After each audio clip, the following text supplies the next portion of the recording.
proposed jury instruction would illuminate anything else other than what is in the standard.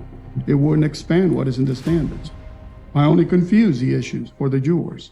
I think the standards sufficiently cover what needs to be told to the jurors as far as what the law is in this case, and then that would be the basis for my ruling. And I'm heavily guided by 776.0511, which specifically talks about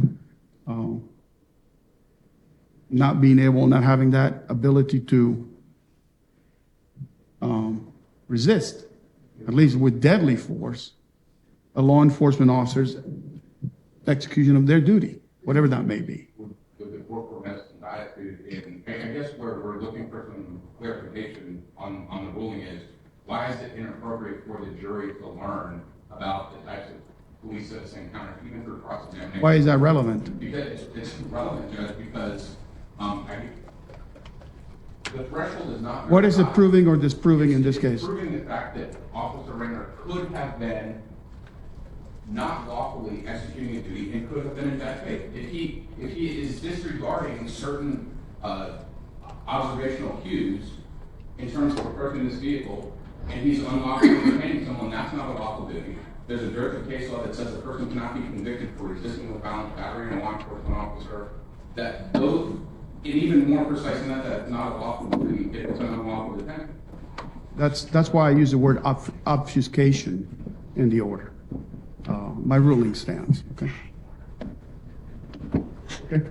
Just real quick, in regard to the search of the apartment, we're putting the apartment in Daytona Beach. We're putting on detective debtor this morning at some point. We're not going to go into the search of that apartment and the items that were found. We're not agreeing that they might not be relevant on cross-examination here, but we're not going to introduce those items. Okay. Where do we stand as far as scheduling? Judge, I think we're running two witnesses slow, but we might be able to pick up the pace, and if everything goes well, by Wednesday afternoon or Thursday morning, the state should be done presenting their case. Okay, how about jury instructions? We were going to go over them at lunch today, and we'll get a copy to the court and Okay. the defense by close of business today. That's okay? Yeah, I do need them. Yes, sir. We'll get those. If you all have the proposed self-defense, if you're going to want to use any of your, because it's very, okay. Okay. We'll add that in. All right, anything else we need to address before? I don't believe so, sir. Okay, then let's take a short break until 9 a.m. All rise.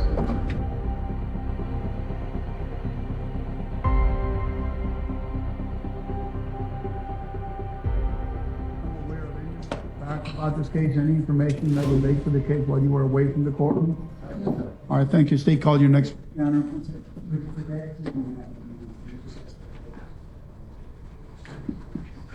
Oh, are the TVs on? Well, okay, yeah. We have IT coming to fix that one. All right, state call your next witness. Take a call, Commissioner Patel.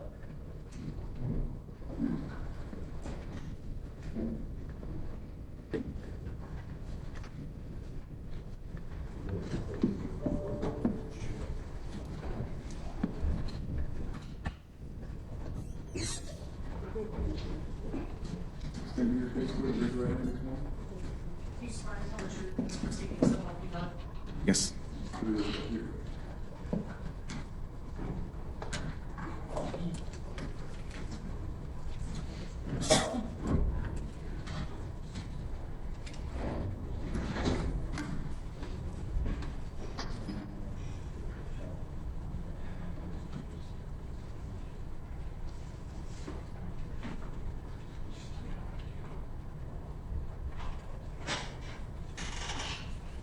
Good morning, sir.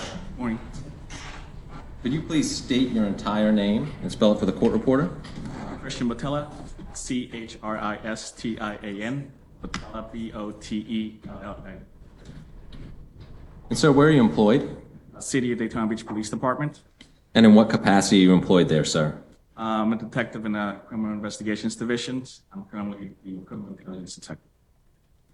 What does that require of you on a day-to-day basis, being a criminal intelligence detective, sir? I collect and research data from different resources and stuff, and assist detectives as they need it, monitor social media, look at reports, gather and collect other bulletins from other agencies.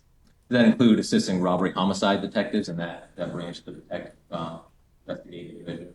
Yes, sir. You can just speak up a little bit. Yes, sorry. That's all right. And how long have you been a law enforcement officer? 10 plus years. All with Daytona Beach? Yes, sir.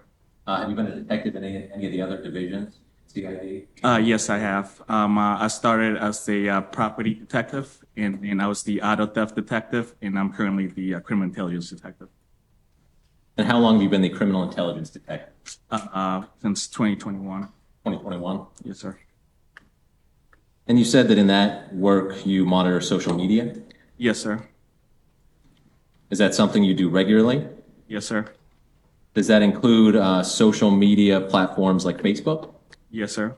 Does it include social media platforms like Instagram? Yes, sir.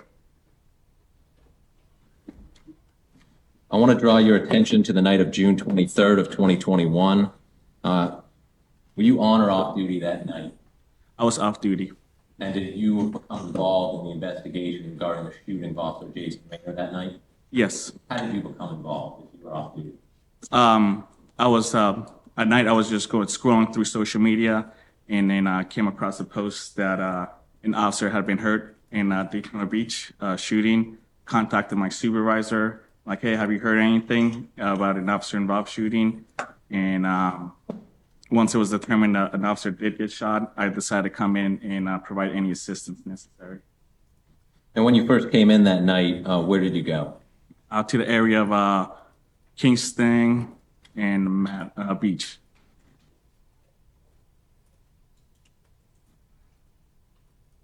When you arrived to the area of Kingston and Beach Street in Daytona Beach, were you briefed on the status of the investigation? Yes, sir. You recall who briefed you when you arrived? Sergeant Karcher and Lieutenant Wallen, I believe. And what was Sergeant Carter's position at the time in the police department? He's the he was, at the time he was the sergeant for the robbery homicide unit. So he was the supervisor of the detectives who were investigating the homicide? The one that did the homicide. Yes, sir. Did you perform any duties out at the scene of 133 Kingston? I canvassed the area to see if we can locate any possible witnesses, and then later that night, I assisted in a search warrant. Can you tell the jury what you mean by canvassing the area? By canvassing the area is we go and walk around, knock doors, check on people, see if there's cameras, knock on doors, see if they heard anything, witness anything that can assist in the investigation. Is that an investigative tool that's commonly used at the very beginning of an investigation? Yes, sir. Was your canvassing of the area fruitful in any way? No, sir. So you didn't locate any witnesses or relevant surveillance cameras, anything like that? We did talk to a couple of witnesses, but they only heard, and then, they already had made a statement to other officers. So did you find any witnesses that made any kind of identification? No.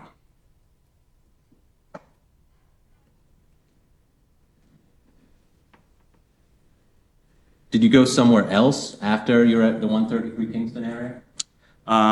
Yes, I met at the Justice Center, and then I was assisting Volusia County deputies to check another location, I think up in Ormond Beach, for a possible associate of Othal Wallace. And was that fruitful in any way? No. Did there come a time that night when you were given a particular task in regard to social media? Yes, sir. What was that task, sir? So once he was identified as the shooter, his social media. Let me jump in. You say once he was identified. Who was identified? Oh yes, sorry. Once Othal Wallace was identified as as the shooter, I was provided his Instagram account, and I located his Instagram account.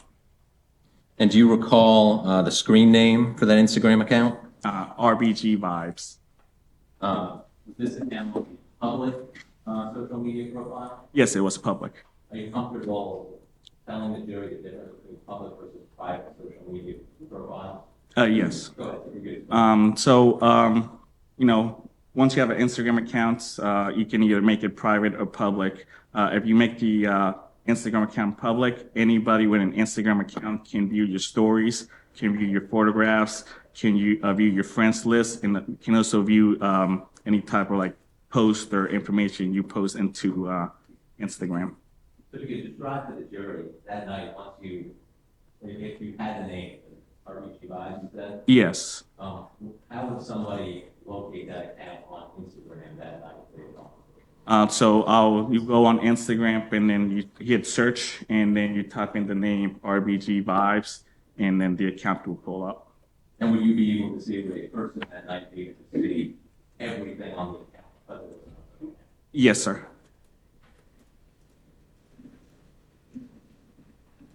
And you mentioned something in your response a moment ago that people would be able to see stories. Did you say that a moment ago? Yes, sir.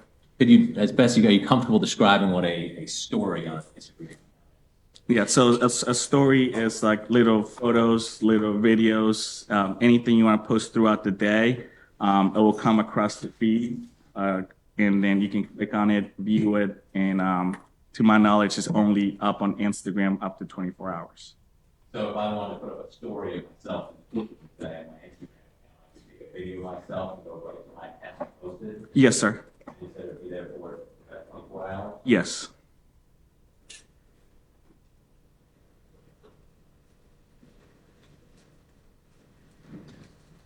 When you went to the account for RBG Vibes, was your attention drawn to a particular story post that was on that? Yes. It was a black screen and there was an audio on it.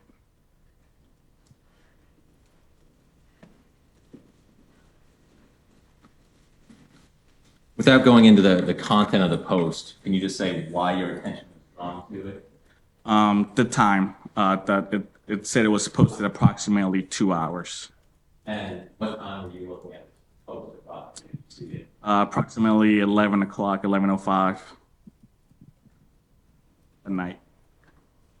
11:05 p.m. the night. PM, yes. The night that Officer Rayner was shot. Yes, sir. Did you make an effort to memorialize this post? I just screen recorded it. How do you do that, Jerry? So your phones, for instance, at the time I had an iPhone. So all you do is just there's an application on the phone that you can screen record. So like it will record everything on your screen that you're viewing. So it's just whatever you've seen on your screen, like to include phone numbers, anything, apps, anything that the screen is showing, you can record it. So the screen recording. And did you do that with this particular post? Yes, I did. And when you screen recorded that particular post, did it capture even the time on your cell phone? Oh, Yes, sir.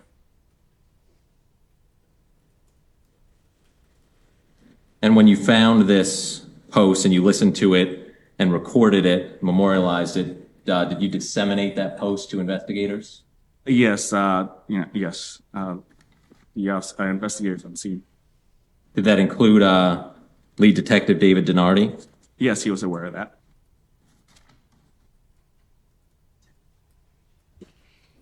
May I approach the witness, Your Honor? Yes. Sir, I'm approaching you with the marked by identification at State Exhibit R.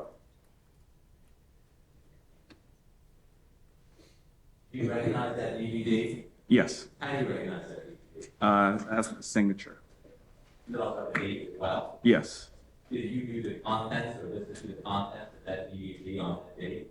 yeah, Does that DVD contain an accurate, a fair and accurate representation of the Instagram story you recorded that night? yes, sir. Has it been altered in any way that you can tell? No, sir. All right, this time the states are in the evidence as the next step of state. Any objection? Your Honor, I'd object at this point because I don't believe they've authenticated it as being or what time it was uploaded. Either a specific time that occurred before the incident, after the incident, or anything like that. I'll overrule the objection. I think there's sufficient information provided to the witness's testimony.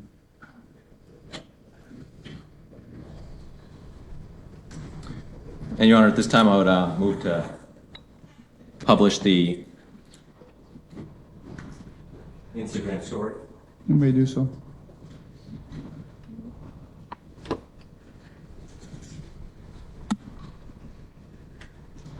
No, I want y'all to know something, man. I love y'all. I want y'all to know something, man. I love y'all. Black power. Stay strong as a nation. Keep fucking fighting.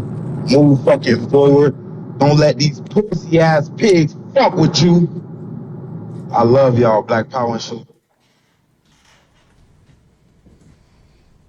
can just leave it there, Mr. Bush, for 1 second. What is this last page at the end of the story that the jury's seeing? That's his account. That's the photos. You can tell that it's open to the public because I don't follow him and stuff. You can just pull up the name and all the information will show. Objection, Your Honor. Let me bring something up outside the. Okay. In sidebar or? Well, it might take a while, but I have to bring it up on the screen. Okay. You don't mind stepping up? Or I can do your.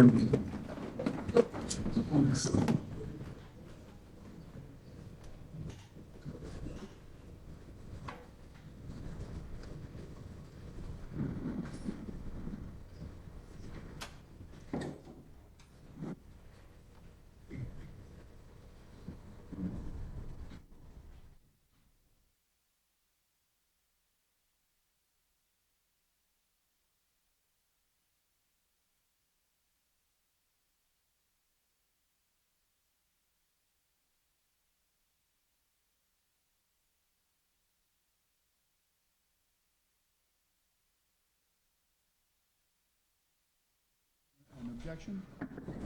Yes, Your Honor. Currently, I don't see the picture. All I can see is I'm very small. Your Honor, first of all, I would ask for a mistrial based on the fact that further ruling there's supposed to be no mention of anything regarding the New Black Panther Party or NFAC, and clearly there's a picture here that's showing the New Black Party, New Black Panther Party. So they violated the pretrial ruling by the court. Second of all, it's extremely prejudicial. We have Chesney here. We have, this is the picture with the AK-47 that they're not supposed to be entering into evidence, only by stipulation. I'm gonna have to come down there and look at it. I can't see it on my screen. It's too small. I'm assuming the viewer screen is just as small. But I think if they take this photo back with them, then they're able to look at it. All of a sudden they can be able to see the New Black Panther Party.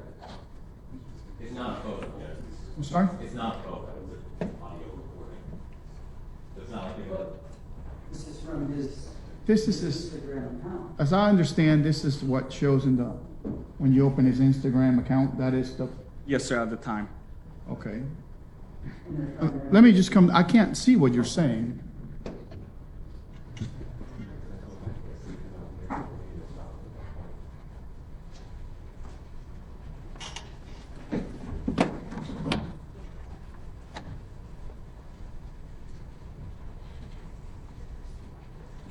Where's the right?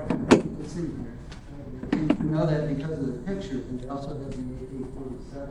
A little bit, but they were able to have that to go back with them. Where does it say Black Panther? We know that because of the picture that they were trying to introduce. Okay, all right. Let's deal with that one first. I can't see anything on there that says Black Panther. And I'm standing 3 inches from it, and I can't read anything that indicates Black Panther. Does the Black Panthers have a symbol? Is that the symbol of the Black Panther? Yes. Okay. Well, what is the Black Panther symbol? Yeah. I think he had exactly on overcoming that. But I think the issue is now this has been presented to the jury, and they're gonna have, they're able to take this back. No, no. All right, anything else? As to the Black Panther, I'm going to deny the motion. It's almost impossible to see what's on there. You're saying that the rifle is on there too? Yeah, you stop there. Okay, so you see the, it looks like the back of the rifle. All right, what was the other one? Well, the other was the shadow. And maybe that just showed that. All right, anything else? Anything else? Okay, I'll deny the motion. However, this last screen, is that necessary? The defense objective to authentication, this goes to authentication, it's got pictures of Mr. Wallace on the page that it was pulled from. That's why I left it in. And of course, it wasn't disclosed to the defense. But we denied, objections. I understand. It but didn't matter. I don't know if you guys would argue it, proposing that this isn't Mr. Wallace's intent. This shows that it's his intent.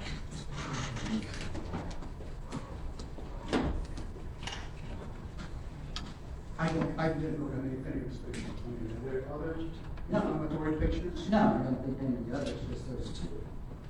Well, the machete, clearly that's not prejudicial in this case.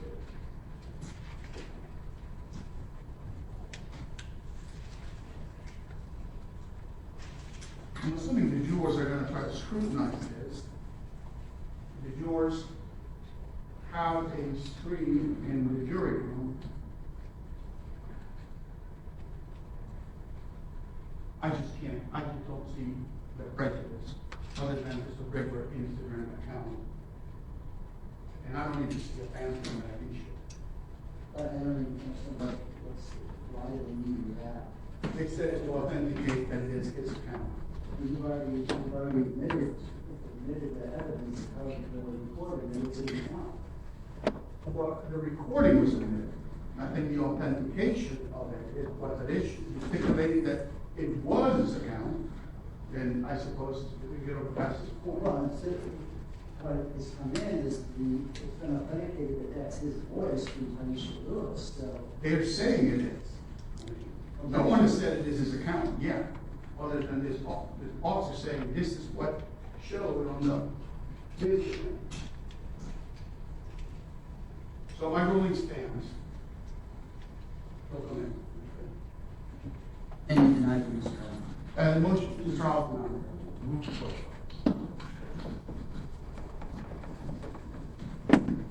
I do want to put on the record that I'm looking at the images on the largest TV that we have in the courtroom. I don't even know what the dimensions of this TV is. But it's extraordinarily large, and I can't make out any of the things that are made up, raised by the defense. I know the jurors in the jury room have a screen which is probably half the size or smaller than this one. And the jurors have individual screens that they share in the jury box, which are just standard monitor size screens. And I do not see any of that other than the main picture of the defendant up above and a few other photographs of him. Thank you. All right, ready for the jury? Bring the jury in.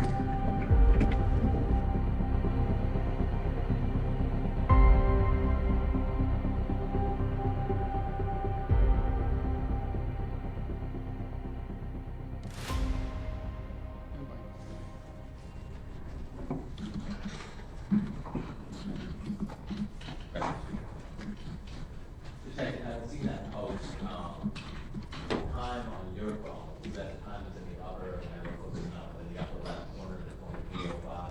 Yes, sir. Is that military time? Yes, sir. What time, non-military time? 11:05 p.m. Again, the post was how old?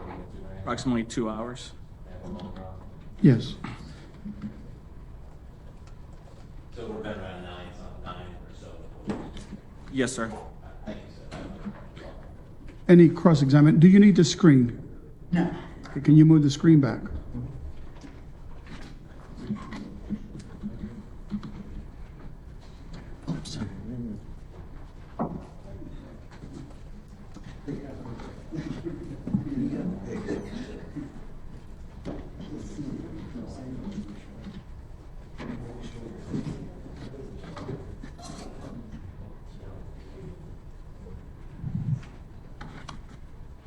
Okay, you may proceed. Detective Botello, did you know anything of Othal Wallace prior to June 23rd of 2021? No, sir. Okay, and you were able to locate the video, or not the video, but the audio that was on Othal Wallace's account, his Instagram account? Sir. Okay. Is it possible to record an audio and then download it at a later time? Yes. Like for Instagram, we talking about? Yeah. Yes. So you don't know if he downloaded the audio 5 days before and then downloaded it that evening, or if he downloaded it, 3 months before and then downloaded it that night, do you? Correct. Okay. And then you had no idea that was Othal Wallace on the audio, do you? No, sir. Nothing else? Thank you. Any redirection? All right, may the witness be excused. Yes. Yes. Are you excused from the subpoena? Thank you, sir. Yes.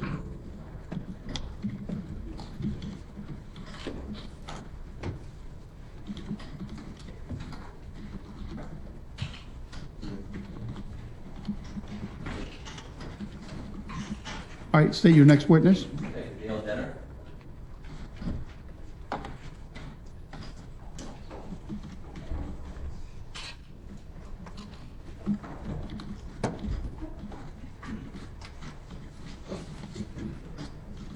I think, let me make sure, pretty sure.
You'll come around to the right, and my left, your left, my right.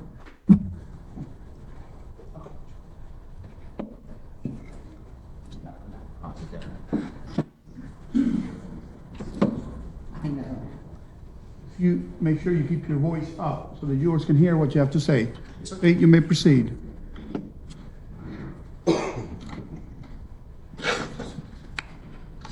Thank you, Judge. Good morning, sir. Good morning. Could you please state your entire name and spell it for the court reporter? Dale Thomas Detter, first name spelled D-A-L-E, middle name Thomas T-H-O-M-A-S, last name Detter, D-E-T-T-E-R. And where are you employed, sir? City of Daytona Beach as a law enforcement officer. What's your job in the city of Daytona Beach? Currently, I'm assigned to the Criminal Investigation Division as a crime scene investigator. So Daytona Beach, you all have a specialized detective to do crime scene all Yes, sir, and one of them. I am. How long have you been a law enforcement officer, sir? 23 years, All with Daytona Beach or with other agencies? all with Daytona Beach. Any military experience? No, sir. How long have you been in the crime scene unit? Full-time, about 5 years now. I did part-time for about 1.5 years prior to that. Are you the lead detective in the crime scene unit? Yes, sir. Can you tell the jury what the responsibilities of a crime scene unit, your crime scene unit, are? Our main responsibilities are for documentation and collection of evidence. Do you guys ever interview witnesses? Not typically, no, sir. Interview defendants, anything else, anything other than just crime scene? No, sir.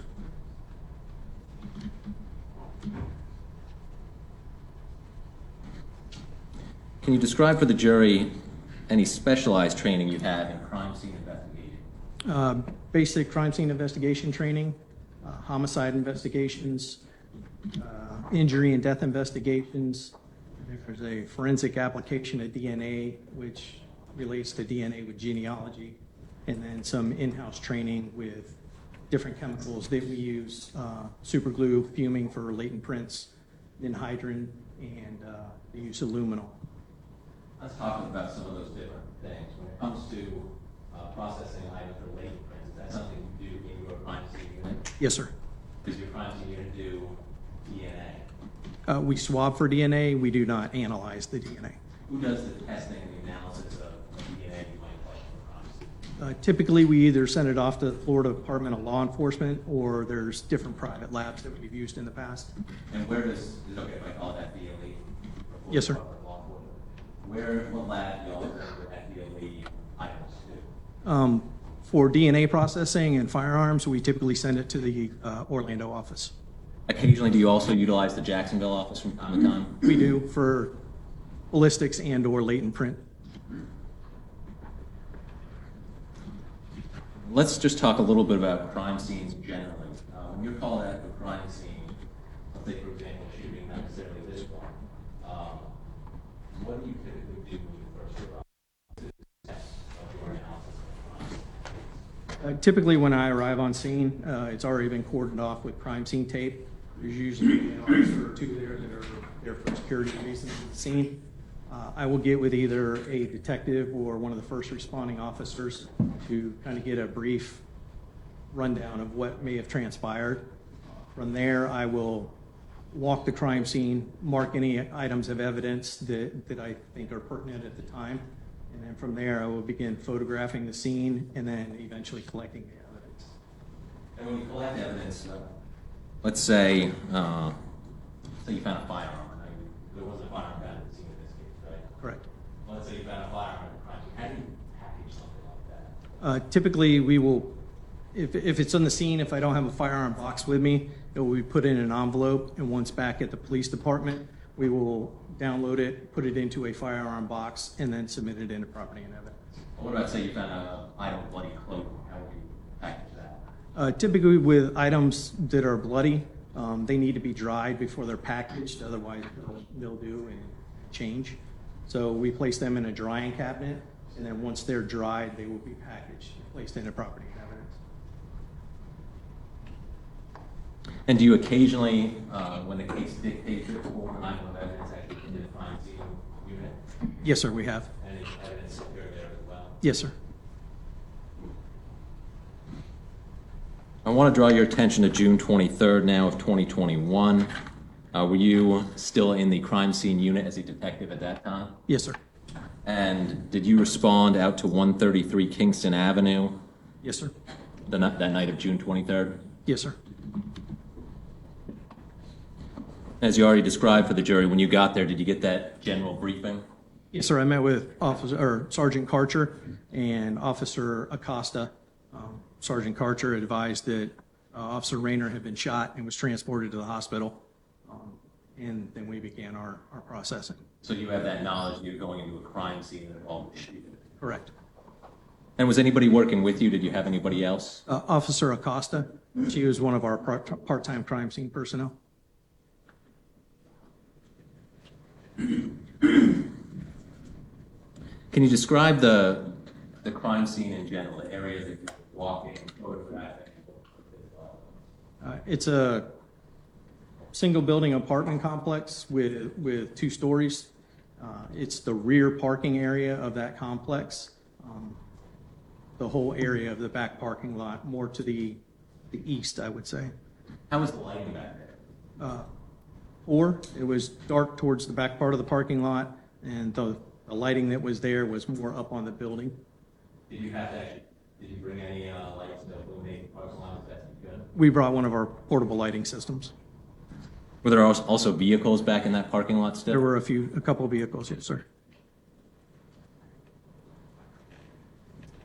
Before going to, did you photograph the area? Yes, sir. Before going to those photographs, later on that night, did your agency use a drone to take some aerial photos of the parking lot? It's my understanding there was some drone work that was being done. And have you reviewed the photographs from that drone? Yes, sir.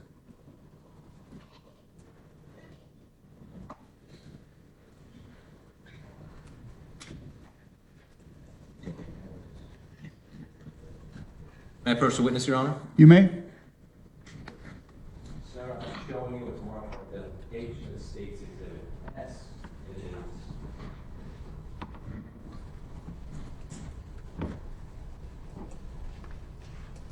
six separate photographs. You could look at those 6 photographs.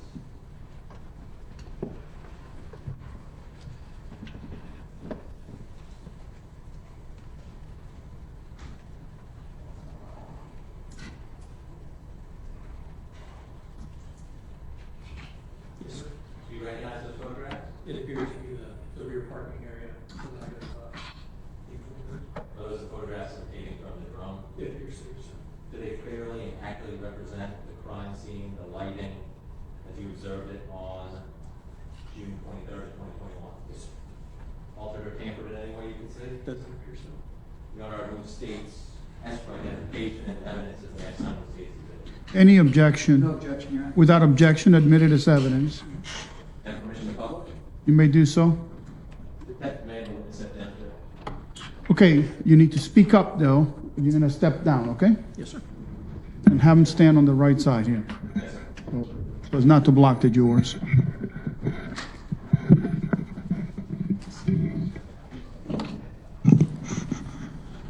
You stand over here, or? Let's get on that side. This side? Going to the first photograph. Can you orient the jury, some of the items, like where's the building in this photograph? The building would be down here along this bottom portion of the screen. And towards the back here behind the red car, is this the fence line back here? Yes, sir. There's some curbing here and then a fence line as well. And the car to the far left, whose vehicle is that? This is Officer Rayner's patrol vehicle. Had it been explained to you that Officer Rainer's patrol vehicle had been moved? Yes, sir. Is this the lighting that y'all brought down here at the bottom of the screen? Yes, sir. Photograph 2. Does this just kind of look a little more to the, which direction would this be? To my The right? east is here. This would be to the west, and then we're looking to the south. This photograph depicts a little more of the parking lot to the west. Correct. Okay. Photograph 3. First, can you orient us in terms of where the building is? Again, this would be the building. The photo would be taken kind of from the eastern end of the parking area, looking towards the west. So again, if I go back to the previous photo, we're seeing the red burgundy vehicle here.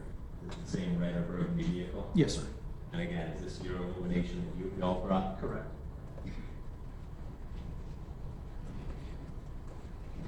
Again, can you orient us in terms of direction first? Again, we're more towards the center of the parking area, looking towards the west. Again, this is the same room vehicle building over here on the right. Again, the parking lot, this is illuminated by your lights, not by the lights from the apartment. Correct. So are there any street lights at that time that you recall being back behind the apartment? No, the only lighting I recall was the ones that were on the building. Such as this one here in the upper right of the screen? Yes, sir.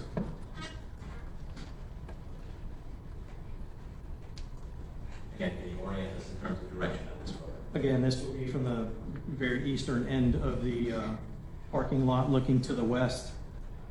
To our right would be the building, Officer Rayner's patrol vehicle here on the bottom left. Could we get a better look here on the left side of the fencing and the shrubbery behind the parking area? Yes, sir. The curbing here, and then the shrubbery is actually on the fence.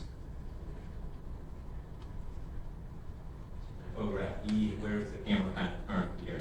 We're looking kind of more towards the building, again, facing to the west. And so the jury is aware, is this pathway here, is that one access point for vehicles to get back into the parking lot? Yes, sir. There's actually two. There's one on the western end of the building, and then there's also one on the eastern end of the building. So kind of right behind the drone, there's another roadway? Correct. And then Kingston would be on the exact other side of this building? Yes, sir. Thank you, sir. For now, you can return to the witness stand.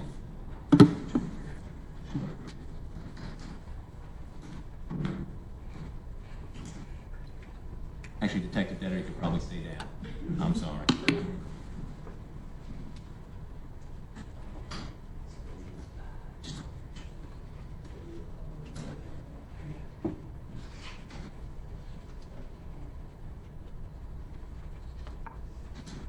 While you're down here, Detective, I'm going to show you State's Exhibit T. Just look through those.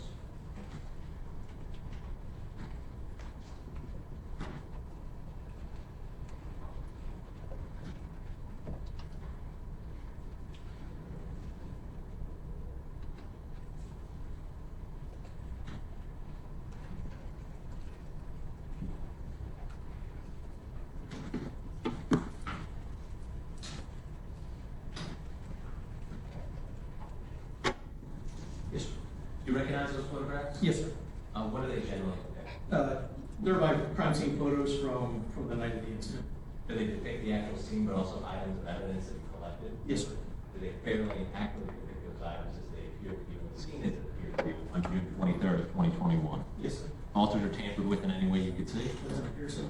Remove this composite exhibit with evidence of state's T for identification. Without objection? No objection. I will be admitted as evidence.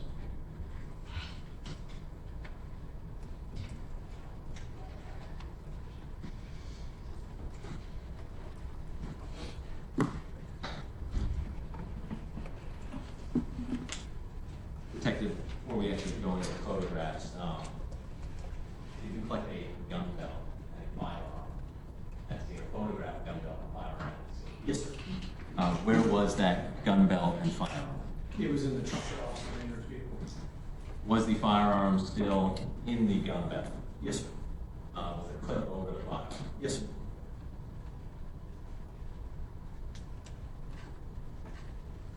Did you also locate in that parking lot a hat? Yes, sir. Did you collect that hat? We did. Did you photograph that hat? We did.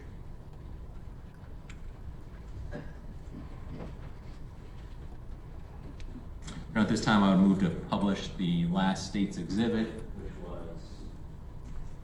16 with Jerry. May I proceed?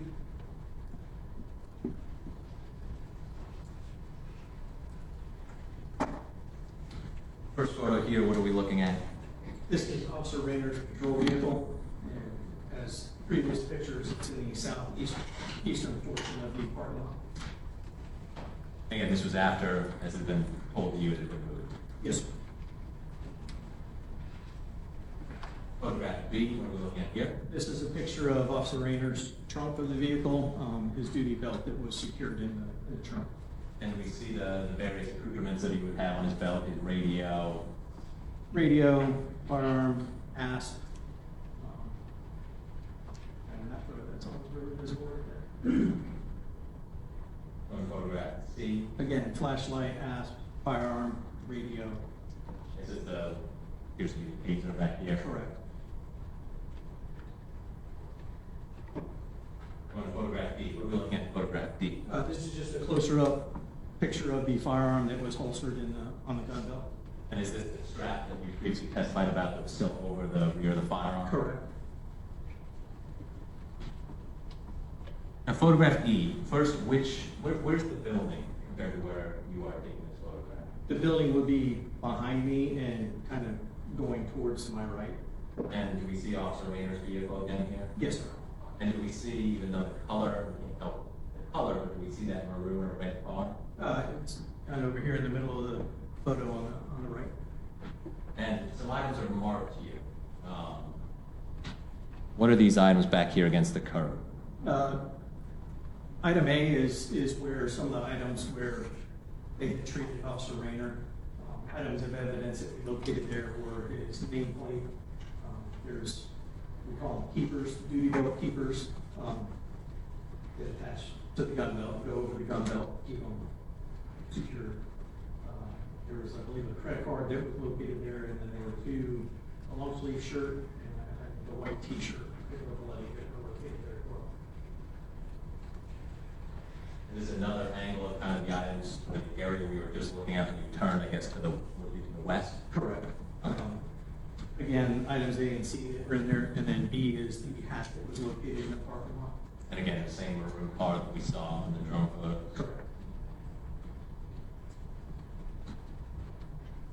Photograph G, kind of self-explanatory, but is the building to your right here? Yes, sir. That would be the building on the right. So you'd be looking directly westbound. Pretty much, yes, sir. So with these last three photographs, is it just you turning more westbound with each photo? Correct. To document the scene? Yes, sir. H, what are we looking at here? What direction? Let's start with that. We would be looking in a southeasterly direction.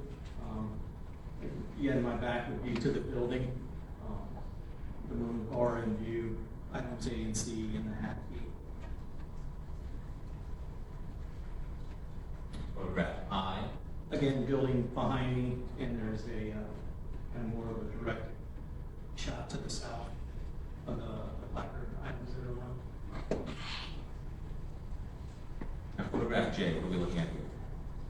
Again, this is for items marked with A. Officer Rayner's nameplate was found in here. There's a black credit card over here, and the two shirts that were over here. So is this the actual, when you're talking about the curb, are you referring to here?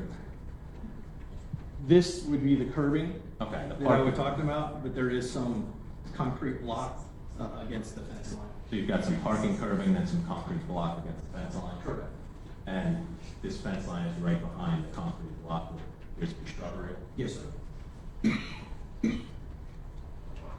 Photograph K, what are we looking at? This is a photo of item B, the hat that was in the middle of the parking lot. And detectives, this is typically how you photograph crime scenes? You start farther away and work in closer with your photographs? Yes, sir.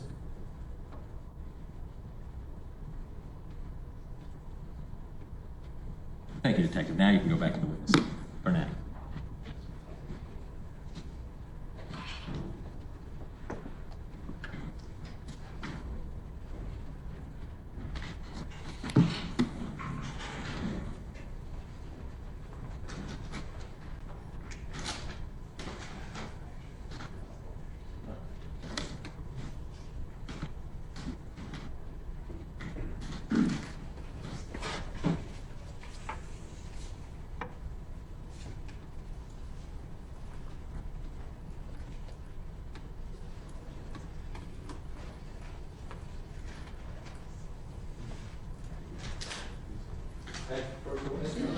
You may. Sir, I'm approaching you with State's Exhibit E, right? Scissors. I'm gonna need a few more photos. Start gloves here, if you need that. Can you open it out? Don't take it out, just open it and look inside.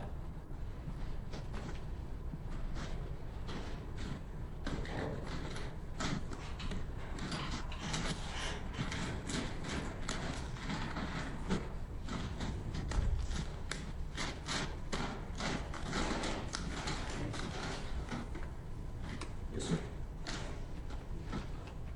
Do you recognize the item that's contained inside that bag? Yes, sir. What is it? What's in there? It's the baseball hat that was photographed in the middle of the parking lot. Is it in the same or substantially similar conditions when you photographed it in the parking lot? Appears so. Was that item appear to have been sent to FDOE?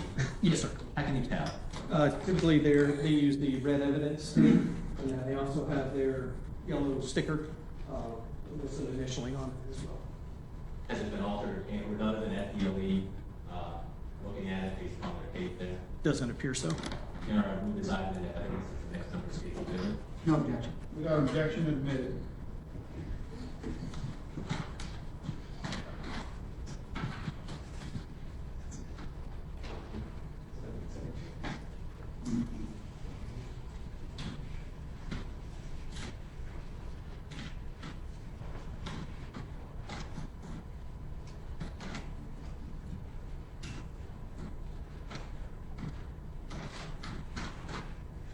Just right now, the detective just take it out. I'm fine if you see it, the witness stand and holds it up. Sure.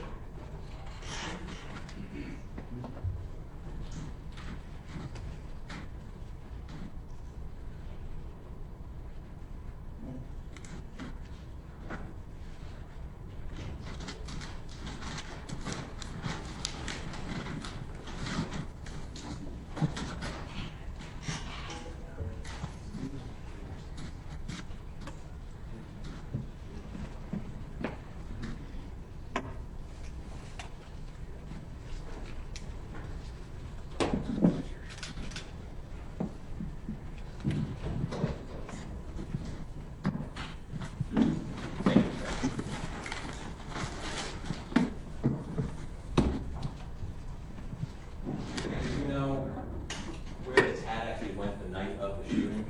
I had turned it over to Captain Loomis, who was in turn going to be giving it to FDLE to have it processed. Now, in regard to the duty belt and the firearm, did you collect those items that night, or did you do something else with them? They were locked, secured in the trunk of the car in our crime scene garage. It was kind of being determined whether they were going to be doing a search warrant to get any of those items. Eventually, it was determined that they were not, and the duty belt was taken out of the vehicle and placed in the crime lab. And can you tell the jury how a car gets from, for instance, this location to the Daytona Beach Police Department and the security? We have a contract record service, Daytona Record Service. Typically, the vehicle is sealed, and then an officer, detective will follow the vehicle back to our police department, and then it's placed in the garage. It is secured. And eventually, did you make a determination that no search warrant was necessary to take the belt out of the vehicle? Yes, sir. Did you take the duty belt and firearm out of the vehicle? We did. And where did you put it after that? It was in the crime lab. And is that a secured location? Yes, sir.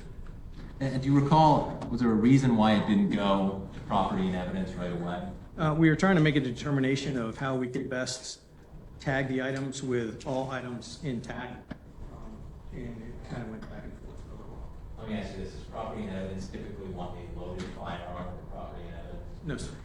Was that one of the reasons you kept it in the crime lab? One of them, yes, sir. Did you want to preserve it in the condition that you found it as well? Yes, sir.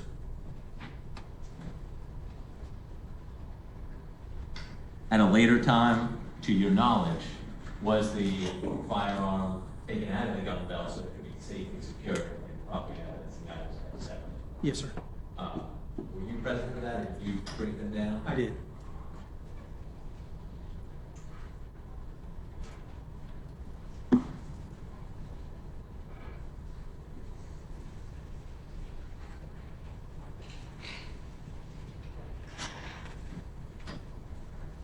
First witness, Your Honor?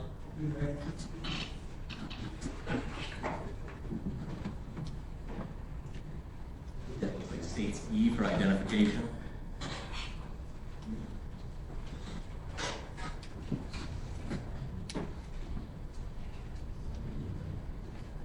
You recognize this item?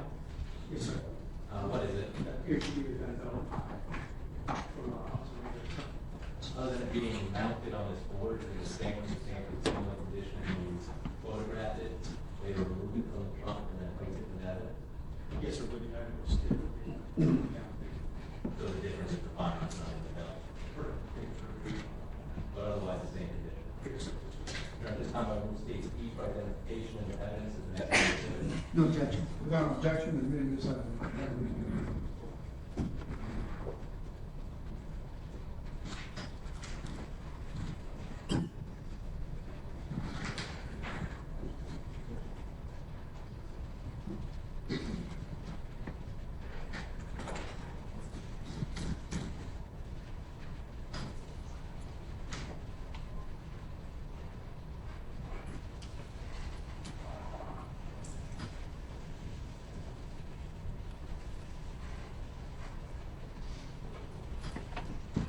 Okay, first witness again, Your Honor. Okay. So I'm now approaching you with state's F for identification. You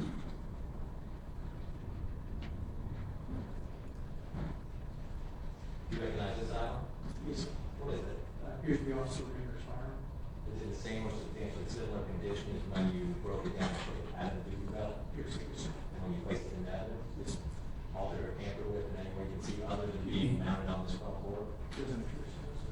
Your Honor, move state's F for identification and evidence is the next one the state's F. No objection. Without objection, admitting this evidence.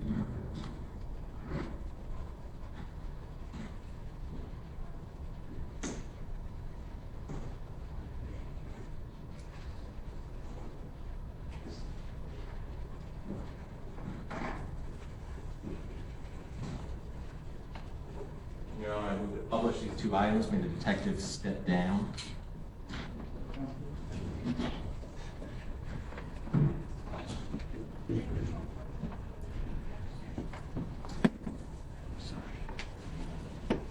First, I move to publish page 18. Can we hold that up for the jury for a moment?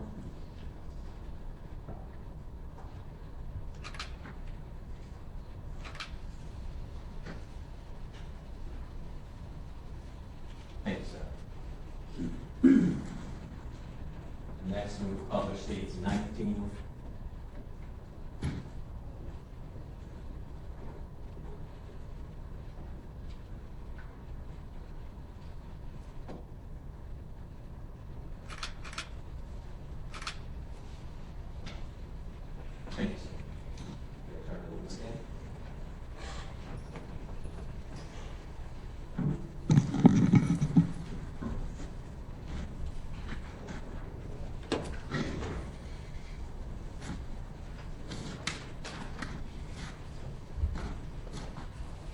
Detective, that first night you're out there searching in the parking lot, look for a shell casing. Yes, sir.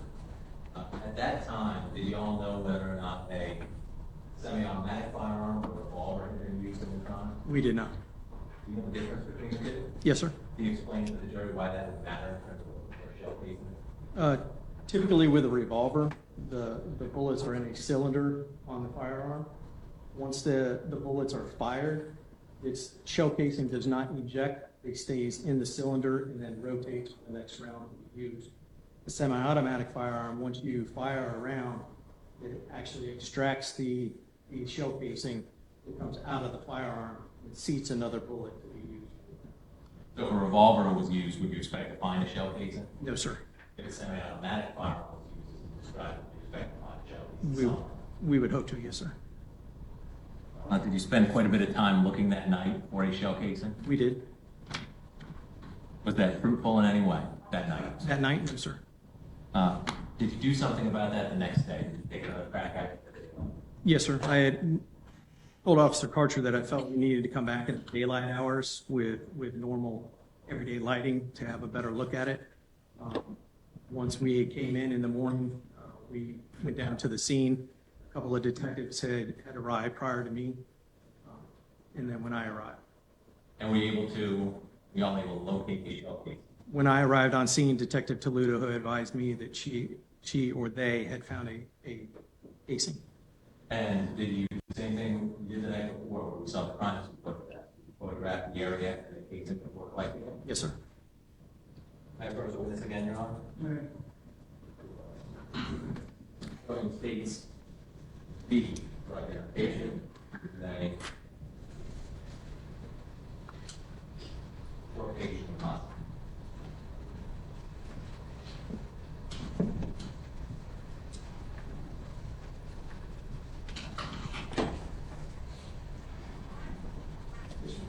You recognize those four photographs? Yes, sir. What are they at? The photos of the day that the casing was found of the parking lot and the casing. So these are daytime photos of the parking lot behind 133. Correct. Been altered or tampered in any way you consider it doesn't fairly accurate represent how the parking lot looked to you on June 24th, 2021? Yes, sir. At the time I put state to be into evidence is the next time the state exhibit. No objection. No objection admitted, it's evidence.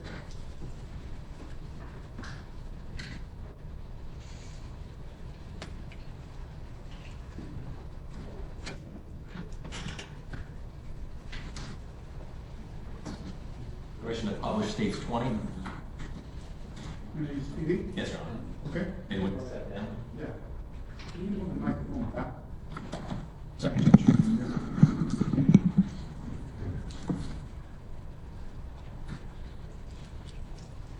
Good, you still have my point. Thank you for holding on to it.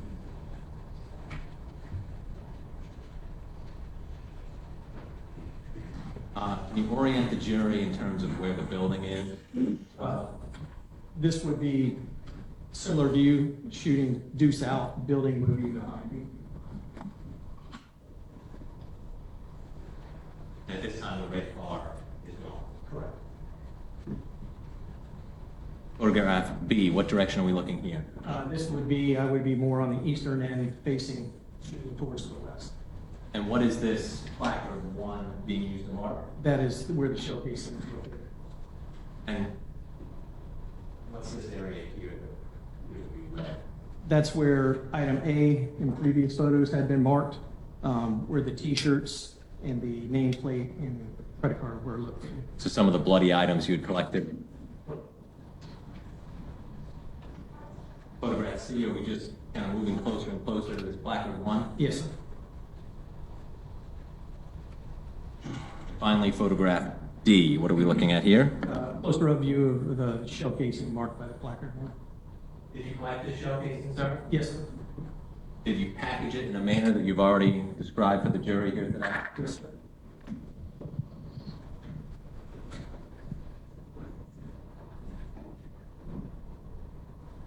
You don't understand. I don't think you'll need your gloves again for that.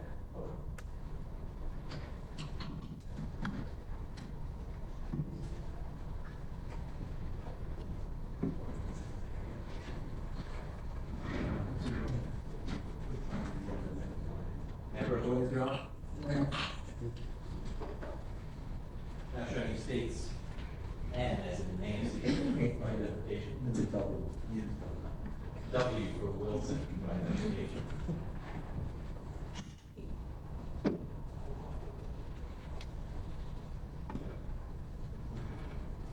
Do you recognize that item? It appears to be the shell casing recovered that day. And on the back side of that item, it's actually got the packaging we put the shell casing into. Yes, sir, this would be our packaging for my property page. Would be appropriate labeling for the item. Is there an FDLE tape on this item as well? Yes, sir. So this item went to FDLE, it was in the same substantially similar condition when we collected it. Yes, sir. Now, our move states W in the evidence is the next number of states. No objection. And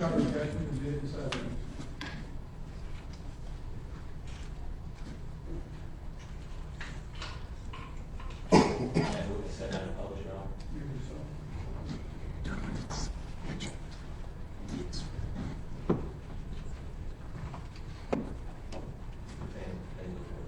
publish this case inside of the jury.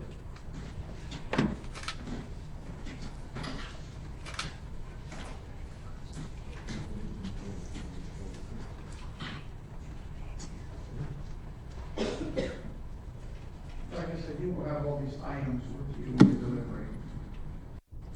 Thank you, sir.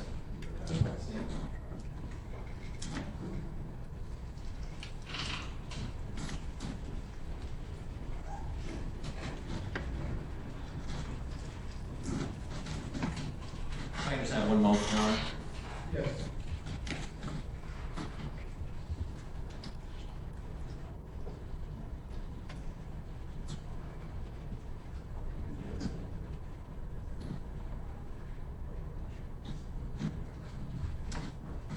Thank you, Detective. I'll tender the witness, Your Honor.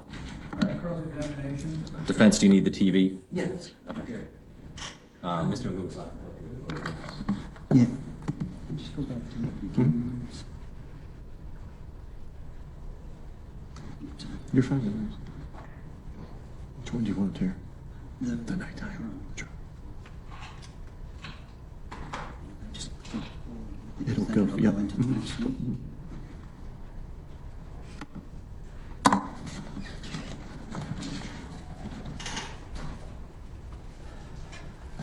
Detective Detter, how are you today? Pretty good for you. Good. You weren't the lead investigator on this case, were you? No, sir. Who was? I think it was Detective Denardi. Denardi? Okay. All right. And when you were there doing these drone photos, about what time was that? I arrived on scene around 10 o'clock, so I'm not sure exactly when the drone photos. We had already set up our lighting and stuff, so I would imagine at 11 o'clock. Okay. So, this incident took place at roughly about 8:50. Does that seem right? From what I know, yes, sir. Okay. And would have been somewhat lighter at that point than it was when you arrived, with it being just after the summer solstice? Yeah, I would say depending on what time the sun goes down at that. Okay. All right. All right, and actually, if I could have you come down, I just want to go over a couple points.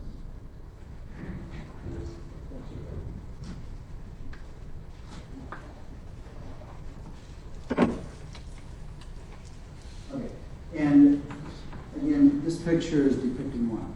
This is the rear parking area of 133 Kingston. And when you were investigating what was going on, you knew that Rainer's vehicle had been moved? Yes, sir. Do you know approximately where it was when the incident took place, based on your investigation? From my understanding, it was somewhere in this area here. Okay.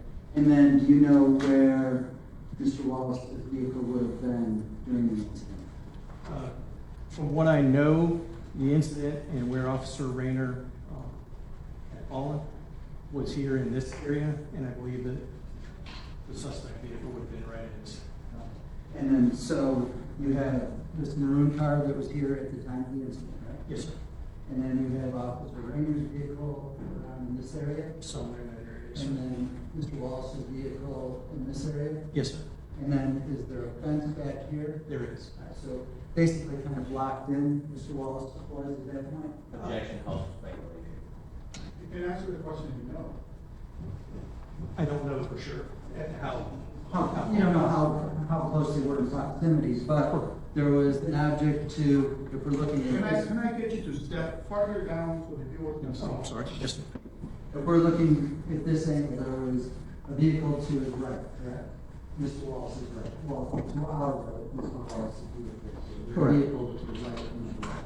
Yes, sir. There was a vehicle in front, or somewhat in front, not trying to block, but there was a vehicle in front, correct? Correct. And then there was Mr. Wallace's vehicle to the left of the room. From our view, yes. And then there was a fence behind. Correct.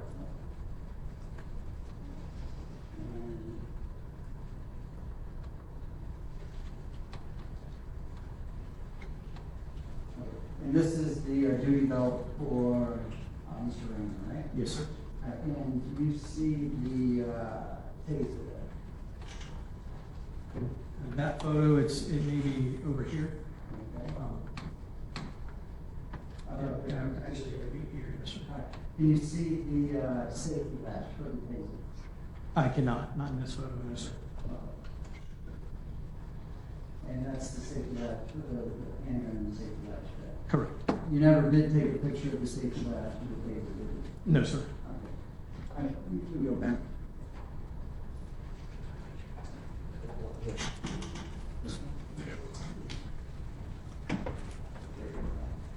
All right, Detective Detter, were you, and I asked this because I can't remember, were you part of evidence viewing on December 27th? I was not. You were not? Okay. All right. You stated that you broke down all the items from the duty belt. When did you do that? I believe it was in March of the, March of 2023?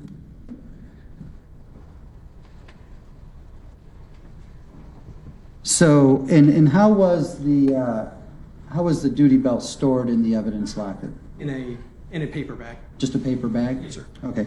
And so it was stored with the magazine was removed, I'm assuming, from the handgun while it was stored? No, it was all intact. It wasn't touched until it was broken down. Okay. All right. So from June until March of 2023, you had everything that was involved in the duty belt shoved in this paper bag? Yes, sir. Okay. All right. And when you broke the duty belt down, which was in March, did you examine all the items? I counted rounds. I looked at the items as I placed them into packaging. Okay. And in what position was the safety latch for the taser? That I don't recall. You don't recall?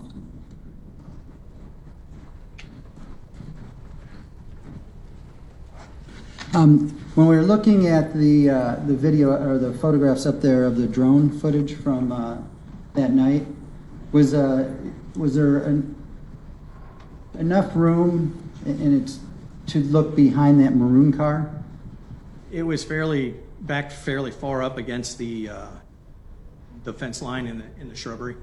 But could you have gone back and looked behind it? I don't know if anybody attempted to. Okay. All right. I have nothing else, Sharon. Thank you. Anything, Brad? Yes, sir. I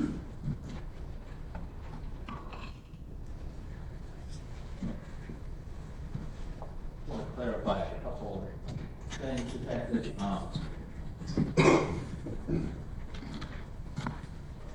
Defense was asking about the drone photographs. Yes, sir. You actually run the drone? I do not. Don't you have like a pilot license to actually run the drone? You do. So you're just testifying those photos accurately depict the crimes? Yes, sir. In terms of Officer Rayner's vehicle, did you observe any what appeared to be recent damage from a vehicle having struck his car that night? Not that I noted, no, sir. May I have one moment, Your Honor? Yes. Thank you, Detective. I have no further questions. Anything, Brad? No, Your Honor. Any witness to this case? Subject to recall, Your Honor. Yes, sir. I mentioned that one more.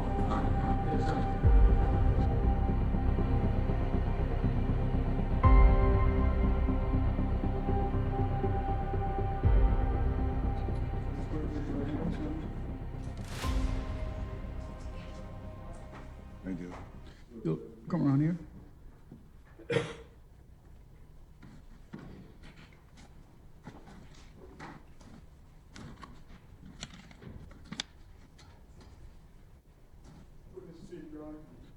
We proceed. Thank you, Your Honor. Good morning, sir. You're a little soft-spoken, so you might have to just speak up or lean into that mic a little bit, okay? Please state your entire name and spell your name before recording, sir. William Garrett Nipper Jr., WILLIAM, GARRETTEKNIPPER, And Mr. Nipper, how old are you, sir? 38, What city and county do you live in? Daytona Beach, Volusia County, And what's your address? Maybe? 110 Kingston Street. Is this a house, an apartment, It's a two-story house. two-story house? Do you rent it? Yes. And were you living in that same house back in June of 2021, sir? Yes. Are you familiar with the apartments located one Yes. in relation to your house? Where are Perpendicular. they? Perpendicular, so they're kind of across the street Yeah, at an angle. at an angle, so is that to the west? Yes.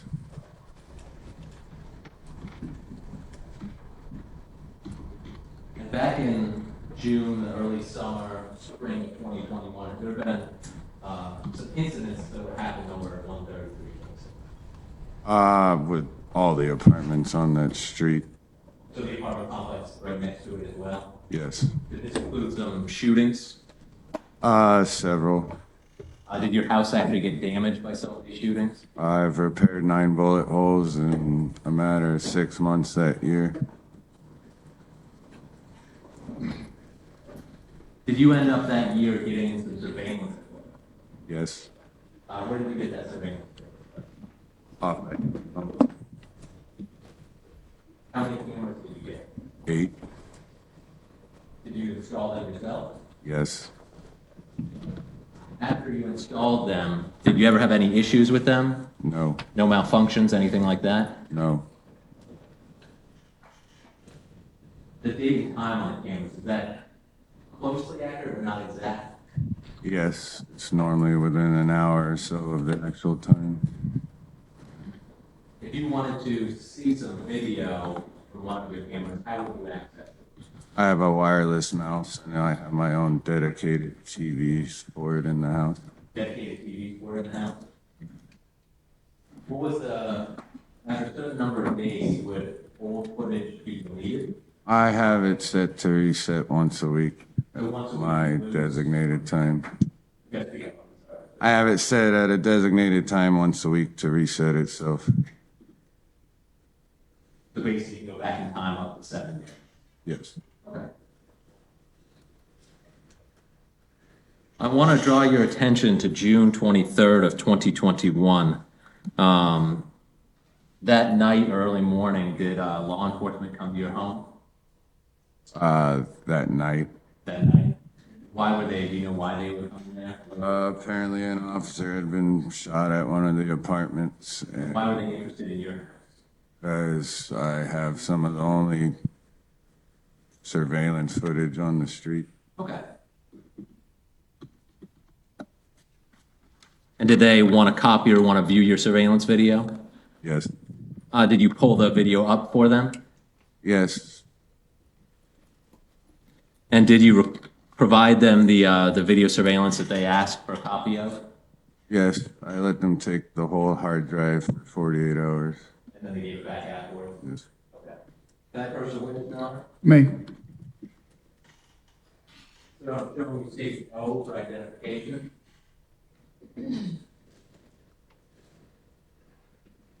You recognize a signature on that TV? It's mine. Is your signature, have you watched the contents of that TV? Yes. Does that contain a portion of the surveillance video that you provided to law enforcement? Yes. Other than being shortened, was it altered in any way? No. Your Honor, Blue states O for identification and evidence of the next number exhibit. Any objection? Without objection, admitted as evidence.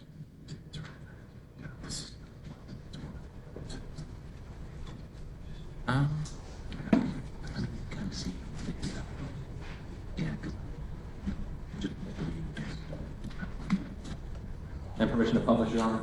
May do so. I'm just gonna get it ready for you. Can you go?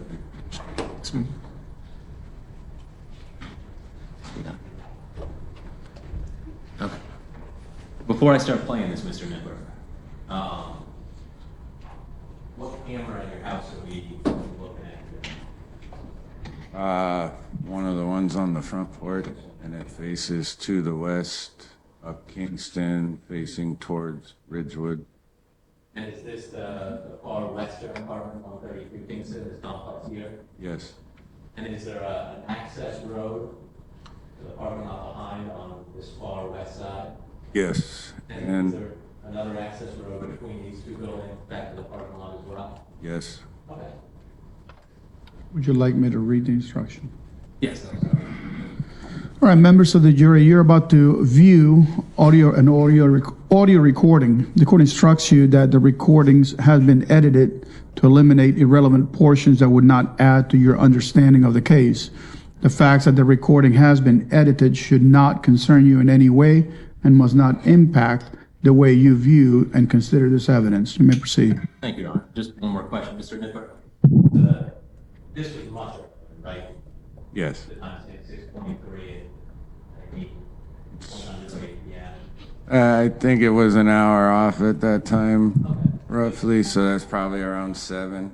But is this a good depiction of the area during the daytime? Yes. The video is not. Yes. Okay.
Sir, I have no further questions for you. All right, thank you.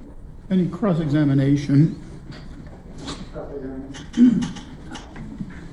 Mr. Nipper, did you know Othal Wallace? No, No? Did you ever see him around at all?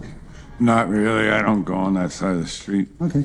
All right, and you said there are a lot of things going on around that time, gunshots and things like that? Yes, the apartments were known to have drive-bys during broad daylight. I've had to break up gunfights in my own front yard because I have bigger guns in my house after my years of service. Never have to break up a gunfight involving Othal Wallace? No, I do not know him. Ever have to encounter Othal Wallace? Not that I know of. Nothing else, sure. Thank you. Any redirect? No, Your Honor. May the witness be excused? Yes, Your Honor. Defense?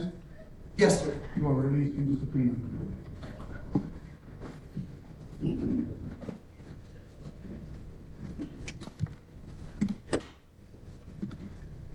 I'll see, call your next witness.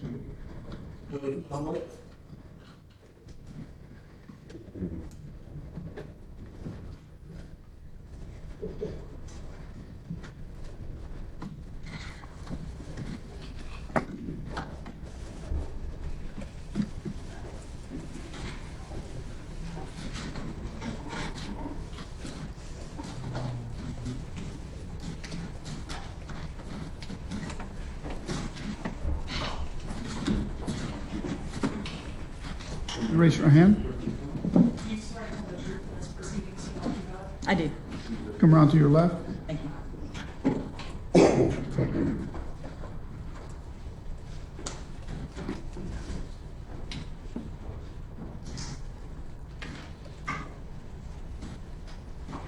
Okay, proceed. Thank you, Your Honor. Make sure you speak loud and clear into the microphone, okay?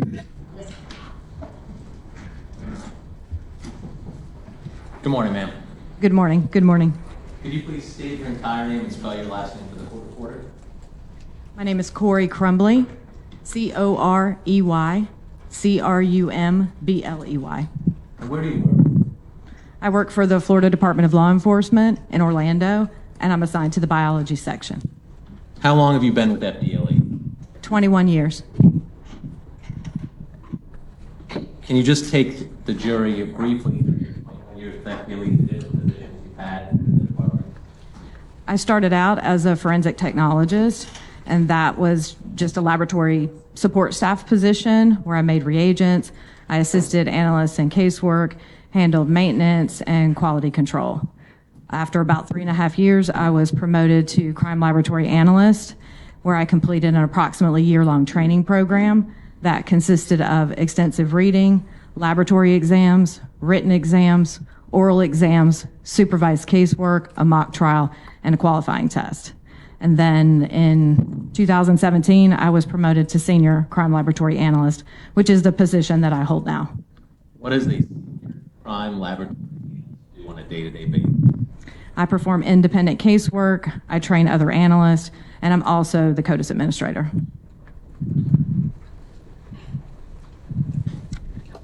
When you say casework, are you talking about DNA and Yes, STR, short tandem repeat DNA analysis. could you tell the jury what training you have in conducting DNA analysis? I have that year-long training program that I just explained, and then every year I am required to participate and complete approximately 8 hours of external training. I read journal articles, I attend conferences and classwork, and complete FDLE training to keep abreast of current technologies and to learn new methodologies that are implemented into the laboratory. I feel the DNA is kind of always evolving, changing, getting Yeah. better. Yes, it's always getting better. New chemistries, better instrumentation in order to perform the testing. Now, does FDLE have proficiency testing? Yes. What's proficiency testing? A proficiency test is a test that I take twice a year that demonstrates that I'm competent and able to perform the testing properly. And it also tests the laboratory procedures that I use every day to perform the testing. Was it twice a year you do that? Twice a year. Other analysts within your laboratory do that as well? Everyone that is involved in independent casework participates in proficiency testing. And have you testified before as an expert in the field of DNA, or have you rendered an opinion before in the field of DNA identification? Yes, I have. How many different times do you think you've rendered opinions in court? Approximately 50 times. Your Honor, I ask at this time this witness be allowed to render an opinion related to forensic biology to the jury. The witness will be permitted to express an opinion. May proceed. Thank you, Your Honor. Ms. Crumley, can you tell the jury what DNA is? DNA is your genetic blueprint. Half of it comes from your mother, half of it comes from your father. Your DNA profile is determined at conception, and it remains the same throughout your lifetime. Is each person's DNA unique to that person? Unless you have an identical twin, your DNA would be unique for the markers that I test for. And can you tell the jury where generally DNA can be found from a person? It could be found in blood, semen, saliva, skin cells, bone, tissue, and hair. Can you describe for the jury the process that you go through to process a DNA sample? The first step is DNA extraction. That's where I use heat and chemicals to break open the cells and get the DNA out. The next step of the process is called quantitation. That test just tells me how much DNA I have recovered from that extraction process. I need to know how much DNA I have to move forward in the process. The next step is called amplification. During that step, I perform what's called the PCR test, the polymerase chain reaction. That allows me to target and copy the DNA at all of the locations that I test for. I only need to test the DNA where it is unique, individual to individual, so I'm only looking at specific sections or portions of the DNA. The next step is DNA analysis. That's where any DNA that I have obtained through the process is detected. I'm able to visualize a DNA profile and then make comparisons between DNA profiles from evidence in the case to DNA profiles from known reference samples in the case. No, you say known referencing. What do you usually get for a known? Typically, I get what's called a buccal swab. Essentially, the collection of that involves taking a cotton tip swab. It looks like a Q-tip that you see every day, probably in your own homes and use. And it is placed inside the mouth, and a sample is collected from the inside of the cheek to collect cells that can be used to test for DNA. And once I have a DNA profile, that gives me a DNA profile for a particular individual that I can use to compare to unknown samples from evidence to determine who may or may not be a donor. And you're not swab. No. Law enforcement the swabs. Yes. Do you also at times receive for a known to get a known stain blood stain card? Sometimes it's a bloodstain card, yes. A bloodstain card is a piece of filter paper where blood from a particular person is spotted onto the card. Since that blood is collected directly from an individual, the same way that a buccal swab is, it can be used as a known reference sample for comparison if a DNA profile is obtained. And is a bloodstain card more common, say, if the person whose DNA is becoming known who you're testing for is deceased? Yes, So that's something that a medical examiner will collect. that's correct. And the process you described, that kind of the four-step process of your testing, is that commonly accepted within the scientific community? It is.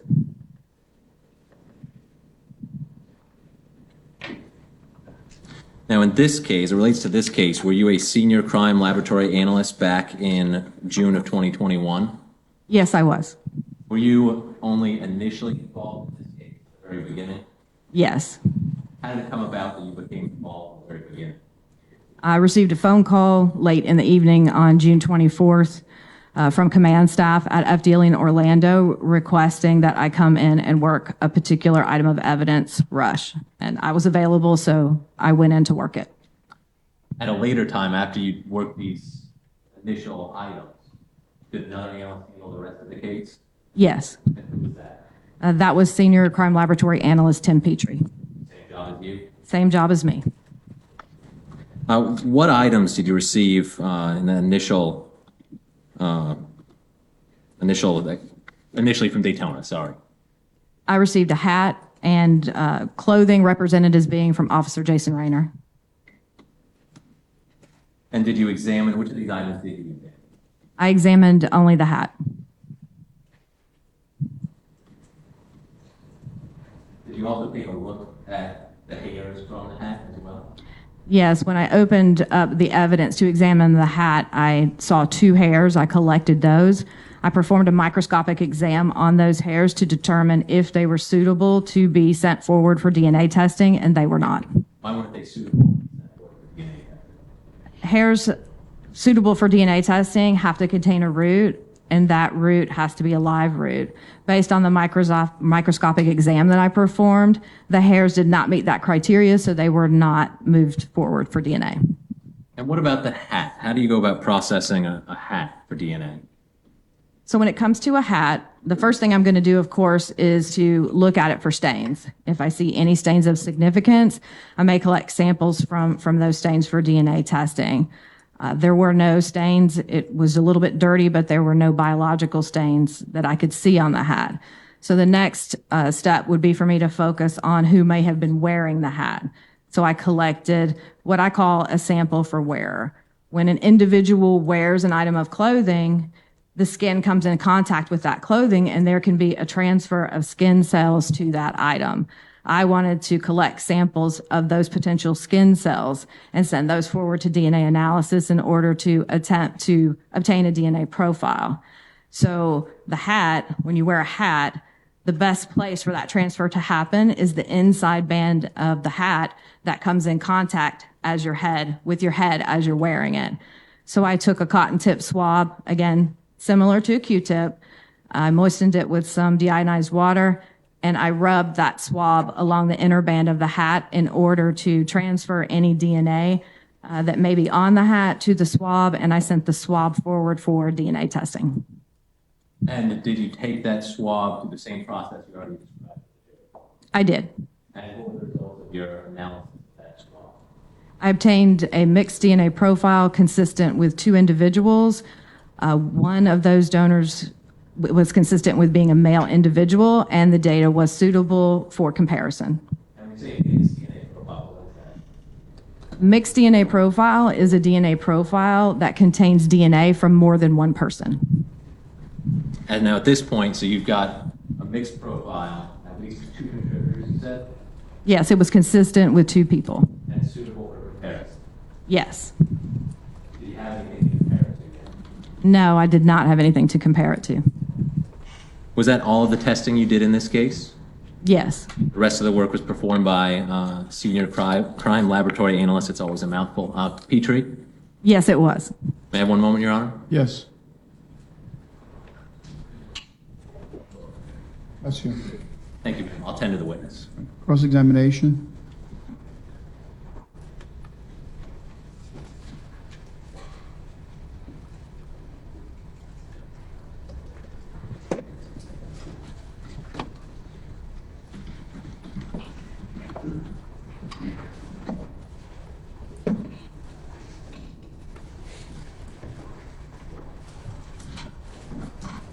Good morning, ma'am. Good morning. There are numerous ways in which a person can transfer DNA from themselves to another substance or another item. Yes. Sweating is one of those ways. Yes. Bleeding, Yes. shedding hairs, Shedding hairs. spit. Yes. Okay.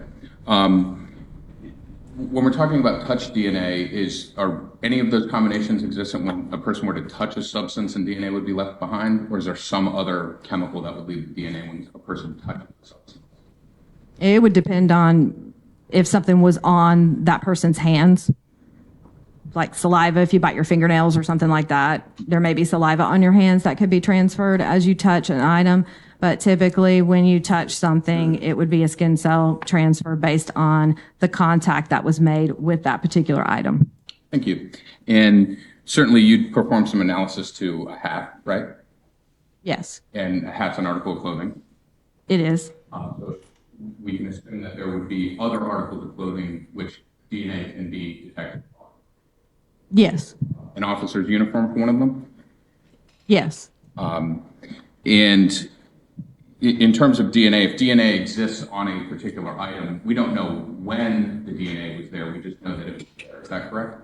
That's correct. But are there any methods that you're familiar with that would allow an analyst like yourself to determine when DNA is present or when DNA found its way up on a particular item? No, the testing that I perform only tells me what DNA is present on the sample that I perform the testing on. It does not tell me when it was deposited or in what manner it was deposited. Okay. And the fact that you didn't perform any analysis as to the officer's clothing means that you have no testimony to provide about whether Mr. Wallace's DNA was present on the clothing. Would you agree with that?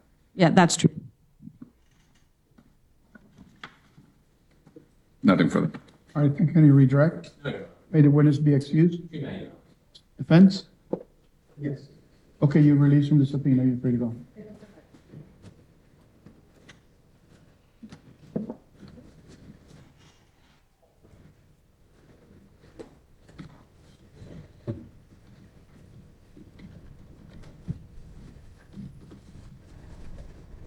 Next witness? Yes, sir. The state called Othal Wallace.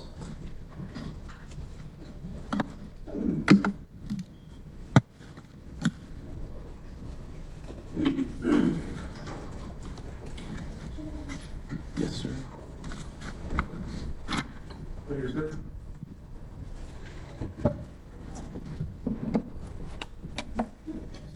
Mr. Clerk, read the right hand, please, family. I do. You can follow the deputy over here.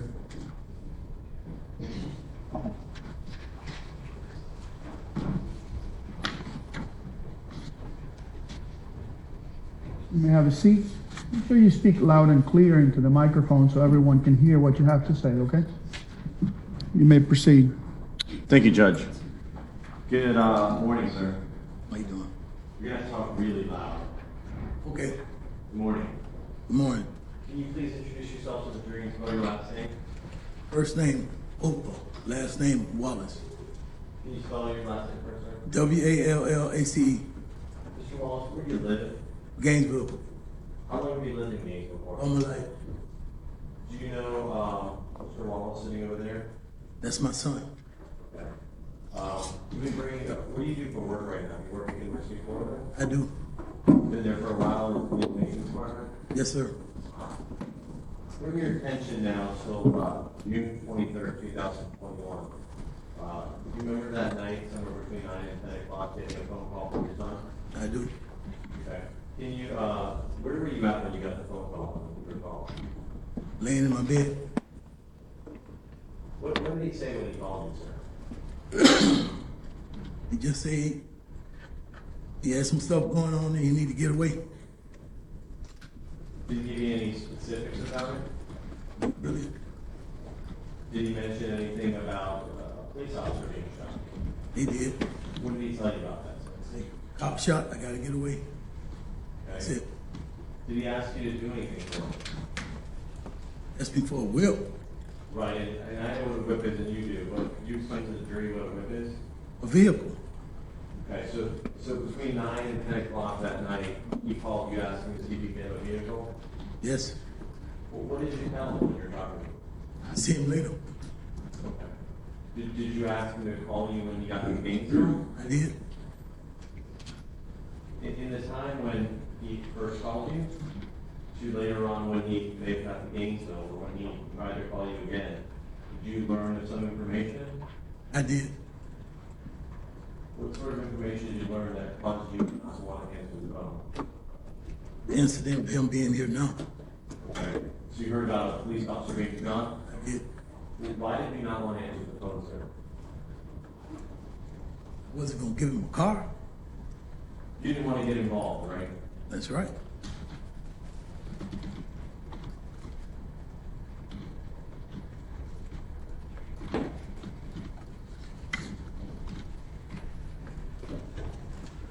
Did he did you receive a phone call, or did he try to call you that day again? I did not.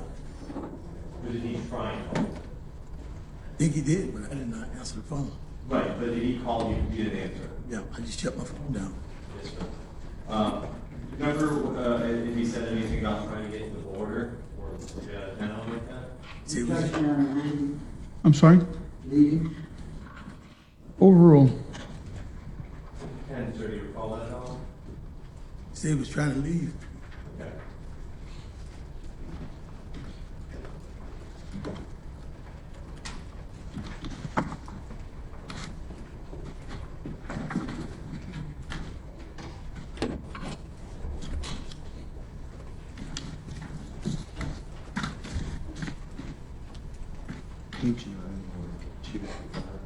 Just may I approach the witness? You may. Sir, do you remember, we gave a deposition way back, I guess it would have been in June of 2023, the 19th? Remember over the computer thing? Yeah, maybe I did. Okay. I'm gonna approach and show you some of the words that were typed out by the court reporter, just to keep it refreshed in their memory. You can just read from 2 through 5, see if it helps us out with the public.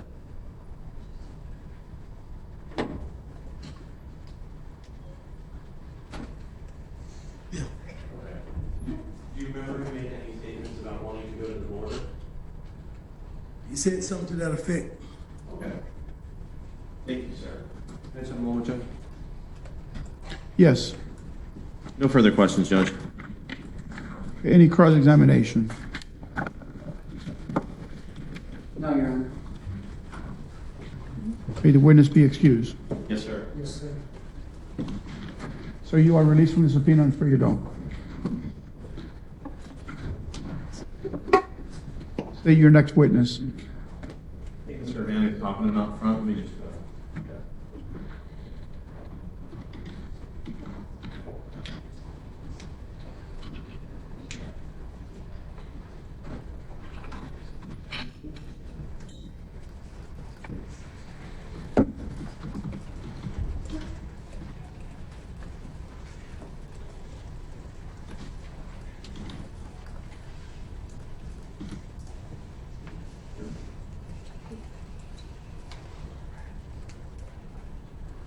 If you want to take a stretch break, you're welcome to stand up.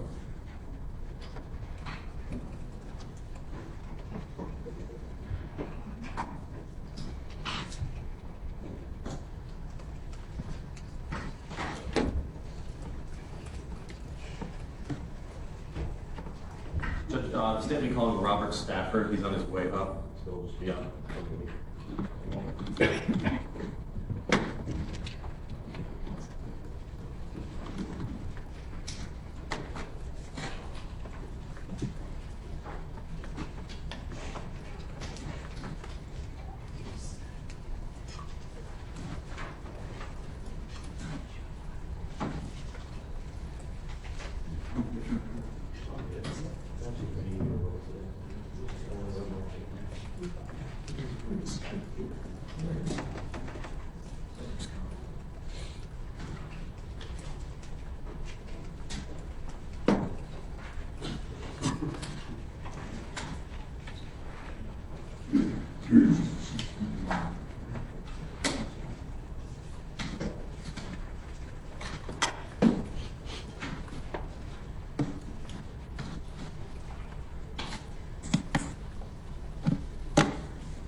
Do you find the drink suitable to your taste?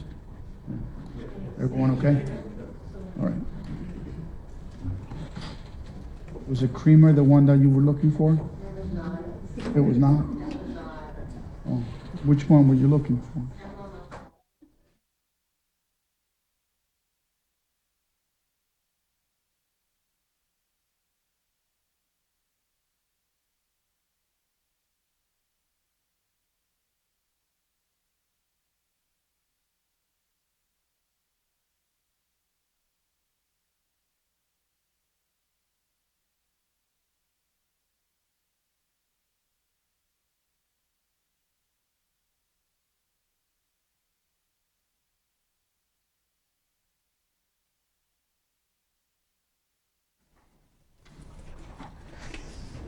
If you run out, let me know, okay?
Yeah, use the restroom, now would be the time.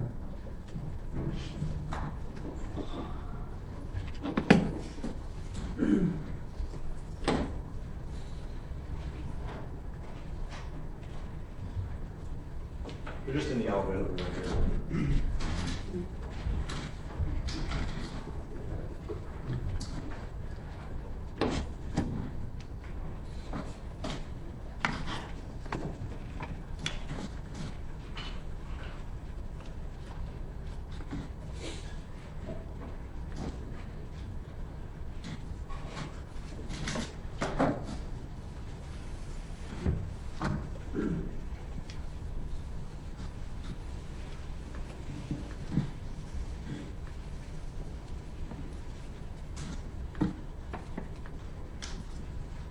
Okay, stand by.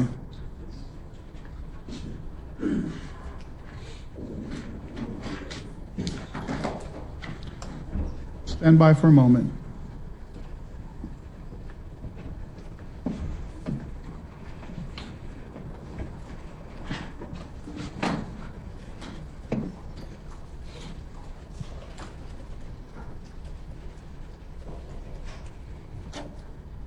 Okay, come forward. If you'll raise your hand and be sworn, please. I do. Follow the deputy over here.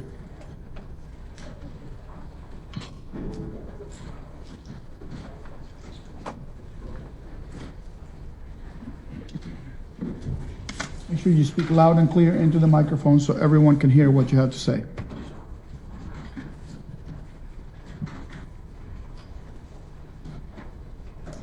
You may proceed.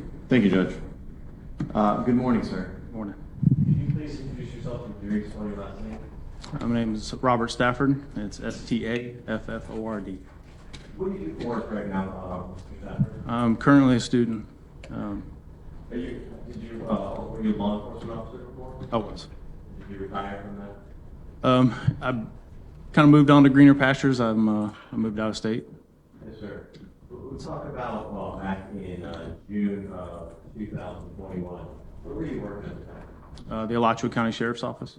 What capacity were you working in? Was a patrol captain in our patrol operations division.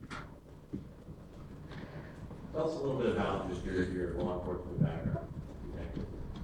I started as a dispatcher working for the Williston Police Department, kind of a 911 operator there.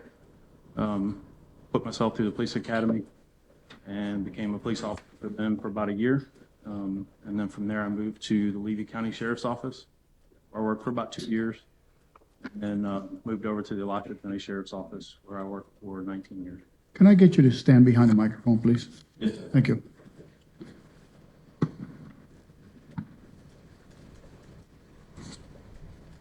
What was your responsibilities as a patrol captain back then, sir? Daily operations of our patrol division, just ensuring that the deputies had all the equipment that they needed, overseeing just our normal day-to-day operations, making sure that the shifts were filled, making sure we had proper staffing, handling complaints that came in from citizens and others, and just taking care of our employees and the community. Yes, sir. If I can bring your attention now to, it would have been June 26th, 2021, somewhere around 4:30 p.m. That day. Did you receive any calls or any information that caused you to start looking for a vehicle? I did. Can you tell us what call you received and what you started to look for? One of my previous assignments with the Alachua County Sheriff's Office is I was assigned to our Warrant Bureau, where I was dual sworn with the U.S. Marshal Service as one of their special investigators. And I received a phone call from the U.S. Marshal Service, the deputy marshal that handled our area for that fugitive task force. And he gave me some information to look for a vehicle. Do you remember what kind of vehicle you were asked to look for? It was a 2016 Honda HR-V. Was it gray in color? Did they give you any guidance about where you might look for it, or did you take that upon yourself to just look around? He gave me a kind of a rough corridor to look in Gainesville. I-75 runs right through the center of our county, and it was the area of Newberry Road, just State Road 26. It's around the Oaks Mall, kind of back. It's about probably a square mile around that area. Just my approach to witness. May. I'm going to show you what's marked states Y for identification. Take a moment and look at these two areas. See if you recognize it there.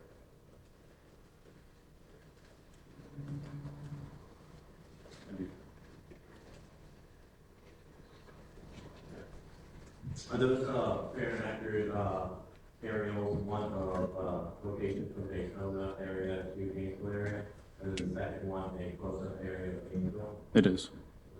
Anything can be changed or altered about those, or is it can be consistent with that you've seen? They look accurate. The maps I've seen before. This is not a state of moving state law. No objection, Your Honor. Without objection, admitted as evidence.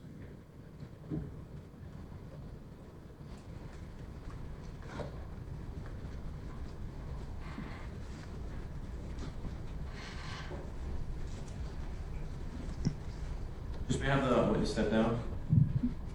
We do so, but make sure you speak up loud. Okay, you need to stand on this side. I'm going to show you, this is 23A evidence. If you could take this, I'm going to have you stand on the side there so the jury can see.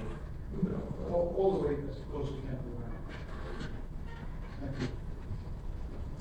Can you just describe where Daytona is in this map in relation to where Gainesville is, sir?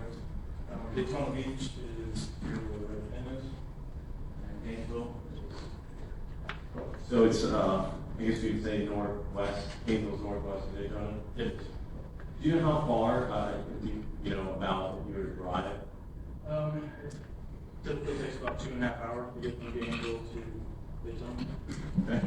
And if I can have you stay up there, showing you what's 23B.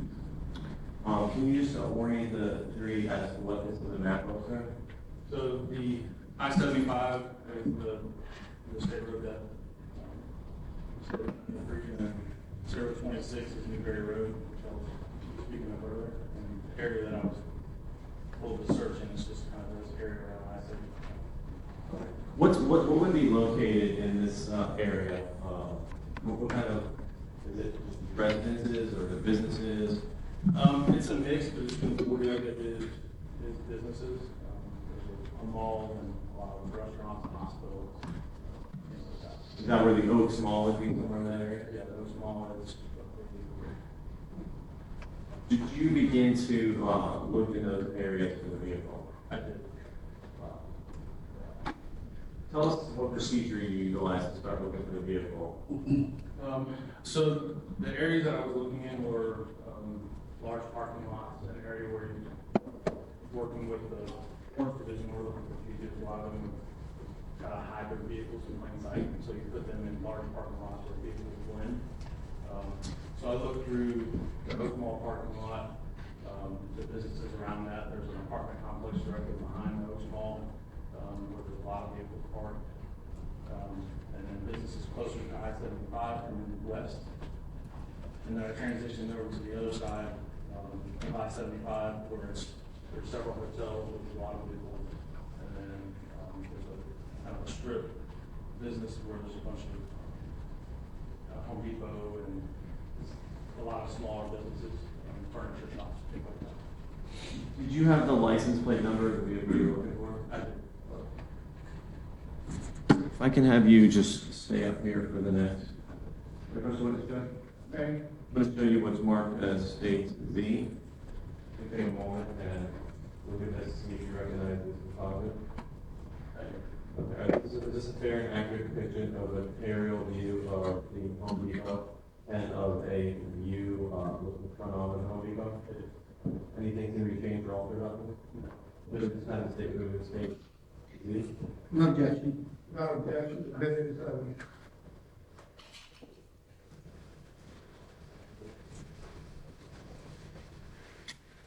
So I'm going to show you what's in evidence as states 24A. So if you can just illustrate to the very what this is that we're looking at, and then we'll talk about the county in here. This is the strip of businesses that I was referring to earlier. This is the Home Depot. There's a furniture store in here. There's a liquor store, some other things down on farther end. Did you have an opportunity to go through and look at the parking lot of the Home Depot? I did. Did you see a vehicle that possibly could have been the vehicle you were looking for? I did. Can you tell us where you were when you saw that and what you had to do? I entered in the drive through the center drive here. I made a left and went down the back side of the lot. I saw the vehicle parked approximately in this area. Now, how do you just makes a lot of sense. So when I drove in this way and kind of drove to the back of the parking lot. And then as I drove across, I saw a vehicle that matched the description of it, parked in this area along there's a row of bushes on the back side of the parking lot. I'm going to show you what's 24B. Is this a frontal view of we were just talking about right here, that area, that front view? It is. Tell us where the car was parked and how it was parked, sir. It was 3 spots in from the edge back all the way up against the bushes. When you say back up against the bushes, was the license plate concealed where you weren't able to see it at that point? Yes. When I drove in front of the vehicle, it looked like the car that I was looking for, just based on, I pulled up a Google image of Honda HRV just to see what the body type looked like. It looked like that vehicle, so I drove out. I couldn't see it from the front, so I drove around to the outside here, parked on the other side of the street, and I had to walk up and physically move the bushes out of the way in order to see the tag. And just to back up to something you said before, so you saw a vehicle that looked similar to the HRV, but in order for you to make a more definitive, you actually had to pull that image from the internet? Yes. When you pull the bushes away, did the license plate match the vehicle you're looking for? It was. Okay. Please sit back down. Thank you.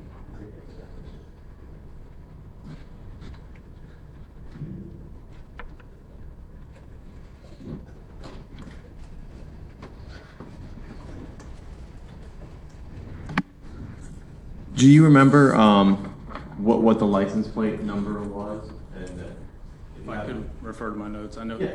it was a California plate. allow to refresh your memory, sir? It will. Yes, sir.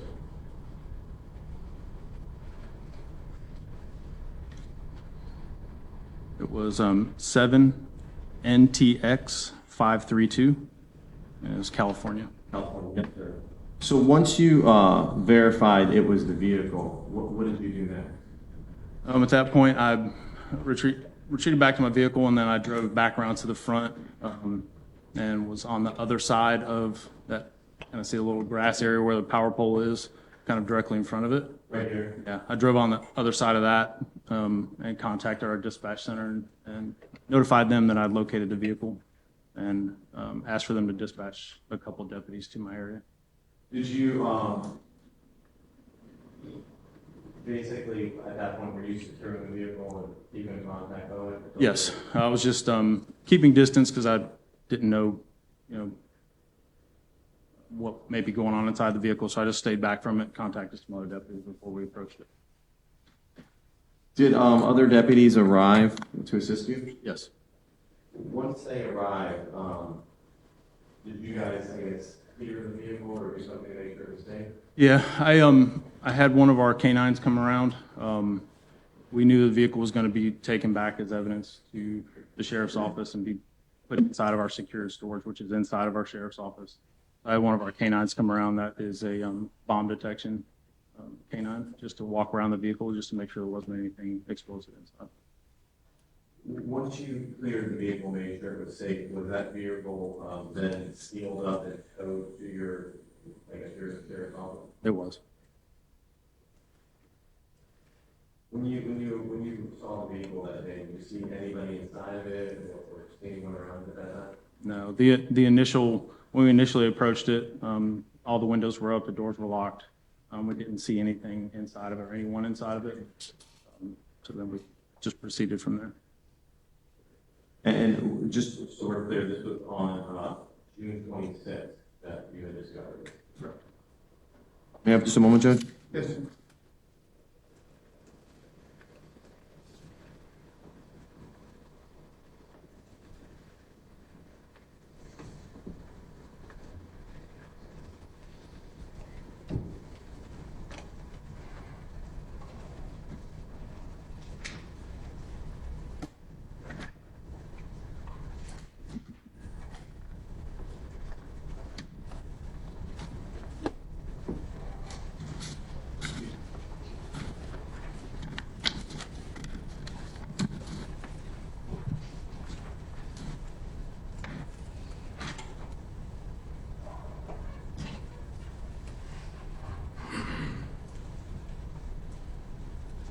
No further questions, Judge.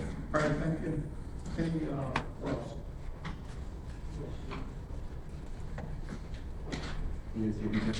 I didn't.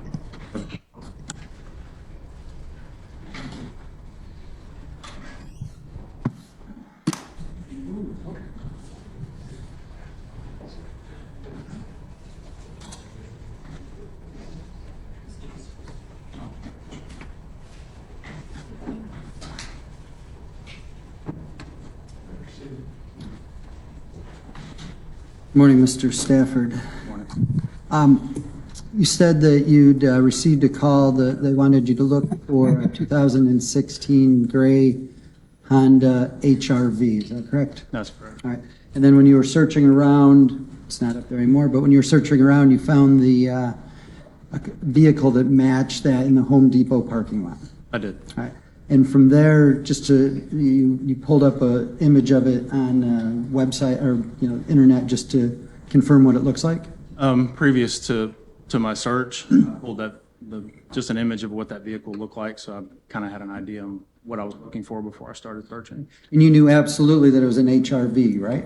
Yes. Okay. So when you went up, if you look at the car and it's a different model, you're going to say, well, yes, it was similar, but it's not the right model. So you would have gone on elsewhere, right?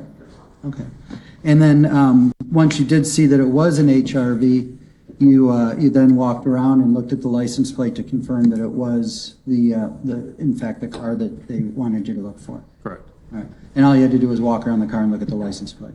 I had to actually go around to the back because it was backed into the bushes. I couldn't see the plate from the sides.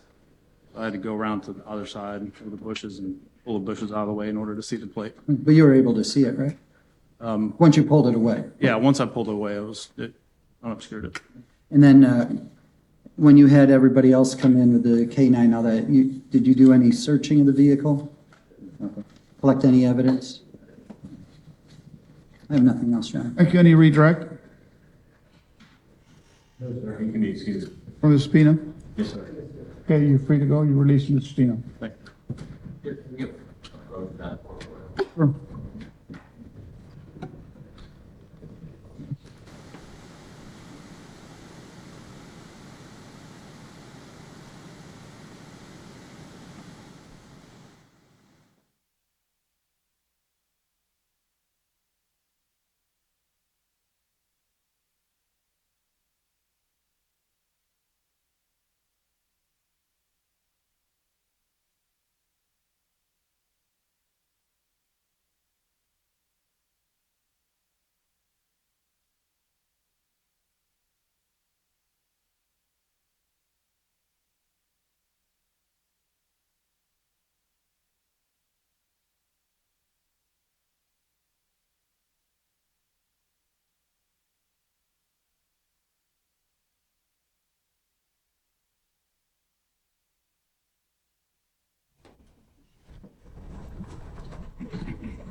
I do.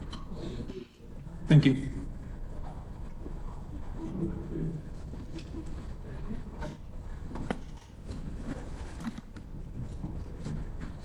Could you speak loud and clear into the microphone so they can hear what you have to say? Okay? Yes, sir.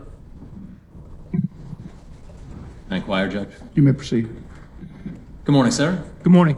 Could you please state your entire name and spell it for the court reporter? Sure. David Dinardi, D-A-V-I-D, Dinardi, D-I-N-A-R-D-I. What is your current occupation? I'm a sergeant detective with the Daytona Beach Police Department. How long have you been a police officer with Daytona Beach? A little over 17 years. Were you anywhere else before Daytona Beach? Yes, I was a Boston police officer for 9 years.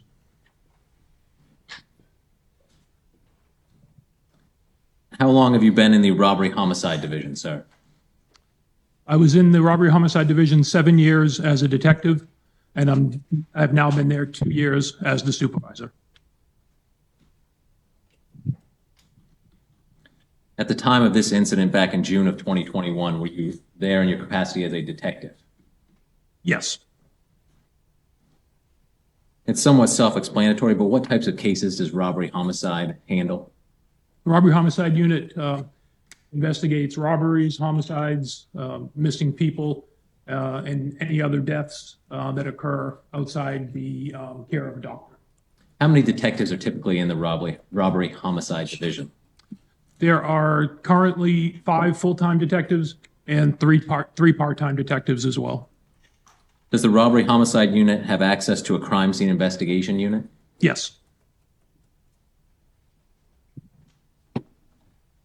When robbery homicide gets a new case, so new robbery, new homicide, is one detective typically assigned as the lead detective to the case? Yes, sir. But when a detective is assigned to a case, do they do every single thing that has to do with that case? No. How does it work? When a lead detective is assigned, does he rely on his other detectives to carry out investigative leads as well? Yes, absolutely. Like you said, while there is one detective who is assigned as the lead detective, we do operate and function as a team. So when possible, we all respond to the scene, and then we all work together as a team. Is there typically an on-call detective from the division? Yes. Now, going back to June of 2021, when you were a detective in that division, were you the on-call detective on June 23rd? I was the on-call detective that week, and then I was also working at the time of the incident. So you're working nights that week? Yes, I was.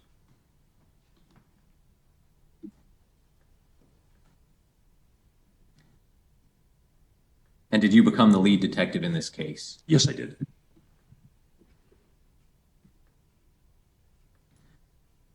When and how were you first notified of Officer Rayner being shot? I was first notified when, like I said, I was working that night. Officer Rayner was shot and killed in District 2, and I was in District 1 at the time, so I was on a different radio channel. But I believe almost, very quickly, the dispatcher on the Channel 1 radio said something about an officer being down in District 2. And did you actually go out to 133 Kingston? Yes, I did. Can you describe that building generally for the jury? Sure. 133 Kingston Avenue is a 2-story apartment complex. It is kind of like a light yellow in color. Like I said, it's 2 stories. There are 12 apartments in total in the building. There's 6 apartments that face the front of the building, and then 6 that face the rear, 3 on each floor. How long after the actual shooting do you think you got there? I probably got there approximately 5 minutes after the shooting. Were there other officers already on scene? Yes. Was Officer Rayner still there? Yes, he was. What was going on with him when you arrived? When I arrived, he was there were several officers around him trying to help him, and I believe the ambulance had just shown up as well. So they were trying to tend to Officer Rayner. Were you there when Officer Rayner was taken away in the ambulance? Yes, I was. In terms of resources at the location, did you have multiple detectives at your disposal that night? Yes, sir. After Officer Rayner was transported by emergency responders, what was your focus? What was the number one priority at that point in time? Most important thing right there was to figure out what had happened and who had shot Officer Rayner. It was our priority. And what was the most important piece of evidence you had at that point in time? The most important piece of evidence was Officer Rayner's Axon camera. And do you know, as the lead investigator, what happened to his Axon after he was transported to the hospital? Yes, the Axon was brought to the beachside precinct where it was docked so that the camera footage could be uploaded and then viewed by investigators. So that was disseminated to various investigators with your agency after it was docked and downloaded? Yes. Did you have an opportunity to review that video? Yes, I did. Was the person who shot Officer Rayner clearly depicted in that video? Yes, he was. Was the front of his vehicle clearly depicted in that video? Yes, it was.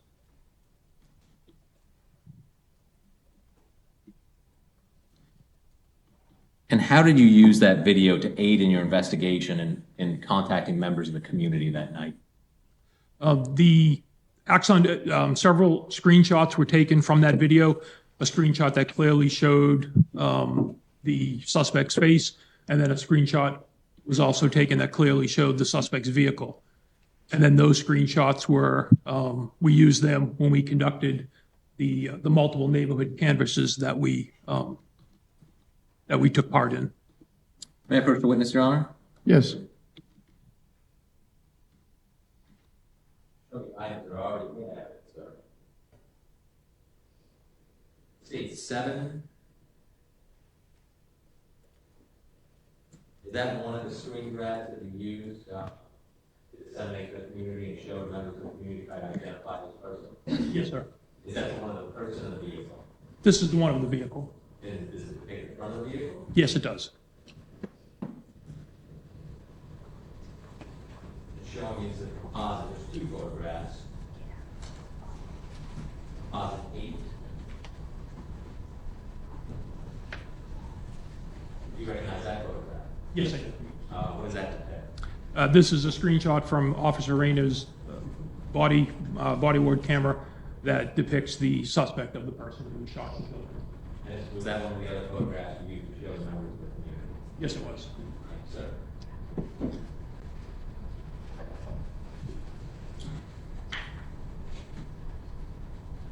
So you said you did a neighborhood canvass. Who did this neighborhood canvass?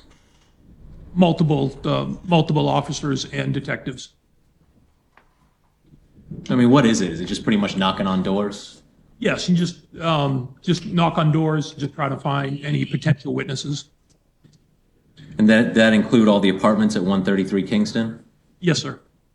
I want to ask you about 133 Kingston. Was there any surveillance cameras or video that showed the back of the parking lot where Officer Rayner was shot?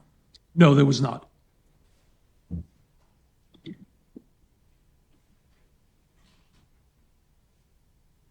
To your knowledge, did one house actually have surveillance video from across the street?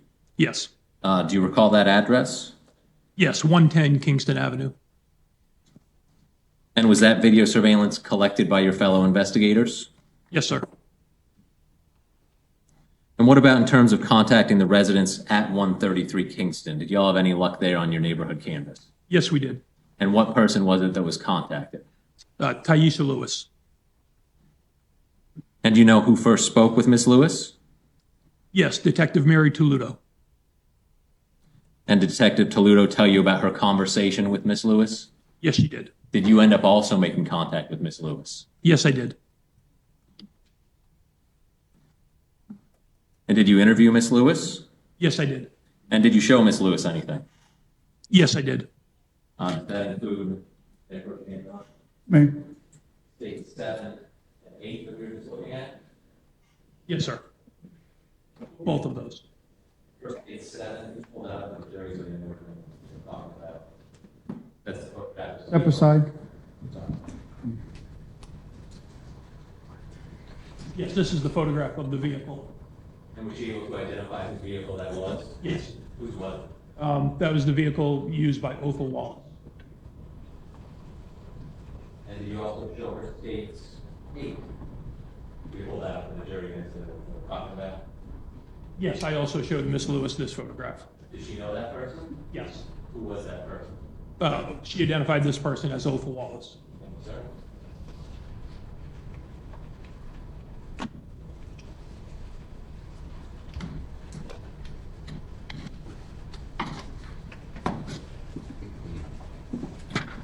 Once you had Mr. Wallace identified from the video, what did you do with this information? Once Othal Wallace was identified, our shift then focused on doing an extensive background history on Mr. Wallace to find out as much information as we could about him. So you just wanted to learn as much as you could about him as a person? Yes.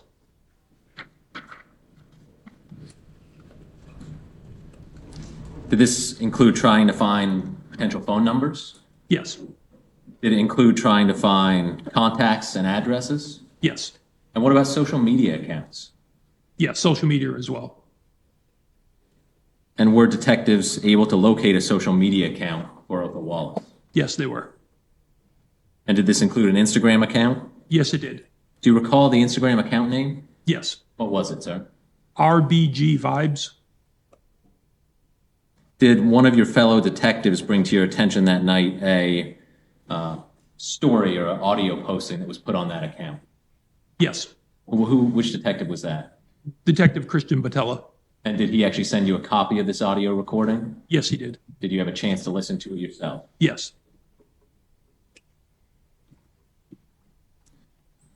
And to your knowledge, did Detective Batella preserve that audio clip? Yes, he did. And once you had identified this Instagram profile, RBG Vibes, you said? Yes, sir. Did you send anything to Instagram for purposes of your investigation? Yes. What did you send? A preservation request was sent to Instagram. And what's a preservation request?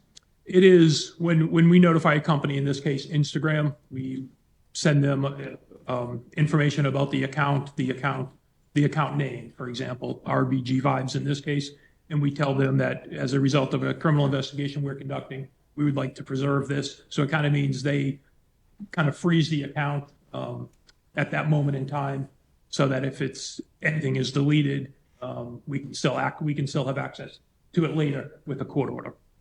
Does it kind of give you more time to potentially get a search warrant if that was the case? Yes.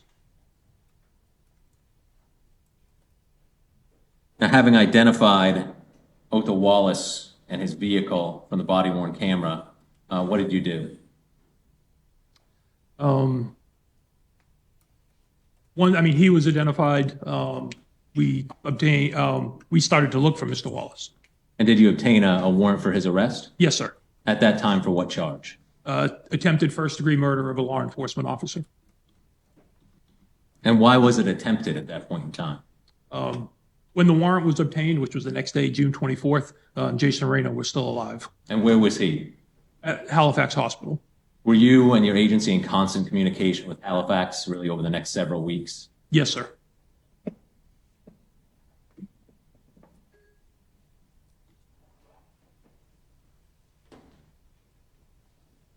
And you said just before that you were turning your attention to trying to find Mr. Wallace. Yes.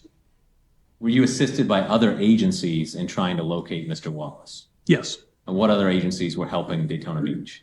There were numerous agencies, other local agencies, the Volusia County Sheriff's Office, state agency, the Florida Department of Law Enforcement, as well as federal agencies to include Federal Bureau of Investigation and the U.S. Marshals. And who took the lead in terms of actually trying to find him of those agencies? The U.S. Marshals took the lead. May I have one moment, Your Honor? You may.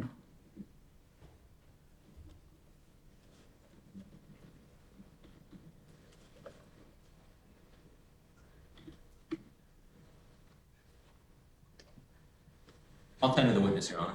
All right, cross-examination.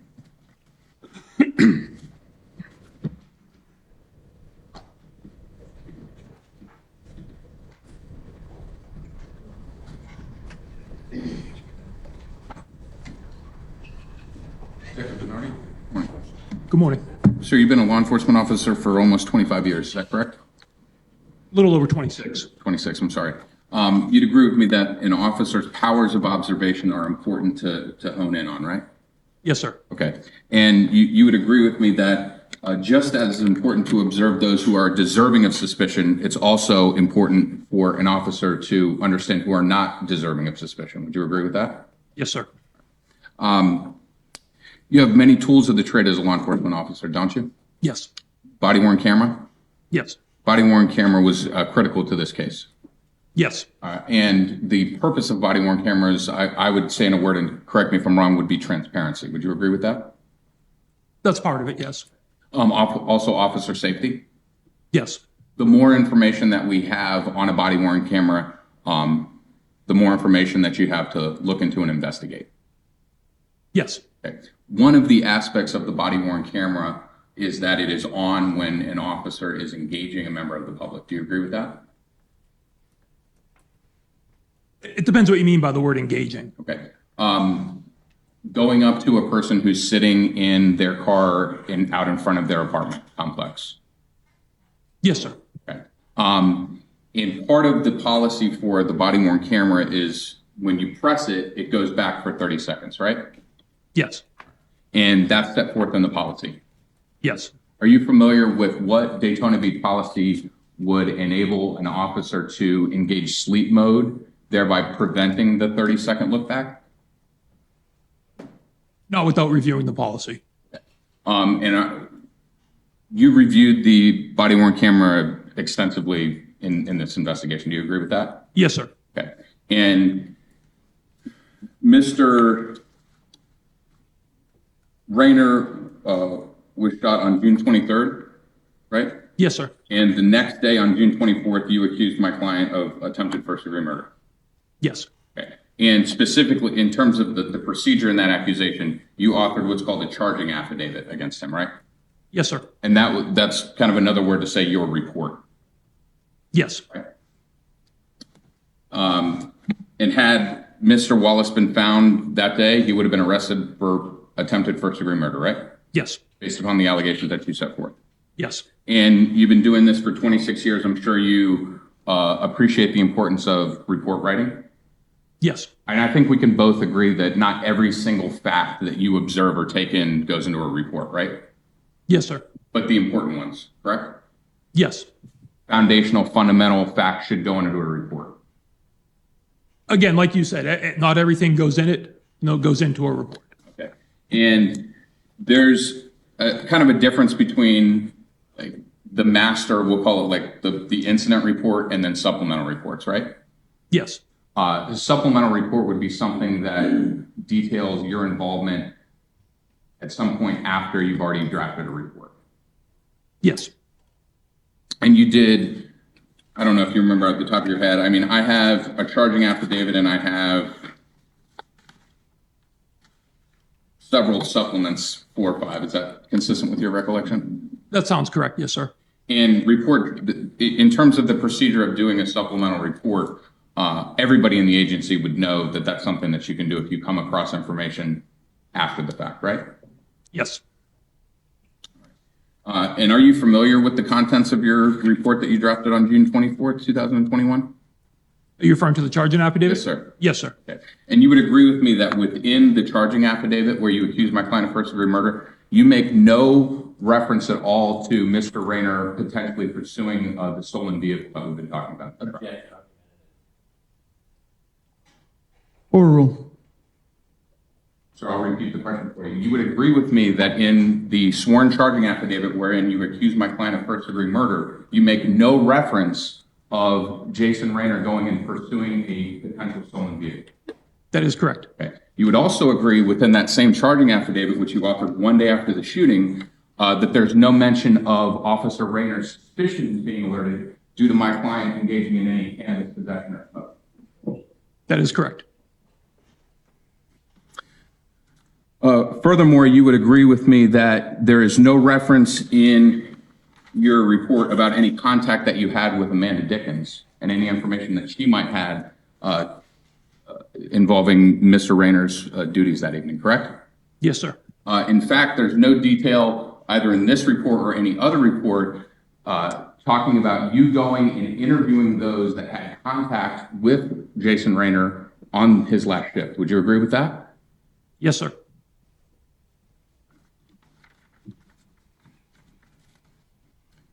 In fact, I'll characterize it, and you correct me if I'm wrong, but there's really no discussion within your charging affidavit about the origin or basis for Officer Rayner going and making contact with my client while he was sitting in his car in front of his apartment.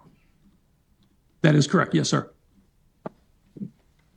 However, you do make reference to, and I'm just reading from line 10, the blackmail failed to follow lawful commands. You put that in your report, right? Yes, sir. Okay. However, you would agree with me that also within your report, there's nowhere that talks about any probable cause that would justify an encounter between Jason Rayner and Othal Wallace. Probable cause is not necessary for an encounter. Okay. Because a person can just walk away from an irregular encounter, right? Yes, sir. And that's different than probable cause. You have to say if you're detained.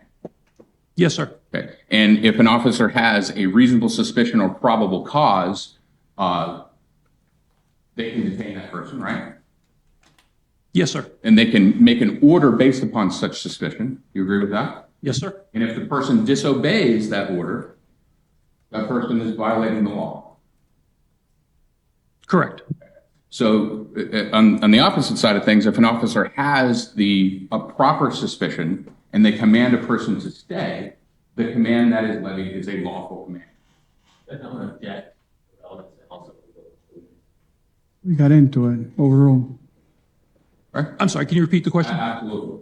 If an officer is acting on a founded suspicion and they make a command to a person in line with that suspicion, that command is a lawful command. Yes, sir. Okay.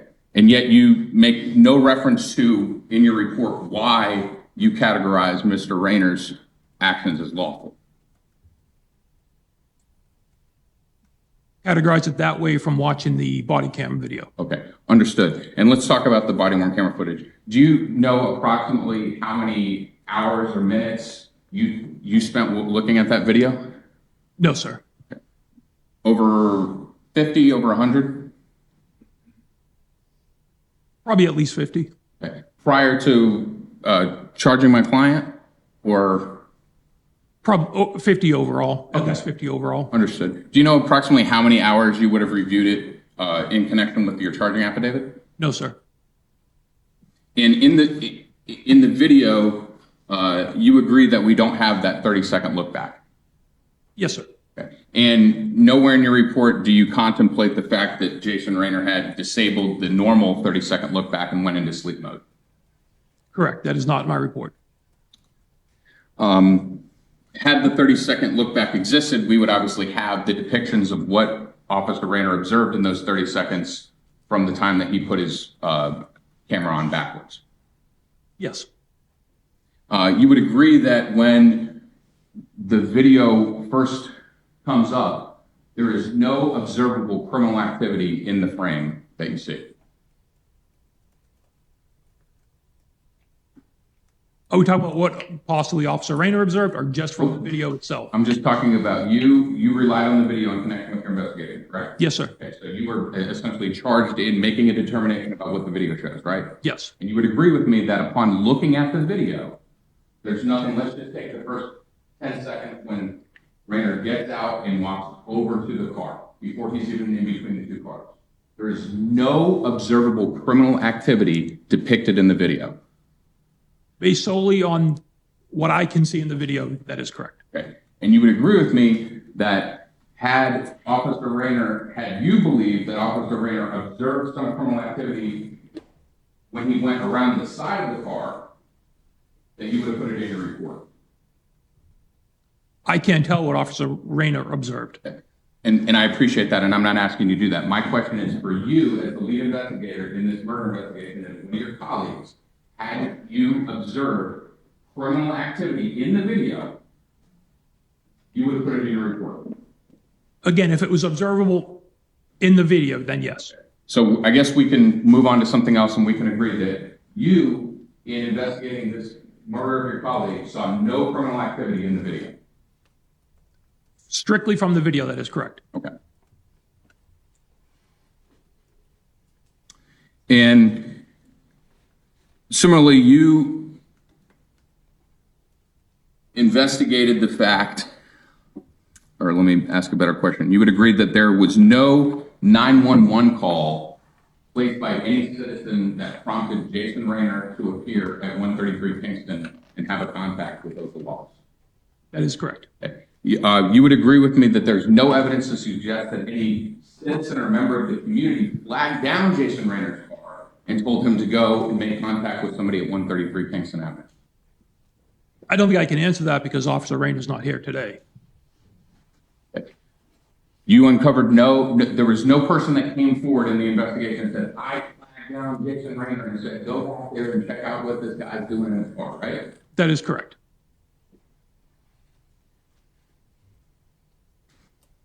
In reviewing the video, you would agree with me that there is no depiction of any smoke emanating from Mr. Wallace's vehicle.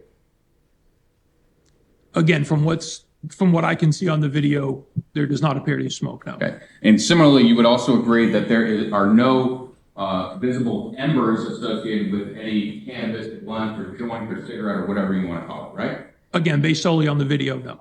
And obviously, you've probably encountered cannabis in your duties, right? Yes. Okay.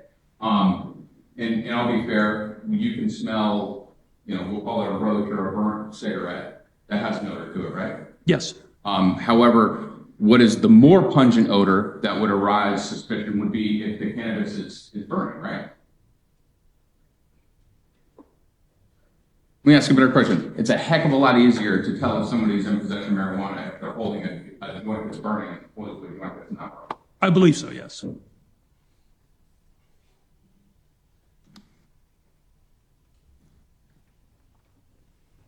And again, there's not, and I know that I was singular in my questions about your charging affidavit, but if I'm wrong, please correct me. But in reviewing all of your supplemental reports that you authored in this case, there's not a single mention of this stolen vehicle pursuit in any of them. Is that correct? I believe you're correct, yes. Okay. And the same question goes for cannabis. There's not a single mention of cannabis in any of these reports. Again, I believe you're correct, yes. Okay. And you would agree with me that that theory of this stolen vehicle pursuit came long after my client was charged with first-degree murder. I don't know when a theory was developed. Okay. So you have no idea from where or from whom this central part of the state's prosecution arose? That's an answer, Judge. Sustained. Same thing for cannabis? You have any idea when that came into the picture? No, sir, but to get back to the stolen car, that came out that evening. Pardon me? The stolen car came out, that evening. Okay. You just didn't put any mention of it in your report? No, sir.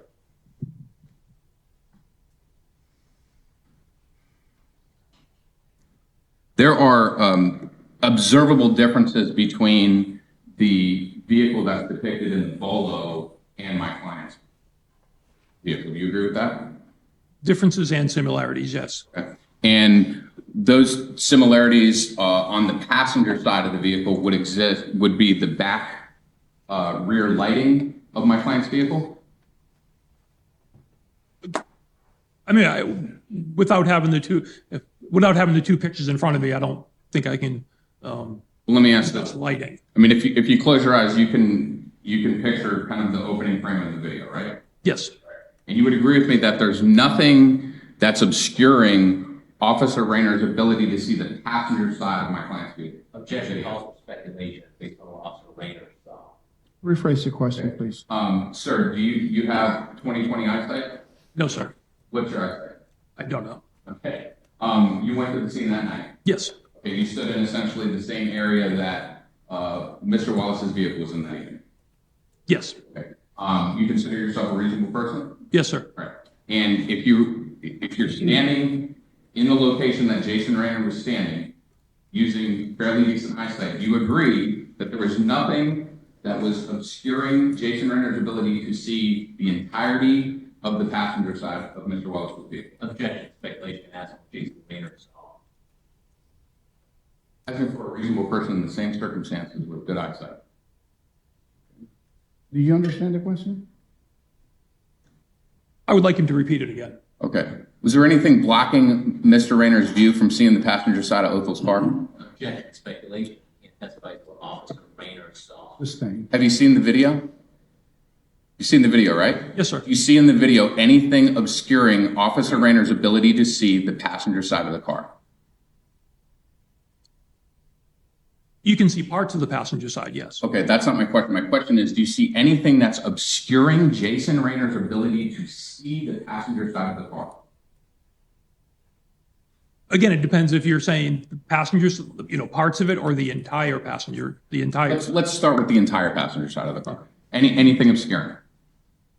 I don't know if there's anything obscuring, but I also don't know if Officer Rayner could have seen the entire passenger side of the car.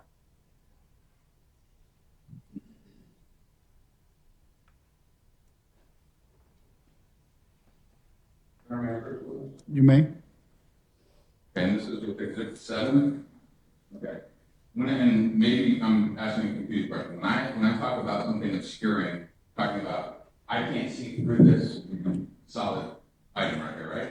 Correct. Okay. So just point out to the jury, okay, what I'm talking about. Tell me what items would obscure Jason Rayner's ability to see the side of that vehicle in that picture. Objection, speculation, against what Jason Rayner saw. Okay. I'll withdraw. What do you see that's obscuring Jason Rayner's ability to see the side of the, what do you see that obscures the passenger side of that vehicle? Objection, speculation, the best evidence is the photograph of the vehicle itself. It's an evidence for the jury to look at. The video is the best evidence. Sustained.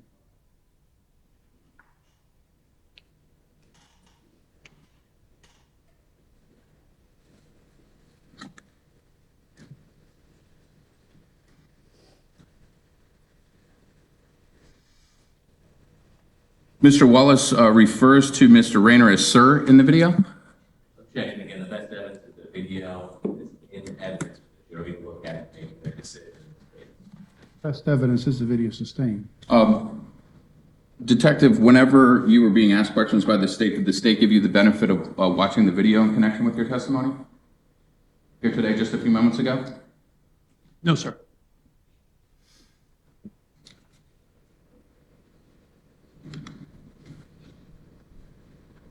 Do you recall being present at an evidence view? With myself and Mr. Shoemaker? Yes.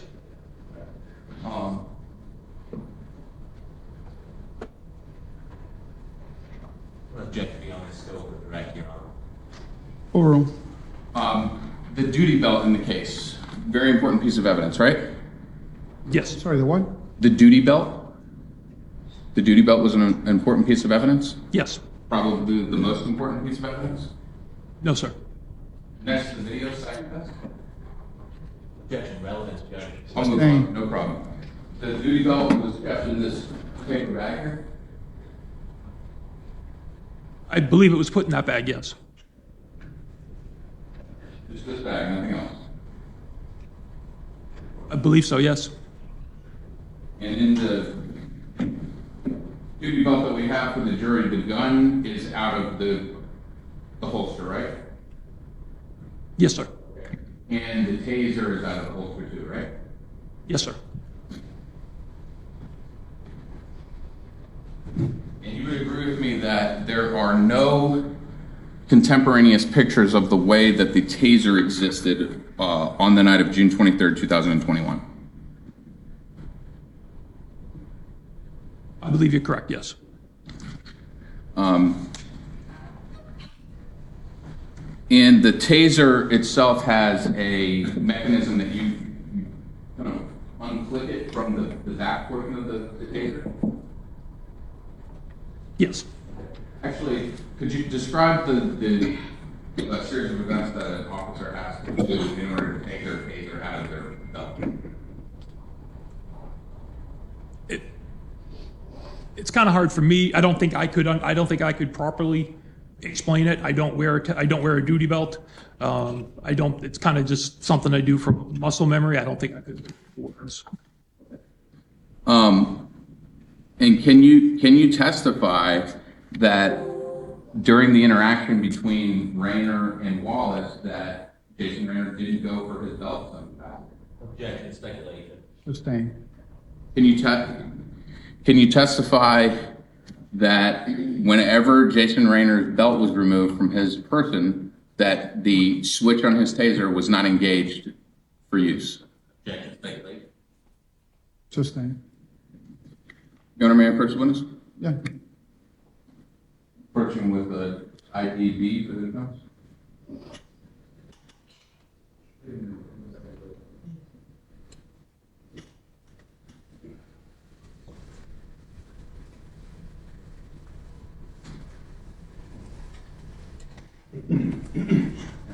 Come in.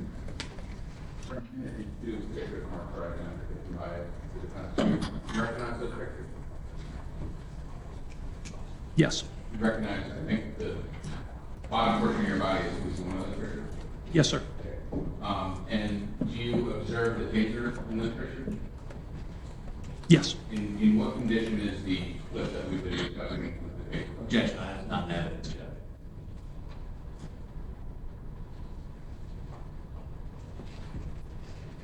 Sustained, but you can rephrase the question. Are those fair and accurate depictions of the duty belt as it was photographed in your presence on December 27, 2022? It appears to be yes. And just the last follow-up question. Appears to be a fair, accurate depiction. To your knowledge, there's been no alteration, no deletion, no enhancement of these photographs. They appear to be a clear version of what we would have seen in the room that day. Yes, sir. All right, thank you. Any redirect? Yes, Judge.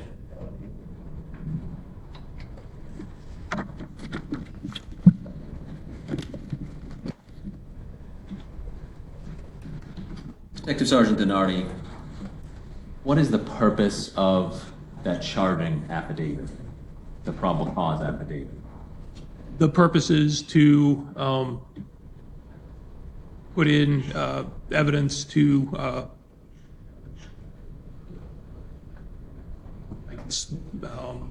show to a judge that there is probable cause that the person accused committed the crime for which he's accused. Okay, so doing kind of an outline of the case to establish probable cause to get an arrest warrant, is that? Yes, sir. Okay. So do you put every single detail in a charging affidavit? No, sir. And your investigation, you said you got that warrant on the 24th? Yes, sir. Did your investigation just stop on the 24th? No, sir. Would that be prudent to just stop an investigation on the 24th after you establish probable cause to arrest somebody? No, sir. The supplements that you filed, did those go over several months afterwards, documenting some of your personal involvement in the case? Months and years, yes.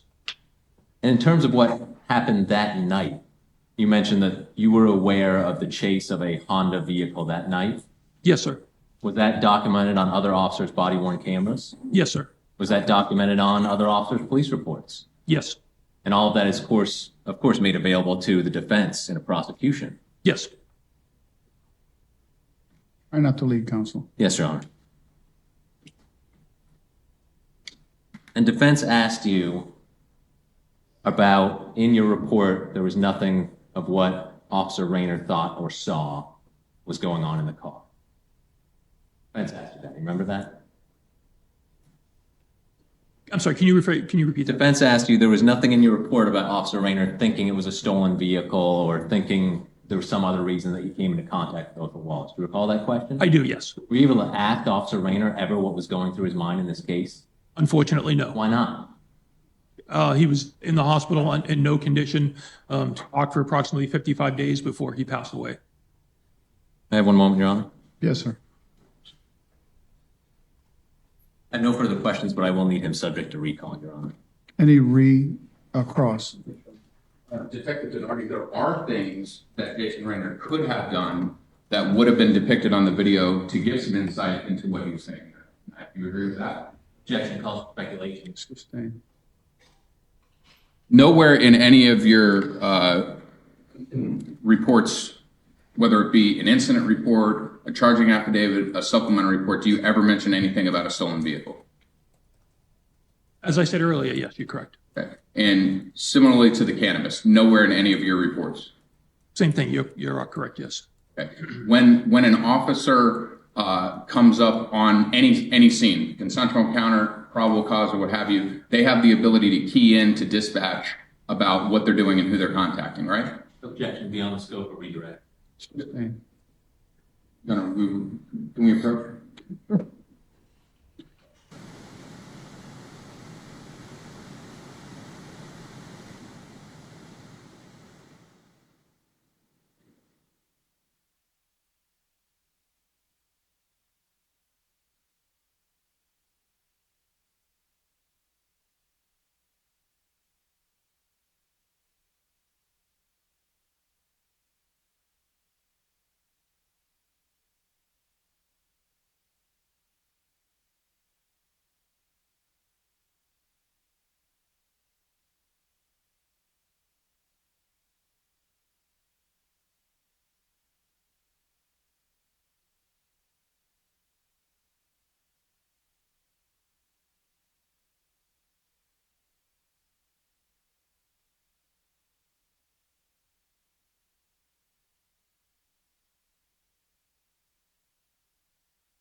Nothing further, Your Honor. Thank you. Any redirect? No, Your All right, so we still Thank you. Thank you, sir.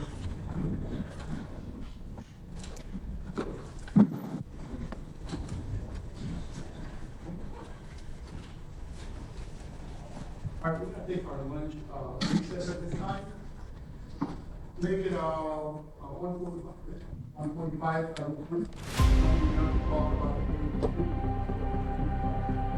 All rise and hurry.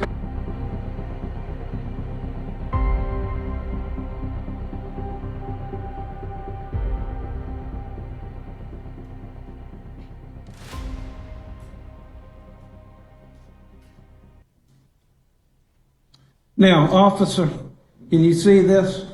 Yes, sir. So, can you orient yourself to where Florida, like Jacksonville, Florida is? Yes, sir, it's down there. Okay, and do you see the area located on this map that represents 8562 Smith James Road? Yes, sir. Okay, would you say that's in close proximity to Atlanta, Georgia? Yes, sir. Okay. Can I get the next? Now, what is this? That is the property that we had a search warrant to go serve. So that is 8562 Smith James Road.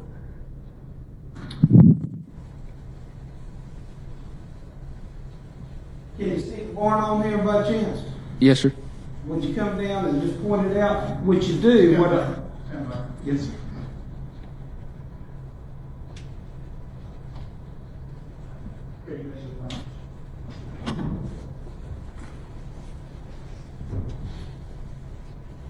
And if you would stand to the side as you point out, I'd like you to point out the barn, please. Okay, and where was the entrance to the property? Right there. Okay, you can sit back down, sir. Thank you.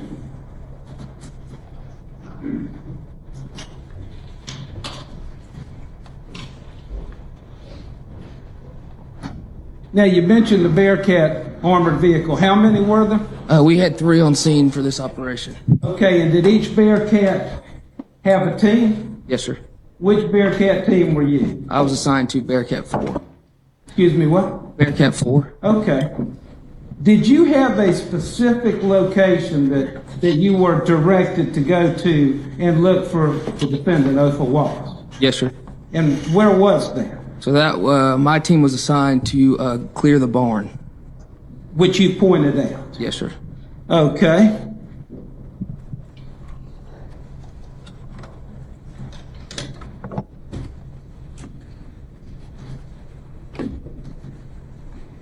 Did you go to the barn? Yes, sir. And with the rest of your team? Yes, sir. And what'd y'all do when you got there? So our plan was to do what's called a surround and call out. So we'll have members that'll establish themselves around the barn. We'll turn on the lights on the Bearcat and have a negotiator start giving announcements. Now let me stop you a minute. Was it daytime or nighttime? Was it dark or light when you were out there? It was dark. Okay. Did you want your presence to be known? Yes, sir. Did you want to leave no doubt that it was law enforcement out there at that time? Correct. Okay, so how did you do that? Did you have a PA system? Yes, sir. Okay, so try to give us an idea of how loud it was. I mean, it's a PA system that's attached to the Bearcat. So just like a patrol car that has a PA that everyone can hear when an officer is talking to, it's a similar system but attached to an armored vehicle. And what about lights? It also has blue lights all around the Bearcat. So were the lights going? Yes, sir. And was the PA running? Yes, sir. And what was said over the PA? Do you remember? So typically, when the negotiator is making announcements, they will give the address of the location where we're at, tell any occupants at the structure that we are there for, that this is a police, come out unarmed, stuff like that. Okay, and was that done in this case? Yes, sir. And was it loud enough for people in that area to hear? Yes, sir. Any doubt about that? No. Okay. So did you check the barn? Yes, sir. Like I mentioned, it was dark, so we were under night vision goggles. After a reasonable time, after those announcements were given, the barn was breached and we systematically cleared the barn.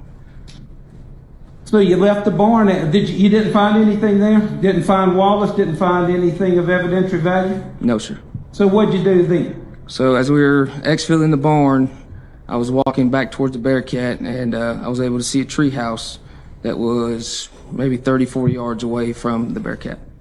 Okay, was it clearly visible from where you were? Yes, sir. Was it clearly visible from the barn? Yes, sir. Was it within earshot of the PA system? Yes, sir.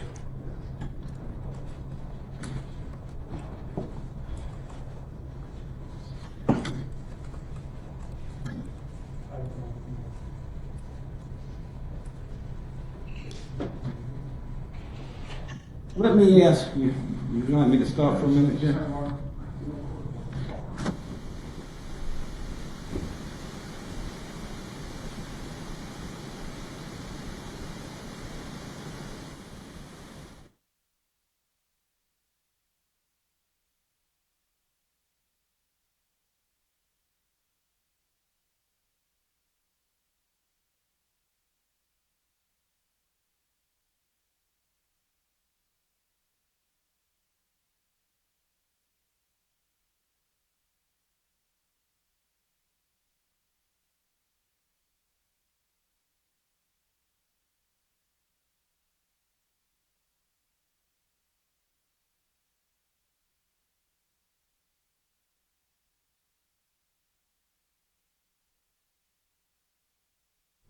May I proceed, Judge? Okay. So, Officer Salcedo, can you see the tree house from this photograph? I don't see it from that photograph. Okay. So, what did you do when you saw the tree house? So I let my team leader know that there's a tree house behind us. And we went up to the tree house, and I went up the steps of the tree house to go clear it.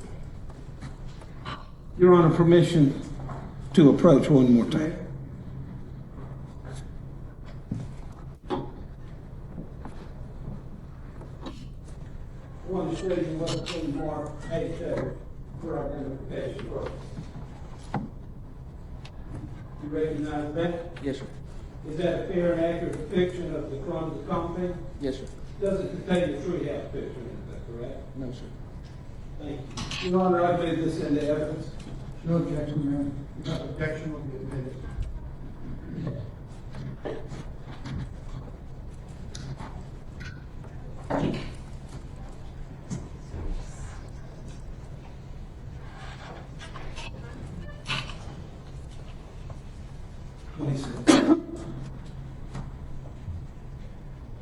Describe for me about this tree house.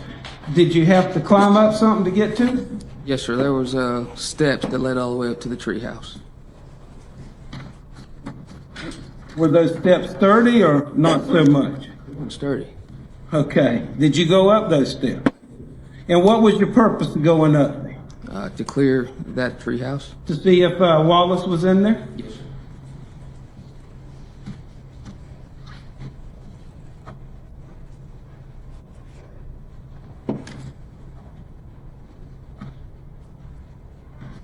What did you do when you got up top of the steps? Was there an ability to see inside?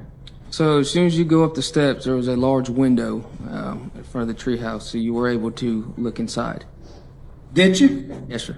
See anything? So there was bunk beds, and there was a pistol under the mattresses on the bunk bed. I believe it was the top bunk. Is that all you saw? Yes, sir. What did you do at that point? So I'm up there by myself with night vision goggles, so I called for another team member to approach the treehouse and come on up there with me. Another team member came up. To the left of that window, there was a door.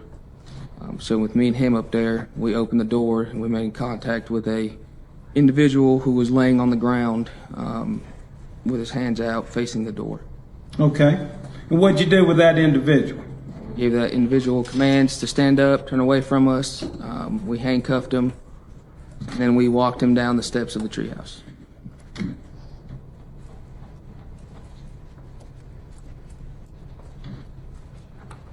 Now, just to be clear, from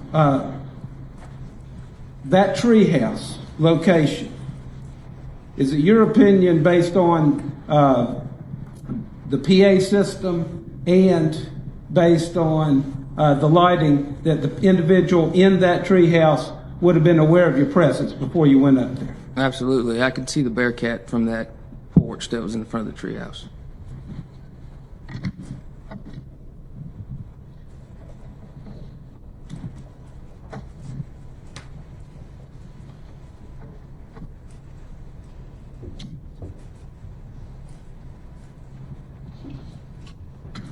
So what'd you do when you took him downstairs?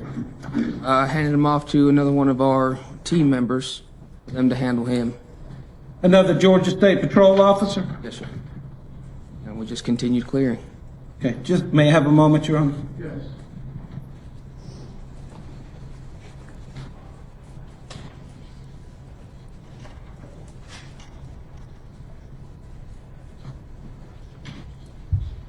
Other than apprehending the defendant, did you have any other involvement in this case?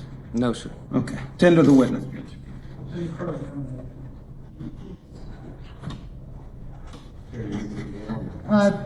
Just one quick question about the photo that's up there.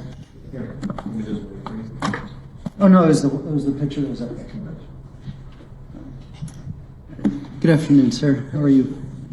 The photo that we're looking at, this apprehension took place in June, right? Yes, sir. There's probably a lot more leaves and stuff like that. This was in the summer picture, don't you think? Yes, sir. It was summertime. So it looks different than what's out here. It was nighttime. I had night vision goggles. I can't. Yeah. All right. I'm done. Yeah. All right. And Trooper Salcedo, did you have any body-worn camera on when you did this? No, sir. Is it standard protocol that you don't because you're with the SWAT team, or? Yeah, SWAT team. We don't wear body cameras. Okay.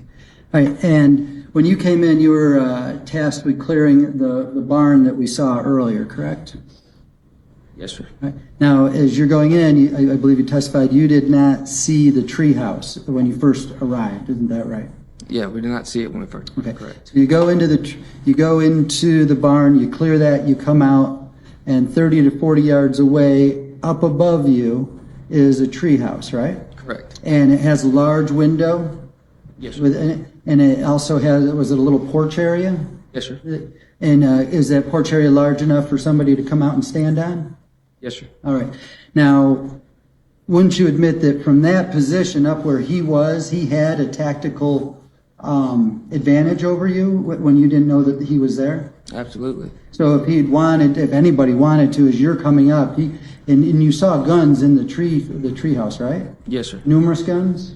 I recall specifically seeing that pistol. Or a pistol. Here on my neck, stand up. Okay, so from up above there, if he wanted to, he could have just opened up fire on you, couldn't he? Absolutely. And you would have had no idea to begin with where it was coming from because you didn't even know the tree house was there, did you? Correct. All right. So once you see the tree house, you then make your way there and you go up the steps. Now, and I believe you also said that there's absolutely no mistake in that everyone in the general vicinity knew that law enforcement was there. Isn't that correct? Because you were loud, you had multiple vehicles, lights were flashing, so everyone knew law enforcement was there, right? Correct. Okay.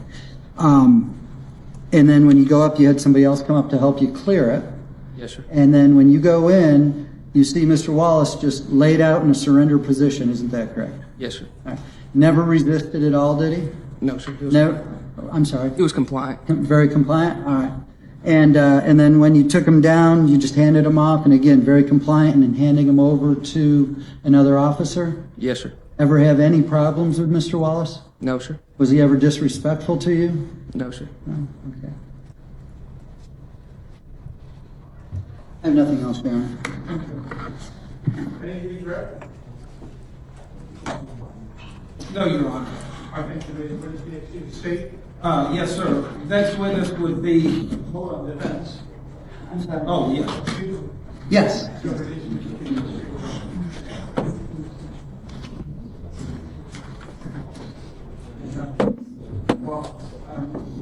Your Honor, this next,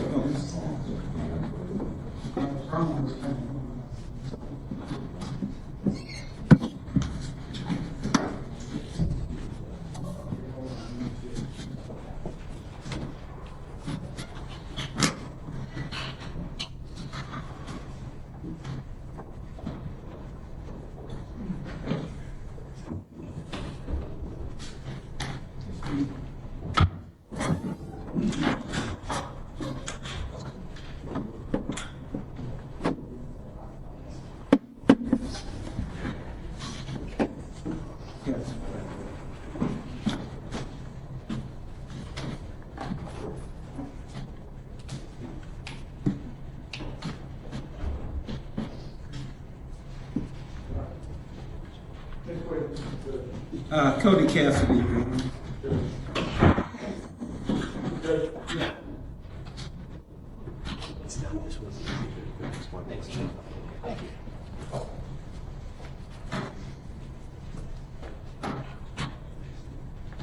Sorry, folks. I don't allow questions from yours. We will let the lawyers do their work. Art transcripts.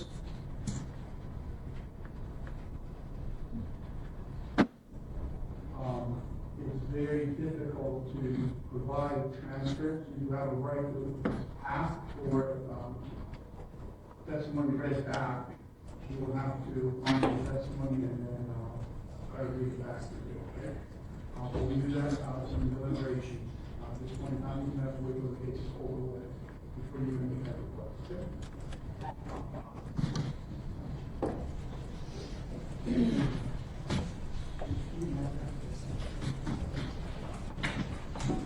Sorry, who was Cody Cassidy, Your Honor. Raise your hand. Do you swear to tell the truth in this proceeding, so help you God? I do.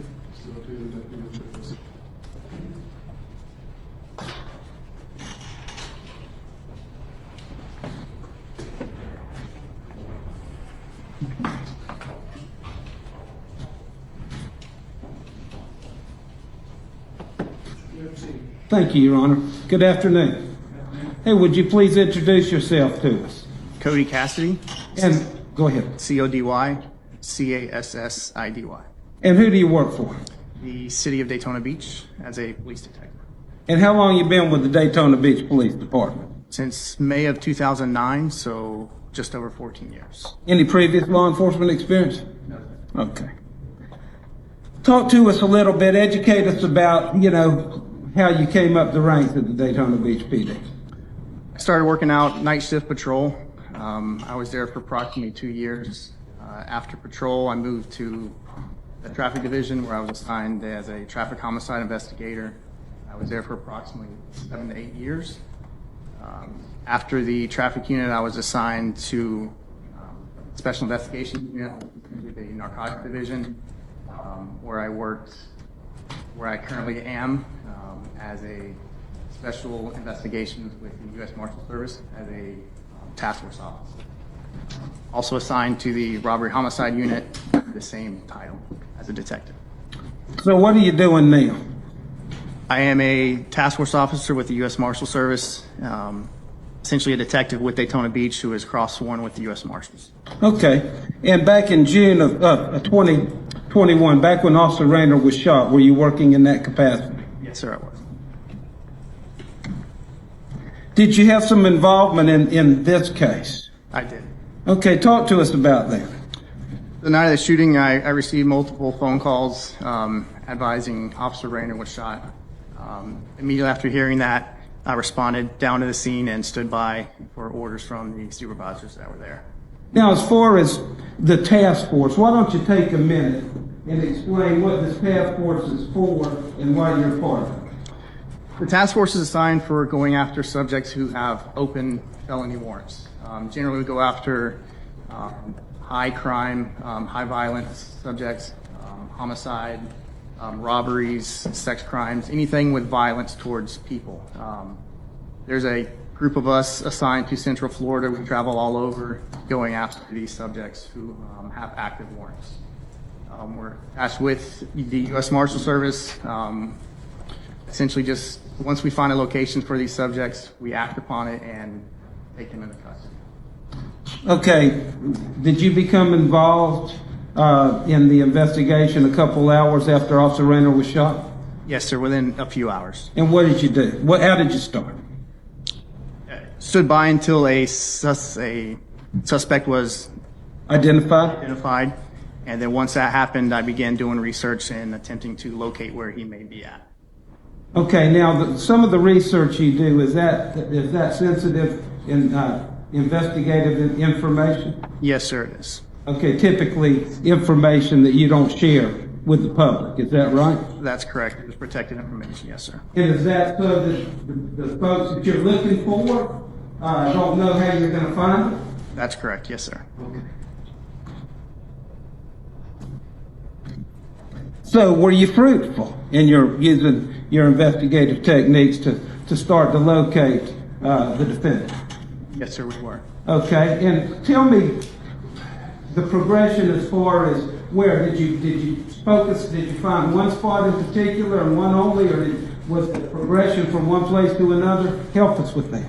It can continue to progress throughout the 2 days. Started out, we traveled west towards Gainesville. Once we reached the Gainesville area, began going northbound into the outskirts of Atlanta, which is where we essentially took Mr. Wallace into custody. Okay, so did you actually travel up to Georgia? Yes, sir, I did. Was it Snellville, Georgia? Yes, sir. 8562 Smith James Road? That's correct.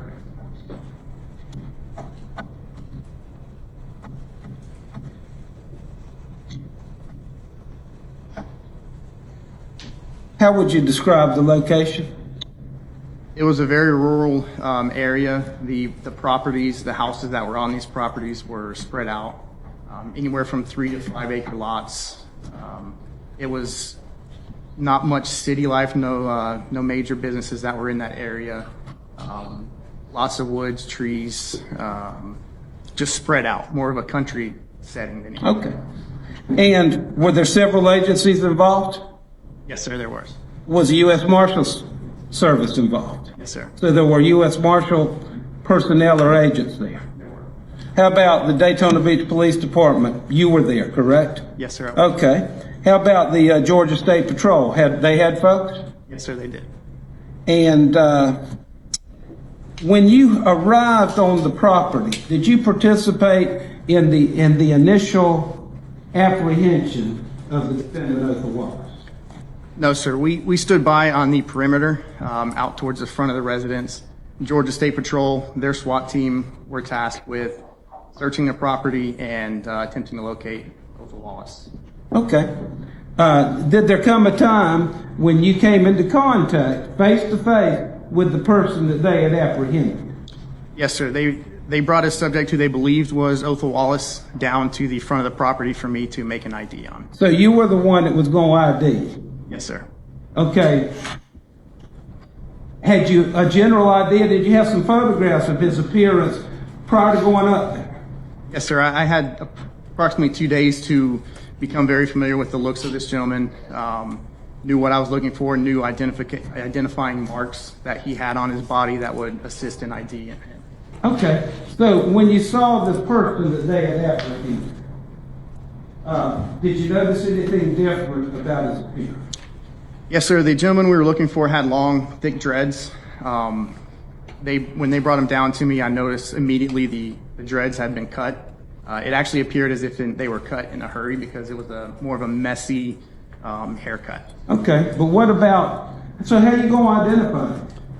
He had very similar facial features. I knew that Othal Wallace was involved in a motorcycle crash years ago. I knew he had a very distinct mark that was on his abdomen up to his chest. And I pulled up his shirt and identified him as well by that scar. Okay, so that's how you identify him? Yes, sir.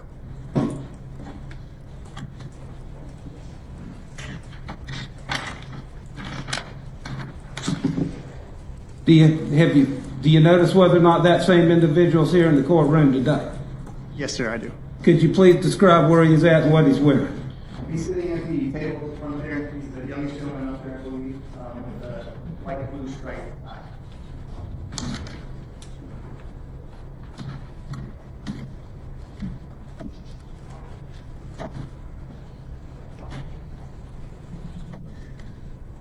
When you came into contact with the defendant, did he say anything to you? Objection, Your Honor. Can we get a sidebar?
Go ahead and ask your question. What did he say to you? You already know who I am. You know what I'm capable of. I saved the officers here in Georgia. Things could have been a lot worse. To what? What was that statement from? What was your question you asked? I simply asked him, would you like to speak to detectives in regards to the case? Your Honor, I do have a case I can share with you. Let me get minutes.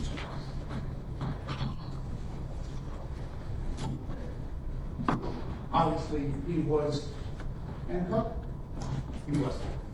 We're not disputing that he was in custody, Your Honor. Our position is it was not custodial interrogation. This case is an 11th Circuit Court of Appeals case, Your Honor. It was the closest case I could find on point. This was the case where an individual was accused of murder, and the detective by the name of McKeechin with the Bay County Sheriff's Office had questioned him. And the issue became when he asked the guy where he asked the suspect while he was in custody, where were you on the night of the murder? And the defendant or the suspect said, I didn't mean to kill that man. The 11th Circuit Court of Appeals ruled that question was not custodial interrogation. And it's under head note 2 and 3.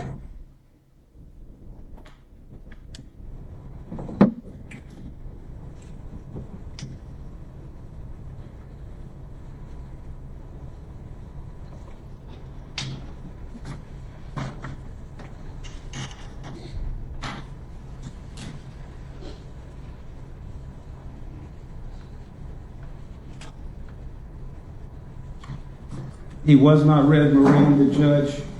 And in fact, he had even said something about an attorney. Yes, sir. My apologies.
You know, in this case, he was read Miranda prior to speaking to him. Here, he was never read Miranda. He asked him a question, and I believe that he should have read him Miranda before he asked him anything. He's obviously in custody.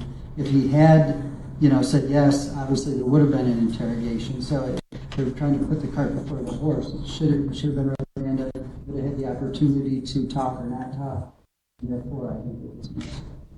Your Honor, Miranda is immaterial in this. It's whether or not there was custodial interrogation. The state agrees he was in custody. It was a voluntary, spontaneous statement that had nothing to do with the question that was asked. Therefore, it was not interrogation. It was a voluntary and spontaneous statement. He didn't respond to the question. He said, hey, you know who I am. You know what I'm capable of. That is voluntary and spontaneous. The question that was asked was a comment right from my side in the red line. Would you like to speak to investigators when we haven't been told what the rights are? That's concerning. It may be concerning, Judge. With all due respect, I don't think it makes the statement the product of custodial interrogation.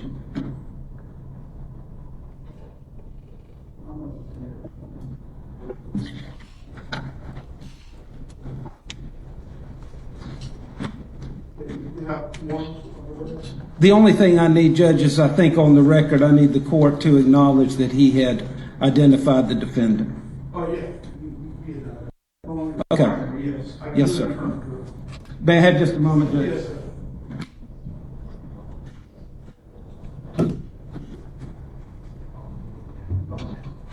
Yes, sir, I do have a few more questions.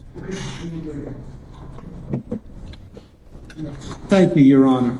I want to talk to you for a minute about duty belts and tasers. Are you familiar with the Daytona Beach Police Department duty belts? Yes, sir, I am. Okay, so just kind of how they're set up. Typically, where would an officer put the gun? Where would the holster put the gun? Your firearm is on your dominant or strong side. Whatever side you generally write with is the side that is your strong side. So if you're right-handed, be on your right side, left-handed, left side? Yes. Okay. What about the taser holster? Is it on the same side or opposite? No, so generally the taser's on the opposite side. It's worn in what's called a cross-drawn, which is essentially the call it the butt of the taser is facing forward as opposed to your firearm is facing backwards. You generally reach across with your strong hand to the taser in order to grab it. That way, your strong hand is always in control of the weapon in hand. Okay. No further questions. Okay, thank you. Ms. Cross?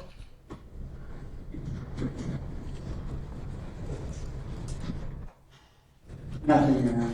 Thank you very much. Excuse me.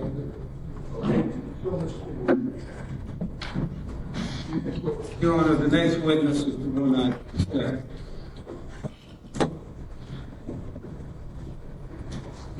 Go right ahead. Okay. I'll speak louder. Yes, sir. Good afternoon. Afternoon, sir. Would you please tell us who you are? My name is Brett Antoine. Would you spell your last name, please? Antwine. And where do you work, sir? Bureau of Alcohol, Tobacco, Firearms, and Explosives. How long you been with ATF? Since 2009. Did you work in law enforcement prior to that time? Yes, sir. Approximately 6 years in state law enforcement. Whereabouts? Sir? Where? 6 years? 6 years in the state of Georgia. State. Yes, sir. Talk to us a little bit. Educate us about what you do and your duties and responsibilities at ATF. I'm an investigator for the ATF. I investigate crimes against U.S. code that would be in the purview of the Bureau of Alcohol, Tobacco, Firearms, and Explosives. Violent crimes with firearms. And we do explosives and alcohol and tobacco investigations as well. Okay. And where's your field office located? Atlanta. Okay. I want to draw to your attention to June of 2021. Yes, sir. Okay? Did you become involved in an operation involving the apprehension of an individual by the name of Othal Wallace? Yes, sir. And how did you become involved? I was contacted by the U.S. Marshals Task Force and asked to come to the scene where they had taken Mr. Wallace into custody and review where he was taken at, see if there was any evidence that could be taken into custody or what needed to be done if there was evidence to take it into custody. Was this on or about June 26, 2021? Yes, sir, it was. When you arrived at the property, was it day or night? Day or night? It was nighttime, early in the morning. Early in the morning? So it was dark? Yes, sir, it was. Okay. So you got to the compound, then what'd you do? Upon my arrival, I met with some of the U.S. Marshals Task Force guys, and they took me back to where Mr. Wallace was apprehended. Okay, did you notice the tree house? I did, yes, sir. That's where they took me. Okay, and so you got taken to the tree house, didn't you? I walked up the stairs and with a task force guy and looked through the door inside to get an idea of what we were looking at. Did you see any weapons or firearms? I observed what I believe to be firearms within the structure. Okay, so then what'd you do, sir? I advised the local task force guys that we need to back out and get a search warrant to go ahead and search the structure and see if we could find anything of evidence and see if the firearms, what appeared to be firearms, were actually firearms.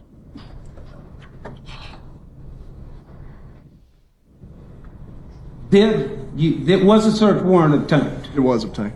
And who was the person who was going to execute that search warrant? I wound up executing it. Okay, and on the same day, June 26, 2021? Yes, sir. And where was the location that you searched? The tree house itself is what was searched.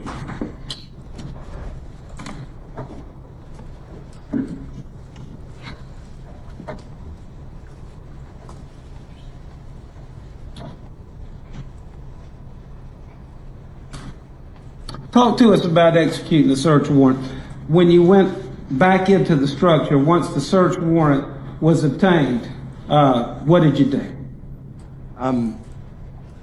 I took a video of the outside as best I could, being in the dark, and it's a tall set of stairs that were really rickety and shaky. So at the top of the stairs, I stood there and did my best to get a video of the surrounding. Again, I was using a flashlight to try to take the video. What were the stairs like?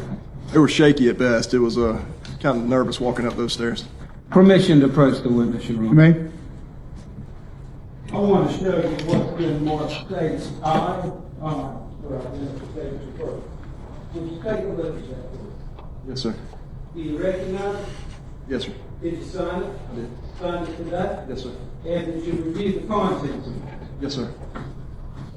Here an accurate representation of what's contained herein? Yes, sir.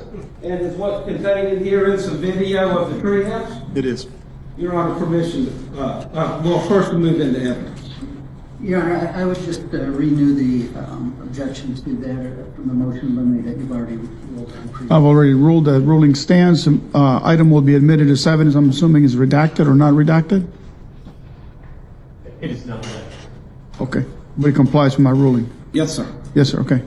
Admitted as evidence.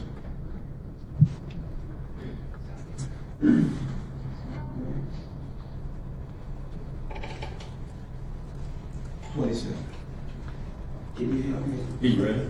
Yeah, I'm ready. Don't put it over there. It'll disappear. Yeah, sorry, Judge.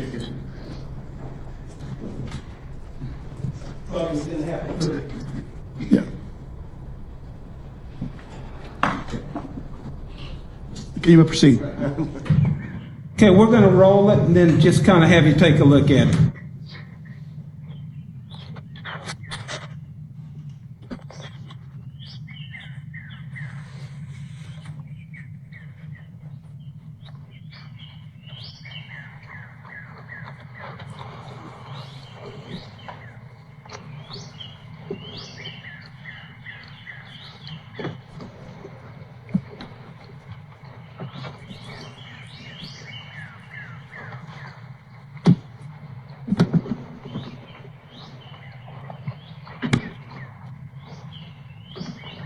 Could you stop?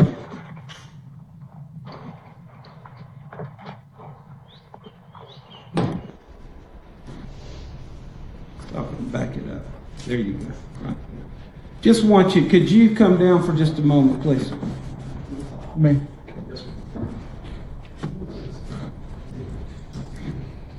And if you'd stand over to the side so the jury can see, just want you to point out, you'd indicated that you'd seen some weapons or firearms. Could you point out weapons or firearms that you saw when you testified earlier? Yes, sir. There was this item here was a rifle. And then the pictures down here, that's the end of the handle. Okay, was the pistol a Glock 17? Yes. Okay, and was the rifle an AK type rifle? Yes. Did it have a banana clip? Yes, sir. This right here would be the. Okie dokie. Make sure you keep your voice up so they can hear. I apologize. Yes, the rifle would have a banana style magazine for it, so curved magazine, that would be it there. That would be the pistol grip, and then this is the, what should be, or it's actually turned out to be an arm brace, not a shoulder stock, but it's the brace. Is what it is. And then this would be the lower part of a lower on the pistol. Okay, you can go back up to the stand. Yes, sir. Thank you. Just play it.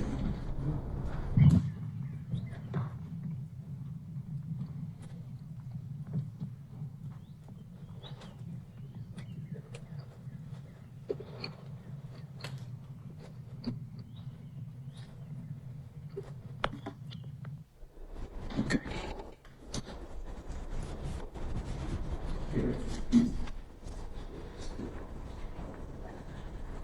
Permission to approach again, Your Honor.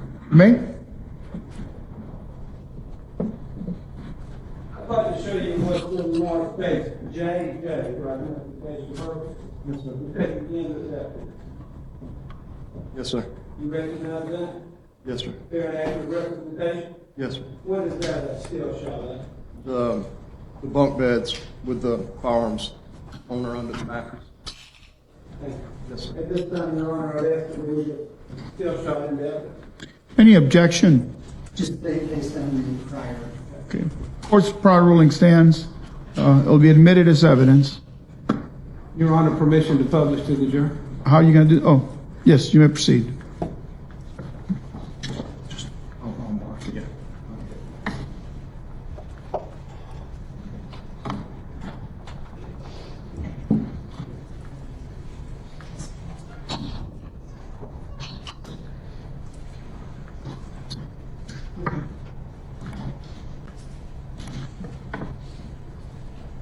Could you step back down again, please, so with the court's permission? Yes. No, it's a little blurry. Agent Antoine, or Special Agent Antoine. But could you just point out to the jury what you previously testified to regarding the weapons that you were testifying about? Yes, sir. The rifle is under the mattress partially.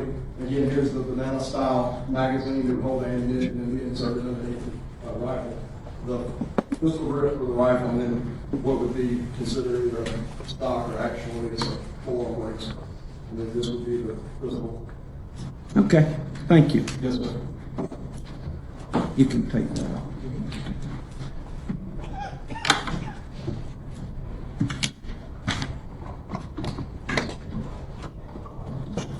Now, I want to talk to you about what you found and what you took custody of. Yes, sir. Okay? Did you take custody of a Glock 17 9mm pistol? I did. Do you recall, did you record a serial number as you took it? I did. And what was that serial number? N is in November, S is in Sierra, M is in Motel, 913. So NSM 913. Right. Was the Glock loaded? Yes, sir. Okay, had a clip in it? Did have a magazine in it, yes, sir. Okay, did you clear that magazine or did you leave it like it was? Left it like it was. Okay. At some point in time, did you determine how many rounds? I was determined there was 16 rounds in the magazine and 1 in the chamber. Now, what does that mean? 16 in the clip and 1 in the chamber. What does that mean?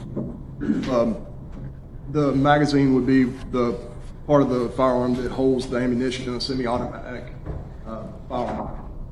Once the ammunition is loaded into the magazine, then the magazine would be inserted into the firearm. And then in order to load the weapon to make it ready to fire, you would have to charge the weapon, or I think the common term would be to rack a weapon. So you would rack the slide, and that motion would push around off the top of the magazine into the chamber. And then at that point, there's one less round in the magazine, while there's one round in the chamber, makes the weapon ready to fire. Okay, so you don't have to rack it and then pull the trigger, you just pull the trigger. Once you've charged it once, then it's ready to go, as long as it doesn't malfunction. Okay. Did you also find a black DeSantis holster? Yes, sir. Now, what did you do with those items? The Glock 17, the mag, the ammunition, and the holster. Ultimately, what did you do with those? Ultimately, we took it into custody, into ATF custody, and then after that, we would have transferred it down to Daytona Beach. Okay. Okay, and I'll get into a little bit more about your process there in a minute. Let's finish up with, did you find ammunition? Yes, sir. Up there? Several containers of ammunition? Yes, sir. And approximately, or a minimum of how many rounds?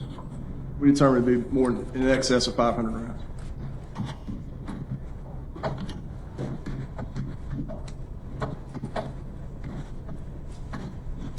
Did you take the AK type of long gun did you seize that as well? We did, yes, sir. Okay, now did you also provide that to Daytona Beach PD? We did not. That's still at ATF custody? Correct, it is, yes, sir. Okay. Were there any rounds for the AK? Yes, sir, there was rounds in the magazine. Okay. And you said it was a banana clip? Yes, sir. How many, typically, that particular clip, do you know how many rounds it's capable of holding? I believe that was a 30-round magazine. Okay.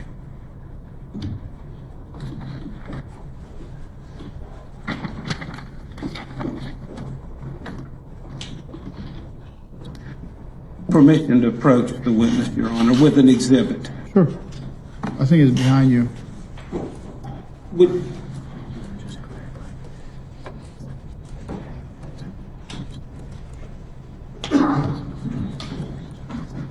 okay. Before that, Your Honor, apparently I stated the wrong, I guess, exhibit number. What did I say it was, Jason?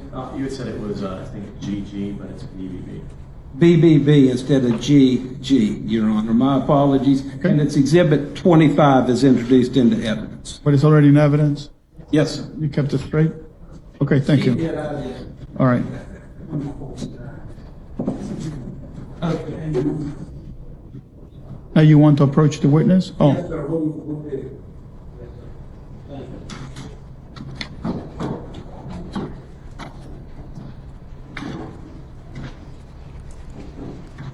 Could you, Judge, with your permission, probably be easier if he came down to the front with this?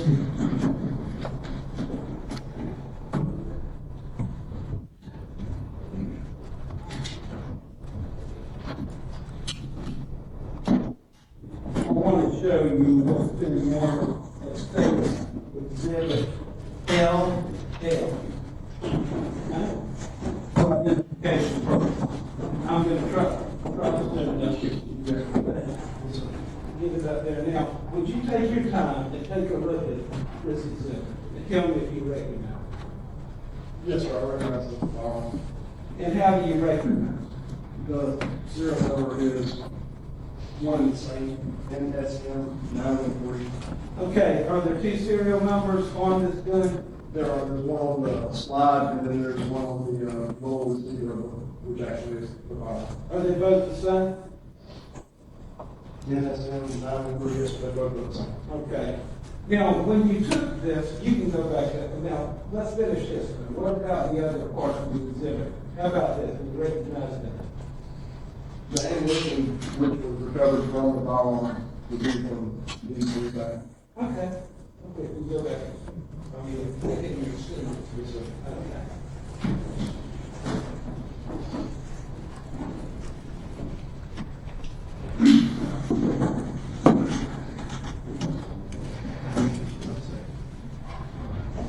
When you took possession of the firearms, yes, sir. What this exhibit, what you just testified, was it your custody and control from the time you and your partner's custody and control from the time you took it until you took it to the ATF secure location? Yes, sir, it was. And then what did you do there? We logged it into evidence and then turned it over to the vault custodians who locked it into the ATF vault. You have access to that vault? No, so we've got custodians that control the access, and we turn our evidence over to those custodians, and those custodians actually physically put it into the vault, and whatever location they choose, it goes in. Did you take it back out at some point? We did. And for what purpose? To take it to Daytona Beach Police Department. And did you do that? Yes, sir, we did. You turned it over to the folks at the Daytona Beach Police Department? Yes, sir, we did. Okay. And from the time you took it out of the evidence locker until the time you turned it over to Daytona Beach PD, was it within you and your partner's custody? Absolutely, yes, sir. Okay. Your Honor, at this time, I'd ask to move the exhibit into evidence. Any objection? Without objection, admitted as evidence. Your Honor, may I? May proceed.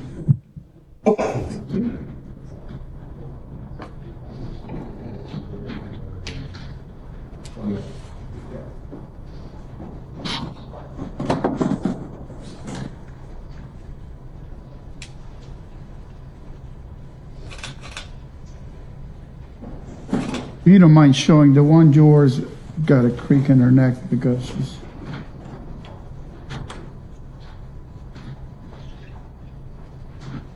All right, thank you. Thank you, Your Honor.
Permission to approach again, Your Honor. You may. I'm going to show you what's been marked State's Exhibit K. Well, would you take a look at it?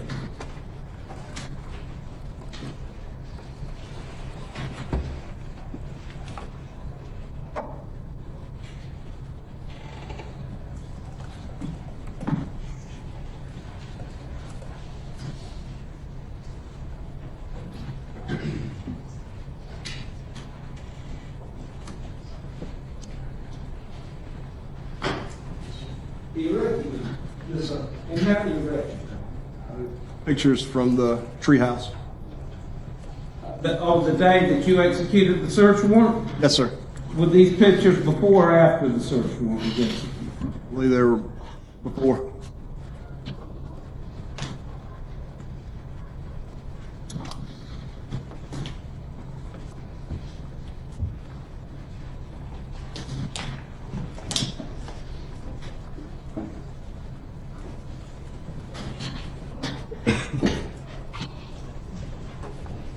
Just a moment, Your Honor.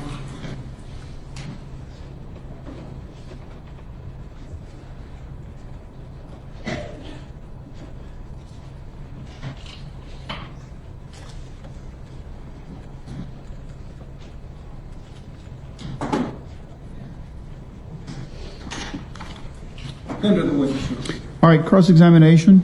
Oh, get some. Your Honor, I'm sorry, there's one other exhibit I failed to show. Okay.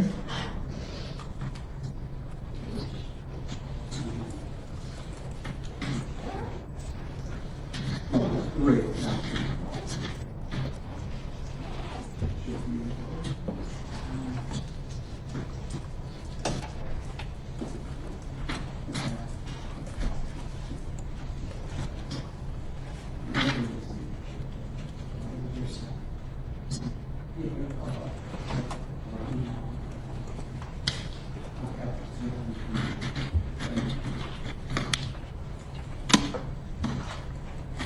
I'm going to approach one more time and show you what's been marked as State's exhibit AAA for identification purposes. Deposit exhibit 3 photographs, which take a look at.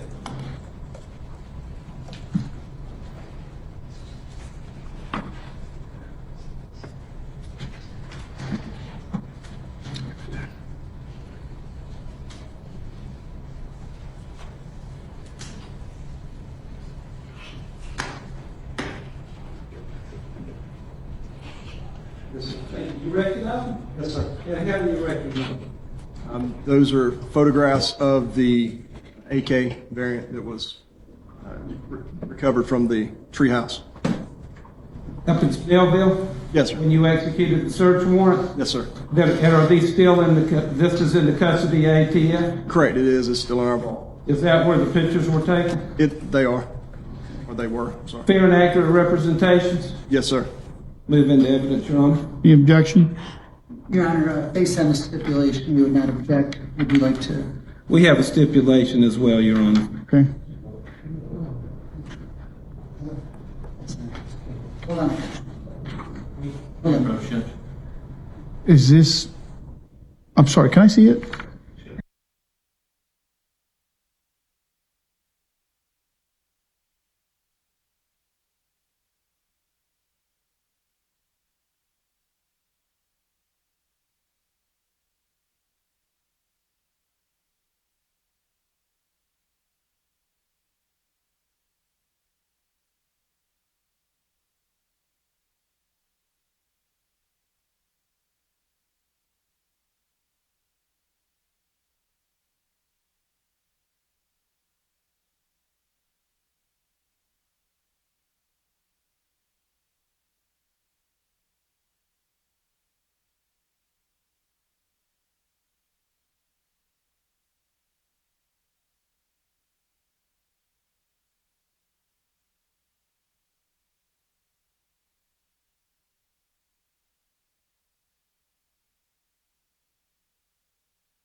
That photograph, sir. Photograph of 7.62 by 39 millimeter ammunition. It's AK ammunition. Ammunition that would fit into the firearm, the AK that you seized? Yes, sir. Could we go to the next picture? How do I do?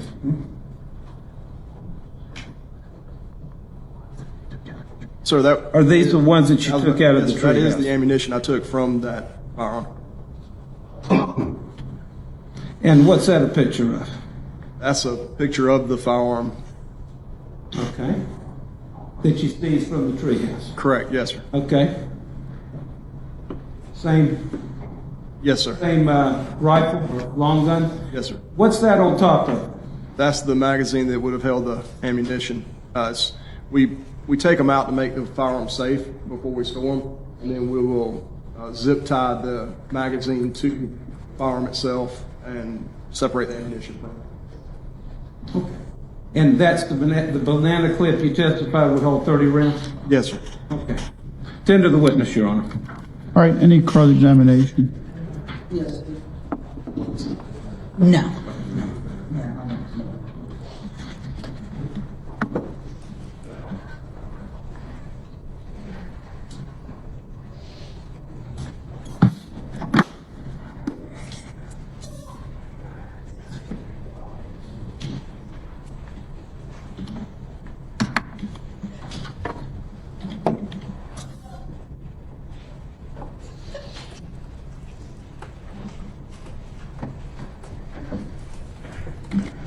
You may proceed. Good afternoon, Step Agent. Now, when you first went up, you looked at the treehouse just to see what you had, and then after that, you decided to go back and get a search warrant based on the items that you saw, correct? Yes, sir. Right now, when you were up on the treehouse, I'm sure you were looking around. You had a good view of everything that was down below. You know, like where the barn was and where you probably drove in from. No, outside the scope of the record. So, I'm At sorry. the time I initially got there, no, sir, it was dark. Okay. When you did the search warrant, was it light out? Yes, sir. Okay. So when you went up the second time and you videotaped it, or did you videotape it at night I videoed it when it was dark, yes. when it was dark? And then when you got the search warrant, you went up during the day, and then you were able to see your surroundings. Right? Yes, sir. And when you're standing on that little porch area before you enter and you look around, you can see the barn down there. You can probably see the main house, all that sort of stuff. The main house would have been to my back looking into the tree house. I don't recall a barn. I do recall a Connex container to my left. Okay. And some woods to my right and to the, what would have been on the back side of the tree house. Well, when you're on the porch area, would you agree that you're significantly higher than the ground level? Absolutely. Okay. And that kind of gives you advantage point when you're standing up there over anybody that might be around you? Or it could? I'm not sure what you're asking me as to what it could. I can tell you what I saw. Okay. All right. Okay, so you're up there, and then when you searched, you found an assortment of ammunition, right? Yes, sir. How many total rounds? I didn't do a total round count because there were so many and it was that early in the morning. Okay. And you found the AK style rifle? Yes, sir. And that had that banana magazine in it? Yes, sir. And there were 30 rounds in it, but would it hold more than 30 rounds? I don't recall. They do make banana style magazines that do hold more rounds, but I don't recall what the actual number, because most of these things you actually have to fill them to find out if they're going to hold one more than what it says or one less than what it says. So I didn't test that. No, sir. Okay. And that AK style rifle, that's a semi-automatic, is it? Yes, sir. Do a lot of damage with that, can you? Yes, sir. Okay. And then you found the Glock 17. Yes, sir. And that was fully loaded? It wasn't fully loaded. Okay. Were there other 9mm shells in the treehouse? I don't recall at this time what all calibers were there and what were not. Okay. All right. But I guess my point is Mr. Wallace being in that treehouse was somewhat heavily armored, wasn't he not? There was ammunition and there were multiple firearms. Yes, sir. Okay.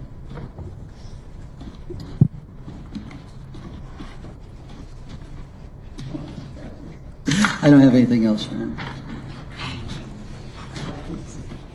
Anything else? No redirection.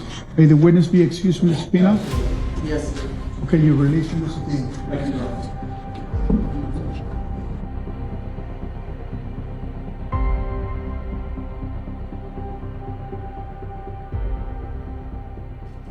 All right, ladies and gentlemen, when the parties agree that certain facts are true, that is called a stipulation of fact. You must accept stipulated fact as having been proven.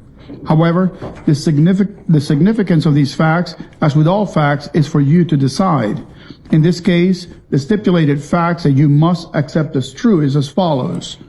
Othal Wallace had, on previous occasions, possessed the assault-style weapon with a banana clip that was found in the treehouse in Snellville, Georgia. Othal Wallace was familiar with using the firearm. Thank you. State, you may call your next witness. Do you recall Dale Denner?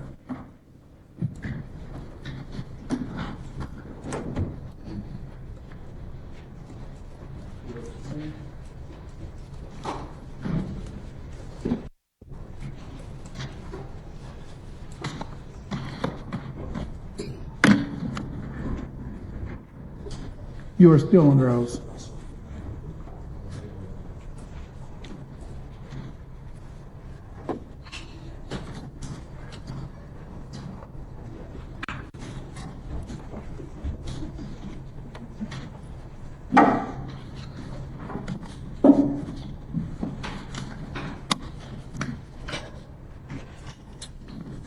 Good afternoon, sir. I think the last thing we talked about in your earlier testimony was... Have him repeat his name. Yes. Can you please repeat your name? Dale Detter. Detective Detter, I think the last thing we talked about earlier today was about going back to the crime scene on the 24th. Yes, sir. What was your next involvement in this case? On June 30th. What did you do what was the first thing you did on June 30th? June 30th, when I got into work, there had been a firearm. It was relayed to us from ATF out of Atlanta. It was my duty to take that firearm and tag it into evidence. And then what did you do with it from there? Did you actually take it somewhere that day? Yes, sir. Once it was tagged in, I immediately checked it back out and transported it to FDLE in Orlando. What was the second thing you did on the 30th? We had obtained a search warrant to search the suspect vehicle over in Alachua County. Was this the defendant's vehicle? Yes, sir. Where was that search conducted, sir? At the Alachua County Sheriff's Office in their crime scene garage. And so was your search warrant from an Alachua County or circuit judge over there? I believe so, yes, sir. May I approach the witness, Your Honor? You may. State level A. Positive.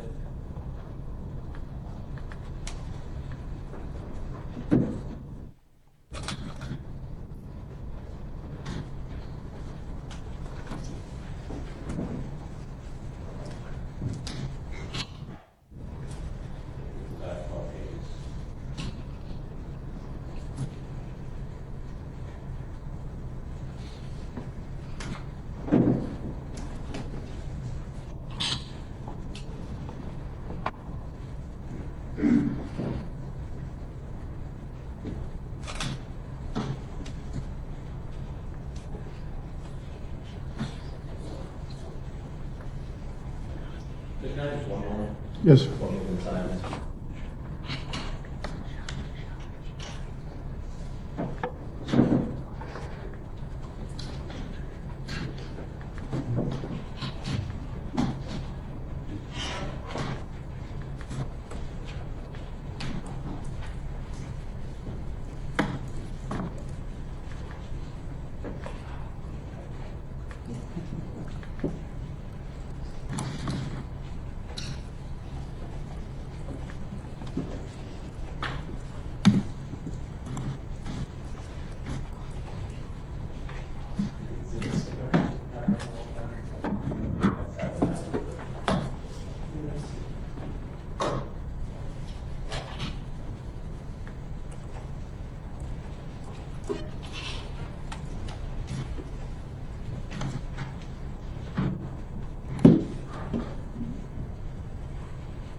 Okay. Did you remember the number?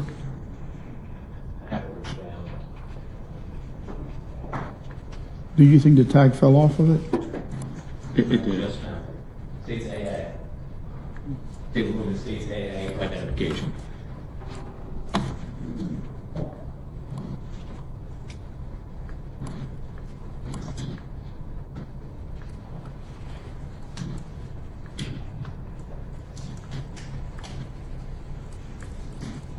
That's now states.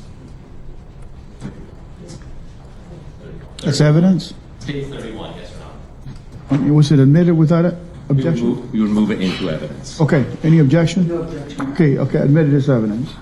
I apologize, Your Honor. Okay.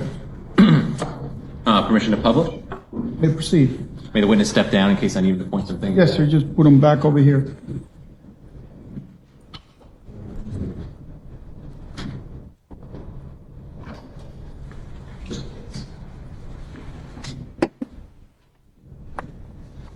Now, when you search a vehicle, detective, do you kind of process it like a crime scene, a physical crime scene? Do you photograph it first? Yes.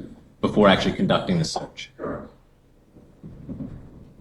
What are you looking at here in photograph A? This will be the vehicle in the crime scene garage, looking at the passenger side of the vehicle. As you already said, this is not Daytona's crime scene garage, correct? Correct. I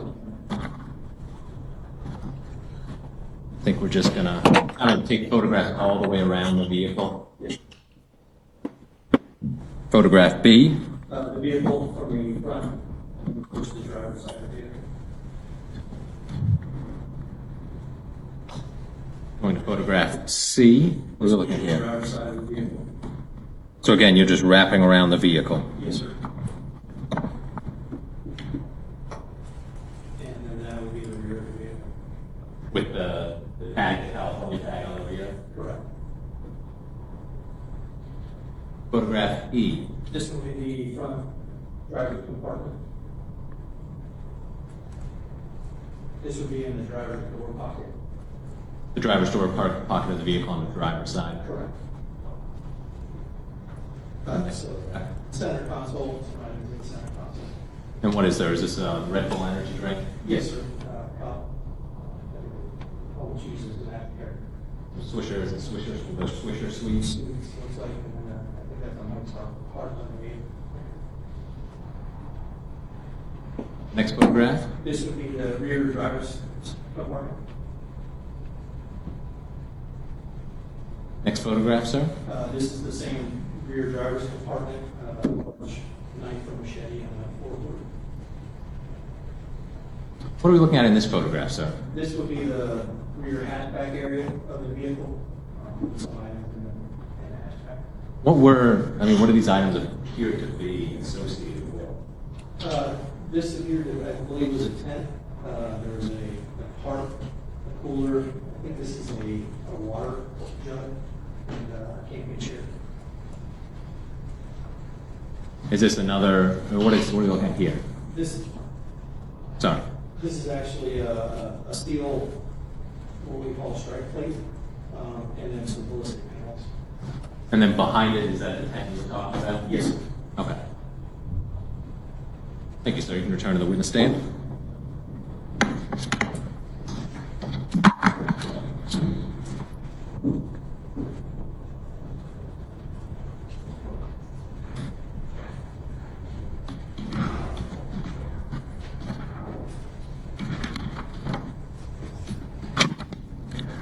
When you processed that Honda vehicle, did you look for any blood on the exterior of the vehicle? Yes, sir. How did you go about doing that? We used a chemical called luminol. Blue Star is the name of it. And it's 2 tablets mixed with water. And when sprayed, it reacts with the iron and blood, and it will glow or luminesce. And do you use that as a tool to lead you in the direction of areas that should swab? Correct. And did you use that on this vehicle? We did. Did you locate any areas that it luminesced that you ended up swabbing? There were 3 areas that we located. And how do you go about collecting those swabs? When we use a swab, it's basically a large Q-tip, one end with a cotton swab on it. Since we were using a chemical spray, it would have already been wet. The area that was luminesced, we took the swab and swabbed that area that luminesced, and then placed it into a paper, or I guess cardboard, little small box for the swabs, and then placed in a packaging envelope. And were these swabs later put into evidence at Daytona Beach Police Department? Yes, sir. And to your knowledge, were they sent to the Florida Department of Law Enforcement? Yes, sir. And I may approach the witness with exhibit. You may.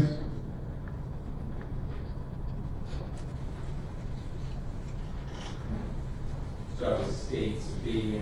Do you have the exterior of that packaging? Yes, sir. What is that packaging contain? This is a swab of possible blood. It was from on the rear of the vehicle where it's got the HRV. On the H was an area that luminesced. It was swabbed. And is the exterior packaging the same or similar conditions when you packaged it, other than at the other tape? Yes, sir. During this time, and this item of evidence is the next one we did. Any objection? No objection, Your Honor. Without objection, admitted as evidence. I'll go ahead and mark it and mark it over CC. What is CC contain? This is another swab of an area that luminesced. It was on the rear of the hatchback where the HRV is. Just underneath that is the area that I swabbed. If I put the car back up, we'll be able to point the general areas we swab. Yes, sir. I will do that. Is the exterior of the packaging other than that we take the same or similar position when we package it? Yes, sir. This item of evidence is the next one we speak to. Any objection? No objection, ma'am. Without objection, admitted as evidence. Next states DD. What does that item contain? This is a swab of possible blood that luminesced on the driver's side rear tire on the sidewall. Is the exterior packaging the same or similar condition? Yes, sir. All the recovered with? Does- We can see other than the ambulance. Doesn't appear so. We'll see, it's PD and evidence is the next number two. No objection, Your Honor. Without objection, admitted as evidence.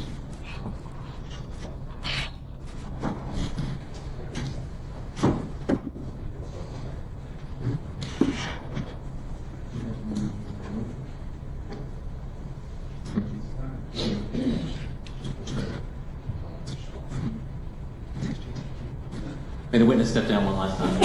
May.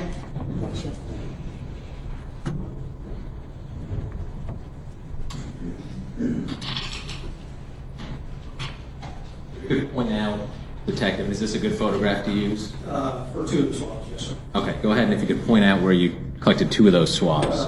On the H right here, kind of more towards the left side of the H is where one of them was swabbed, and then underneath the HRE in this area right here. Let me see if I can get to this better photo for the last swab. You can point out to where you collected the last swab. On the upper sidewall of this tire, kind of in this general area right here is an area that illuminates.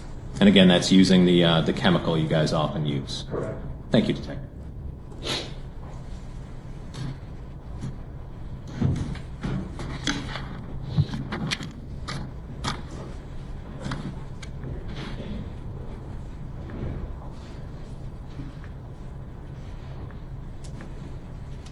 Detective, did you also collect a live round from the vehicle as well? Yes, sir. And where was that in the vehicle? The front passenger seat on the rear pocket in the seat at the bottom of the pocket. And was it a rifle round? Yes, sir. May. You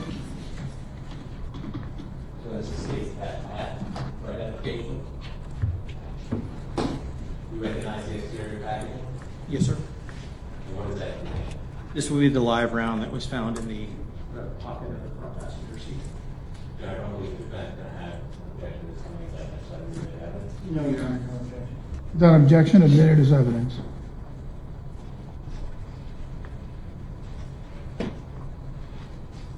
Okay, just for the jury, what does a live round mean? An unfired round. It's basically a bullet. Once you purchase them from the store, they come as a live round until it's fired in a lead projectiles. Did you also collect some targets from the vehicle? Yes, sir. What does that mean, targets? They're when you go out for target practice, if you will. Some people purchase paper targets that they can place wherever they're shooting at and use them for target practice. Have these targets been used yet, or were they unused, or both? Unused. Unused? May I approach the witness, Your Honor? May. This is states EE for identification.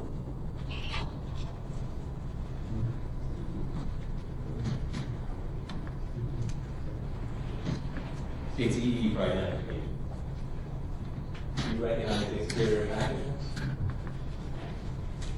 Yes, sir. What does that item contain? A pack of the paper shooting targets. Has the packaging been disturbed in any way since you packaged it? No, sir.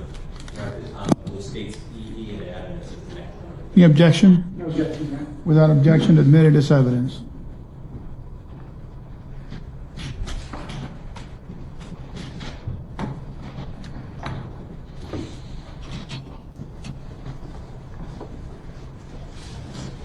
And Detective, sometime later, I believe in March of 2023, did you collect a bloodstain card? Yes, sir. Where did you collect that card from? From the medical examiner's office. In Volusia County? Yes, sir. May I approach the witness, Your Honor? You may. States UU for identification. Do you recognize the exterior packaging? Yes, sir. Is there FDA tape on that one as well? There is. Is the exterior packaging other than the FDA tape appear to be alternate? No, sir. Because I believe that that's not an objection. No objection. Admitted as evidence. Rule states this is UU for identification.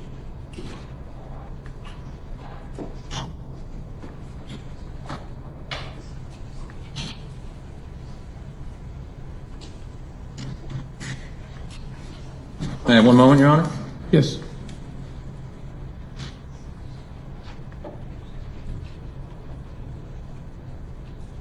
I'll tender the witness, Your Honor. I have no further questions. Any cross?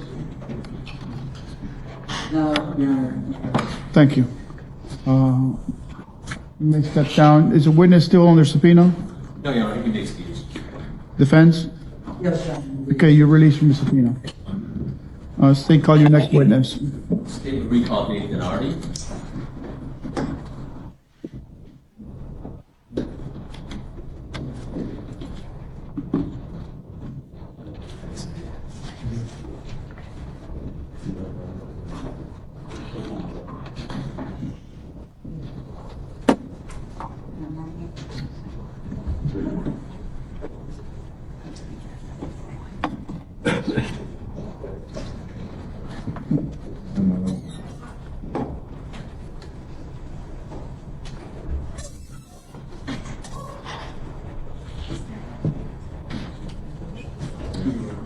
Thank you.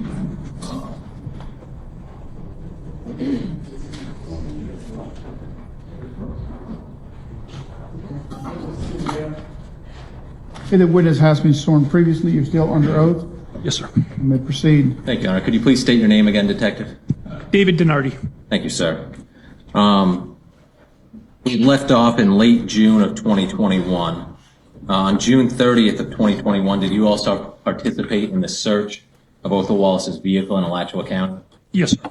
And were you a part of drafting the search warrant for that vehicle? Yes.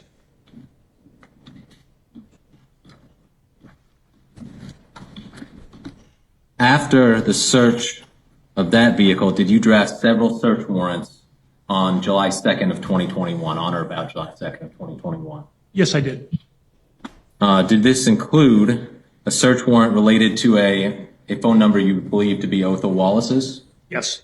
And who did you get that phone number from? That phone number came from Taisha Lewis. And what was that number, sir? Phone number was 954-928-6399. Why do you do a search warrant to a phone company for phone records? What are you hoping to get? Hoping to get several things, to include who the person is in communication with via phone calls, as well as who they're communicating with via text message. But and then also, in addition, you can get location data from someone's cell phone records. So the location data is actually embedded in the records from the cell phone company? Yes, sir. To your knowledge, can you use that data then to map the approximate location of that cellular device? Yes. Your Honor, at this time, pursuant to the previously filed business record certification, I would move states MM into evidence as the next numbered exhibit. Any objection? No, sir. Okay, admitted as evidence. Number 38, Madam Clerk. And of course, did you receive those records from the phone company? Yes, I did.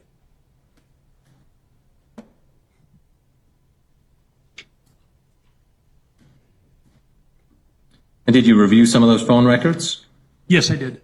And in regard to the number that you listed earlier, who was the subscriber for those phone records? Othal Wallace. Did you also do a search warrant for both an Instagram account and a Facebook account related to the defendant, Othal Wallace? Yes, I did. Was that for the same account we discussed earlier, RBG Vibes for Instagram? Yes. And did you receive a response to your search warrant from both those companies? Well, I guess it's the same company, but from both those social media accounts? Yes. Are those large files that you get back from Facebook and Instagram? Yes, they are. Fair to say thousands of pages? Yes.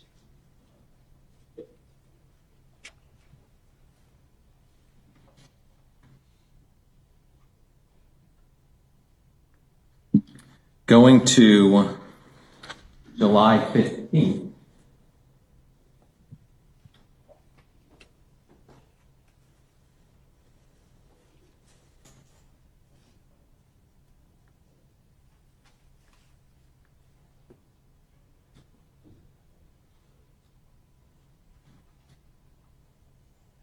Did you go to Halifax Hospital on July 15th, sir? Yes, I did. Was Jason Rayner still being treated at that hospital? Yes, he was. When you were at that hospital, did any doctors provide you anything? Yes. Which doctor? Dr. Prince. What did Dr. Prince give you, sir? Dr. Prince gave me a fragment of a projectile that was removed from Officer Rayner's head. And what type of container was it in? It was in like a plastic vial. And where did you take that item? I took it back to the police department where I submitted it to property and evidence. I approach the witness, Your Honor. Yes.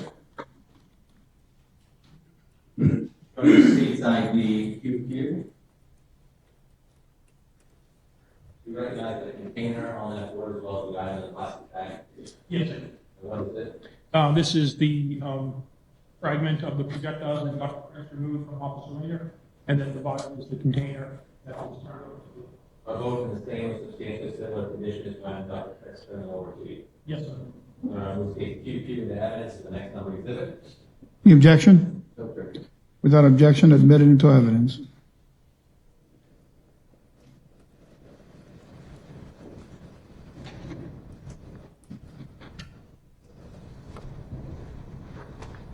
Question in front of the sit down publisher. How you gonna do that? Just stand in front? Just hold the question. Unless you want to pass it down.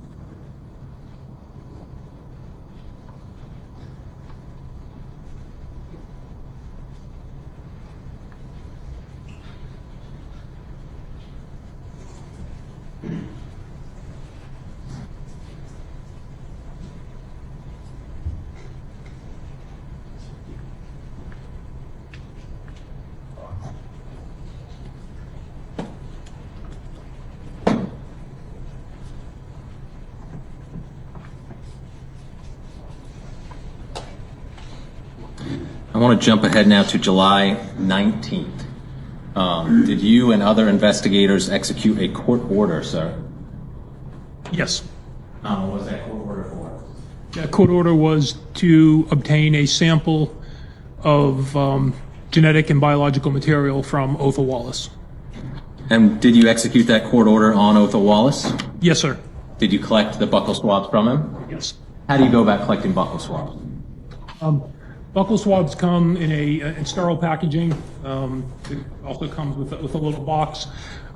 Standard procedure. What I did or would have done that day with the gloves on, and take they look like giant Q-tips. Have Othal Wallace open up his mouth and then swab both sides of his cheek with each of the swabs, and then put them in the box. Clearly mark it with his name on it. And then same thing, package it up and submit it to property and evidence. Do you collect these swabs in order to send them to the Florida Department of Law Enforcement? Yes. Is it something you've done many times in your career? Yes, sir. May I approach the witness, Your Honor? You may. It states N, and Nancy. Says you recognize the exterior pattern. Yes. What does that item contain? This contains the buccal swab that was obtained from Othal Wallace on July 2021. And other than taking from the Florida Department of Law Enforcement, has been involved with it in any way? No, it has not. We state N in evidence at the next number of state exhibit. Any objection? Without objection, admitted.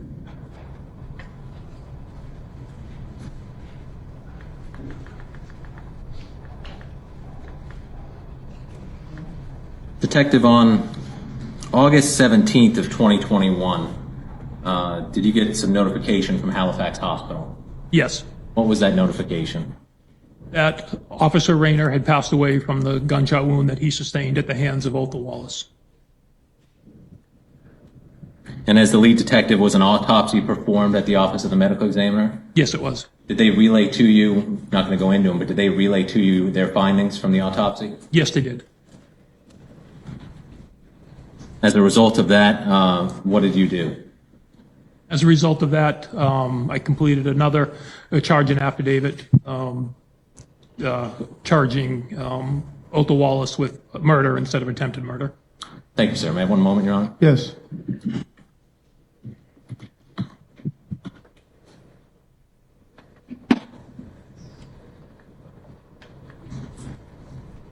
Thank you, sir. I'll tender the witness, Your Honor. Any cross? Okay. Thank you. May the witness be excused. State. Subject to recall, Your Honor. Okay, you're still under subpoena. You may step down. Thank you, sir. Are we done for the day? Yes, Your Honor. It's all open. Yeah. All right, ladies and gentlemen, we're going to adjourn early today. We're going to return tomorrow. Looking for lawyers and get on track. In the case we need some time this week for deliberations and reports. So I'll release you until tomorrow at 9 a.m. again, once again, reminding you not to discuss the case with anyone, not to do anything except on your own, not to let anybody tell you anything, or need anything about it, or follow any of the news account of the case. Excuse me. All right, Mr. Your Honor. All right, thank you very much. You have a seat.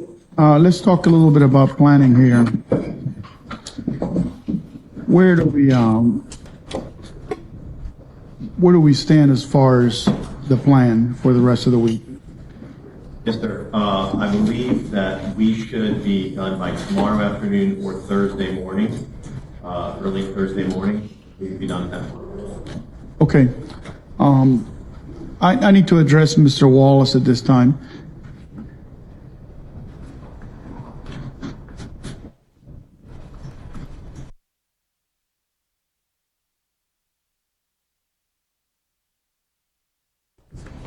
All right, Mr. Wallace, you have a seat. Mr. Wallace, what do you approach the time when the state is going to finish their presentation of the case? At which time you would have an opportunity to present a case or testify, learning an answer from you today. I want to give you something to think about. It is your right to testify if the problem. You heard me say that during various elections, all of the right to remain silent, and I remind yours was the process that they can't use violence against you in 2005, that they will respect the constitutional right to remain silent. But it is your right. It doesn't go on for lawyers, for the state, for me, for yours. You've got to make that decision. Obviously, I encourage you to have a serious discussion about whether or not you would like to take a stand with the lawyers. They're in a better position to tell you what the dangers are of taking a stand and not taking the stand. Obviously, you get to take the stand, you do have the benefit of letting the jurors know what was in your mind at the time that this occurred. But you will be vigorous with the cross-examination. And so you will not get to cherry pick what you want to say because the state may elicit information that you may not want to share with the jurors. On the other hand, you also have the right to remain silent, and then, like I told the lawyers up front, it is the state's burden to prove you guilty, not your burden to try to prove yourself innocent. But I want you to have those discussions with your lawyer. The lawyers between now and I'm assuming the earliest would be Wednesday afternoon. At the latest, it probably be sometime on Thursday. That you will have to make a decision. We will have the same conversation one more time. And then I will ask you the following question. You made a decision whether or not you want to testify. And we're going to make a decision to create any voluntary, whether we promise you anything or influence in any way other than providing accepting legal advice from your attorney. So I want you to have that kind of conversation with your lawyers before we get to have you ask questions of you. Now, assuming that we do end up on Wednesday or Thursday, that the state concludes their case, it's my goal to have closing argument done Thursday. So you all need to prepare to give a closing argument on Thursday. It is my goal also not to have the jury deliberate on Thursday, but have them come in on Friday and deliberate, so they can have a full day of deliberation without minimizing the risk of having to sequester them. So that is my plan. I'll probably start Friday morning, 8:30 in the morning with them.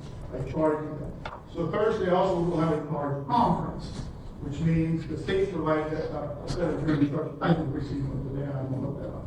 I'll look at it tonight. Does he have a set? Well, we haven't printed them out yet, but Okay, I'll bring an extra copy tomorrow.